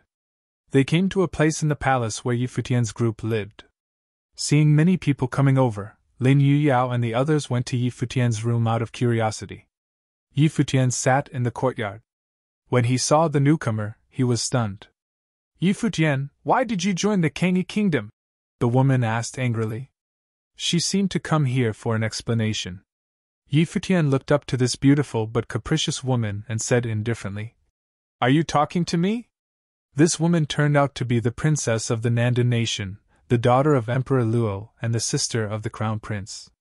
"My teacher gave you the minister's decree, and my brother let you be minister, but you rejected him," Luo Mingyan said. "My father even conferred you with the study attendant of the crown prince. What did we do to you? Is it just because of Hua Jieyu? Is Hua Jieyu the reason why you joined the Kangyi kingdom? Get out." Yi Futian looked at her coldly. Was this girl stupid? What did they do to him? "You!" Luo Mengyan pointed at Yi Futian and shouted. "You are a jerk. I'll kill you!" She pounced forward. Yi Futian stood up and stepped forward too. As if remembering something bad, Luo Mingyan froze in place. I'm here to accompany His Majesty, not for recalling past days. Princess, please leave. Yi Futian responded nonchalantly. Only then did people know that this woman was the princess of the Nanda nation. Many people looked at Yi Futian curiously. What did this guy do to the princess? It's your own choice to betray Nanda nation, but you shouldn't trouble my teacher. Because of you, my teacher doesn't pay attention to the outside world anymore and even neglects me. It's all because of you. Luo Mingyan's eyes grew red. Yi Futian was surprised. He didn't mean to trouble Minister Zhou. It could be said that this whole thing was triggered by Minister Zhou, but he knew that Minister Zhou was thinking for his good. The Emperor's decree should have nothing to do with Minister Zhou. Did the astrologist minister not care about anything anymore? Yi Futian took out the decree of the minister and threw it to Luo Mingyan. Return it to Minister Zhou and tell him that I won't blame him. You won't blame him? Luo Mingyan took the token and asked indignantly in return. You can leave now. Yi Futian was kicking them out. Luo Mingyan looked at Yi Futian coldly and turned away. People around the court moved aside, but Luo Mingyan stopped and turned around. She asked, You said that your girlfriend is more beautiful than me? How beautiful is she that you could betray the Nanda nation for her? You don't deserve to be compared with her. Yi Futian answered indifferently. Luo Mingyan is so naive. Does she really think that Emperor Luo and the Crown Prince were thinking for his good? Or maybe it's just hard for her to think of her father and brother as bad people. Luo Mingyan looked coldly at Yi Futian and left. After she left, Lin Yao asked Yi Futian in confusion. What have you done to the princess of the Nanda nation? Yi Futian looked at Lin Yao and smiled slightly. Do you want to try? Seeing Yi Futian's mean smirk, Lin Yao said, No, thank you. With that, she left. Bai Qiu and Yu Jiang watched the whole thing silently. As the top beauty of the Kangyi kingdom, Lin Yao was always very aloof, but she had struck up a conversation with Yi Futian several times. However, Yi Futian just directly ignored this beauty, which annoyed the onlookers very much. The difference between them. But Yi Futian's girlfriend was indeed more beautiful than Lin Yao. Let's go out for a walk. It's what Qian Fan suggested. All the strong cultivators gathered here in the Nanda nation. They could go take a look. Since the emperor of the Nanda nation invited them, he wouldn't stoop so low as to play tricks on them. Good idea. Yu Jiang nodded and went out. Yi Futian didn't go with them but continued his cultivation. The next morning, people from the Nanda nation came to the palace and visited Emperor Yi. He went to greet them and Yi Futian's group also showed up. The people from Nanda nation bowed and said, My Majesty ordered me to invite Your Highness to the Imperial Palace so that all their Majesties can attend the Tingfeng banquet together. What about them? Emperor Yi asked, looking to Yi Futian's and others. Only the emperors have been invited. The rest shall go separately. They can meet Your Majesty in the Imperial Palace. The man answered and smiled. Emperor Yi didn't respond but turned to Jing Yu. You take them there. Yes, Your Majesty. Jing Yu nodded. Emperor Yi followed the people and left. Let's go, Jing Yu said. Other than him, there were many other strong cultivators of the Kangyi kingdom. The group of people went out and walked directly toward the Imperial Palace. Outside the palace, there were people from other kingdoms also moving toward the Imperial Palace. The Tingfeng banquet was held outside the north gate of the Imperial Palace where there was already a sea of people. The number of the attendees of the Tingfeng banquet was bigger than that of the Fenghua banquet. When Yi Futian's people arrived, they were almost submerged by the sea of people. Outside the north gate, there were 9 tall platforms erected in a row which was surrounded by a vast open space. The throne and the stands were set opposite the platforms. Ordinary people would not be allowed to enter that area. People from all over the Nanda nation were gathered here, naturally including the people from the East Sea Prefecture. The Nanda clan stood in the crowd and watched the throne and the stands in front of platforms where the royal families sat. The Nanda clan could sit there before, but at this time, they could only stand in the crowd. 1 month ago, if that thing did not happen, Jieyu would be the crown princess now. a Nanda youth said. Then we could also sit over there. All of this was destroyed by Yi Futian. Don't think about it anymore and don't mention Hua Jieyu again. An elder reprimanded. Hua Jieyu was a sinner of the Nanda nation. They had to cut all ties with her. Okay. That youth nodded and looked at the crowd. The youth would participate in this banquet, so every strong cultivator here might be his opponent. He continued to observe and stopped when somewhere. He frowned, looked backward, and found a line of figures. Yi Futian? The youth called. People from the Nanda clan all turned to him. An elder said, Nonsense. How could Yi Futian appear at the Tingfeng banquet? He is there. The youth pointed somewhere with great shock in his eyes. He didn't believe it either, but he definitely had seen Yi Futian. The Nanda clan all looked toward the direction he pointed in, and their eyes fell on a handsome figure. Every cultivator of the Nanda clan was stunned, and their eyes flashed. Yi Futian dared to attend the Tingfeng banquet? Did he want to die? Go take him down. The strong cultivators from the Nanda clan immediately bolted in that direction. They had never forgotten what had taken place in Dahai City a while ago. Hua Jieyu was taken away and a group of strong cultivators of Nanda clan also disappeared. And Yi Futian was the reason. Don't let him go, a youth shouted, worrying that Yi Futian would mingle within the crowd. This guy is really bold. How dare he come back to where the Tingfeng banquet is held? Take him and give him to the emperor, someone said. He'd even planned how to execute Yi Futian. Yi Futian went against emperor's order. He was a criminal and must be handed over to Emperor Luo. Chapter 131. Yi Futian's group headed closer to the battle platforms. Just then, a harsh voice shouted, Yi Futian! The surrounding area was crowded and in disarray. Because of this, Yi Futian did not notice the members of the Nanda clan. It was not until he heard the shout that he turned his attention over and saw them. Nanda Ku was among the group. The look in his eyes was ice cold, ready for blood. Whoosh! The members of the Nanda clan did not waste any words and released all types of spells at Yi Futian. A figure stepped out from beside Yi Futian. With a slight step forward, just one step, the wood sorcery targeted at Yi Futian was destroyed. At the same time, a fearsome force of sword intent filled the air. The temperature dropped and every member of the Nanda clan was encapsulated by the force. They could not help but shiver at the drop in temperature. The small area in which they occupied seemed to have been frozen. The members of the clan stared at the figure that appeared in front of Yi Futian. Shock filled their eyes. They could not believe there was such a powerful individual by Yi Futian's side, protecting him. Did the disappearance of their fellow clan members in Donghai City have something to do with this person? When Yi Futian had appeared in front of their very eyes just a moment ago, they had no other thoughts but to capture him. But seeing this powerful individual, the clan members seemed to have broken out of their daze. Why had Yi Futian shown up at the Tingfeng banquet? There's no need for you guys to be in such a rush. I will pay a visit to the Nanda clan in Donghai City sooner or later. Yi Futian quickly glanced at the clan members and continued on his way. He did not want to get pulled into this situation with them right now, and obviously, Jingyu could not start a massacre at the Tingfeng banquet. Jingyu and the others moved forward together, leaving the members of the Nanda clan to stand in place, watching Yi Futian as he walked away.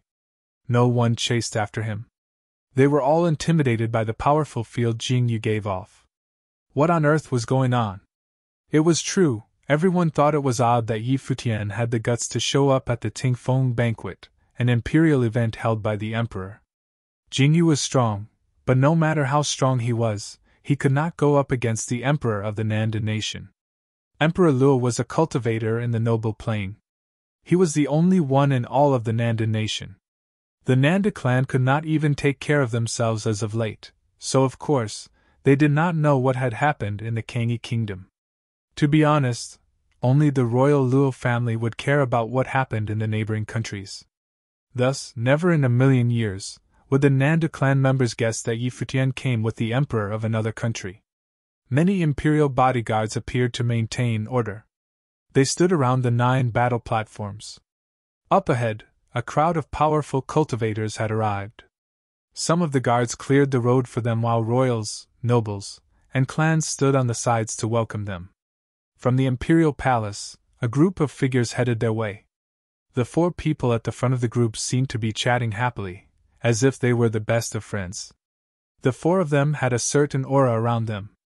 In the blink of an eye, the noisy area quieted down, and everyone paid undivided attention to the group approaching. They knew that Emperor Luo was in the group, but who were the other 3? The 4 figures arrived at the platforms and sat down in their own respective seats. Their status seemed higher than people expected.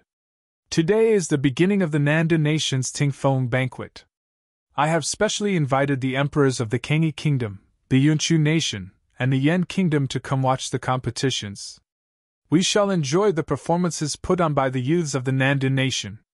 They are our future, and I hope that our younger generation cultivators will not disappoint our 3 guests from afar," smiled Emperor Luo as he introduced his fellow emperors. Immediately, the area was filled with discussion. Besides the one side of the country that was bordered by the sea, the other 3 sides were joined with bordering countries.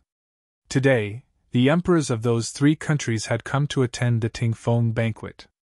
This year's Tingfeng banquet was graced with the presence of 4 emperors, the 4 strongest cultivators in the noble plain. Below where the 4 emperors sat, everyone began to sit down. Beside Emperor Luo, Crown Prince Luo Junlin as well as other princes and princesses had arrived, but only Luo Junlin could sit next to the emperor. This was the obvious difference in status among the children of the emperor. Below the throne were the left and right ministers. Ministers would no longer had the same energy in his eyes as he once did. It seemed like he was no longer interested in anything. On the other hand, Minister Hua looked fresh and energetic. Even though things in Donghai City were not a success as planned, to see Ministers Hua fail was the best thing for him. Jing Yu, Yi Futian, and the others headed to where Emperor Yi was. As citizens of the Kangi Kingdom, it was only natural that they stayed by the emperor's side. The Nanda clan members kept eyes on Yi Futian. When they saw that not only was Yi Futian not avoiding being seen by Emperor Luo, and was even headed in his direction, some of them had already made predictions. They shivered at the thought. "Isn't that Yi Futian and Yu Xing?" Among the large audience, there were some people who came from Donghai City. They froze at the sight of Yi Futian. Naturally, the people of Donghai Academy also took notice. Yan Xiao frowned. "What's going on?" His gaze shifted to Emperor Luo and Minister Hua. They did not seem to care at all, as if they already knew Yi Futian would be here. Zhuo Qing and other students of Donghai Academy were all confused at the sight of Yi Futian. Lin Xie had obviously seen him as well. Her beautiful eyes froze on him. She never imagined she would see Yi Futian at the Tingfeng banquet. One step at a time, Yi Futian's group arrived at the very front of the area, right below where Emperor Yi was seated. The members of the Nanda clan felt their hearts skip a beat. It seemed they finally understood. The reason why Yi Futian dared to show up in the Nanda nation was because he had royalty backing him. The emperor of the Kangi Kingdom. Those from Donghai Academy looked very interested. Their mouths hung open as they watched Yi Futian take his seat slowly. Yi Futian went to the Kangi Kingdom? In a little over a month, Yi Futian had escaped from the Nanda nation to its rival country, the Kangi Kingdom. Furthermore, he had been recognized for his talents by Emperor Yi. Now, he had returned on the day the Tingfeng banquet began. However, he was not a participant of the banquet but one of the audience. Zhuo Qing felt disheartened immediately after seeing Yi Futian. Zhuo Qing was here to participate in the banquet and did not even know if he would even be able to impress with his performance, but then, there was Yi Futian. He was already seated by the emperor, though not Emperor Luo. Yan Xiao glanced at Zhuo Qing who was beside him. Then, he turned to another person and said, "Tian Hao, that's the person you've always wanted to meet. Full attribute genius with twin spirits, Yi Futian. Do you think you can defeat him?" Yun Tianhao stared at Yi Futian. In reality, he had taken notice of Yi Futian very early on. It was because they knew each other, but that was when they were younger. They battled once at Qinzhou Academy. As a top student of Haiyan Academy, Yun Tianhao lost to Yi Futian. After that, Yun Tianhao left Qinzhou City in pursuit of experience and better education. So, at the beginning of this year, he was admitted into Donghai Academy. His arrival shook up the whole school. Then, he heard of another person who left a deep impression on the students of Donghai Academy. Futian, a name that he kept engraved in his brain. "I will defeat him," said Yun Tianhao. Full attribute and twin spirits? So, this was his true gift. Seated below Emperor Luo, ministers were first stared at Futian and then at Emperor Yi. He felt disappointed. After their trip to Qinzhou City together, ministers were showed great interest in Futian. It was not only for himself but for the royal Luo family as well. However, it was impossible to know what the emperor was thinking. The royal family actually got the idea that ministers wanted to revolt against them. They believed that Futian was fated to become emperor of the country and was a threat to their family. Thus, an imperial order was sent to Donghai City. None of these events could be undone. As for Minister Zhuo himself, the emperor lost trust in him because he insisted on rushing to help Futian in Donghai City. If Minister Zhuo was Emperor Luo, he would do anything to kill Futian right now. Even if Emperor Yi would get mad and kill a lot of people, it would still be better than the downfall of the royal family. But Emperor Luo would never do that. Although Emperor Luo believed in fate and Minister Zhuo's prophecies, he would not trust them fully. Emperor Luo was very headstrong and believed that as an emperor and a powerful cultivator in the noble plane, he could easily change fate. Obviously, Minister Zhuo was not going to attempt to persuade Emperor Luo. He wouldn't do it even if he could. He was not going to come up with any more plans for Emperor Luo. Despite this, Minister Zhuo knew he would never be able to leave. Even if the emperor was not going to give him anything to do anymore, he would also never let him go. The reason the emperor has not yet killed Minister Zhuo was because he did not have a crime to accuse him of. The minister had recruited and bred many talented officers for Emperor Luo. If he killed Minister Zhuo without reason, it would be poorly received by the emperor's subordinates. "I heard that the Kangyi Kingdom's Fenghua banquet ended not too long ago. These should be the ones from the Fenghua rank, correct?" Emperor Chu of the Yunchu nation asked with a smile as he looked at Futian and the group. "They are the top 10. My goddaughter had other business and could not join us," answered Emperor Yi. He returned a smile. "In my Yan kingdom, all those with outstanding gifts and high cultivation have the chance of being recognized by me. Some are even made lords or ministers. It has been like that for generations now. This is a policy that everyone agrees on. My people have the utmost trust in our royal family. To this day, as long as there is a brilliant person, they would make themselves known to me. There is no need for us to hold some boring banquet. I've always been curious. Your countries hold these events once every couple of years. Does it actually help to pick out brilliant individuals?" said the emperor of the Yan kingdom. He looked at the group of people seated below Emperor Yi. His words also included Emperor Luo, who was holding the Tingfeng banquet, but it did not seem like Emperor Luo minded. He smiled lightly and replied, "Every country has their own way of doing things. What matters is that we all do it for the same reason. I invited you all here today, so we'll just have to wait and see if some outstanding young cultivators will appear today.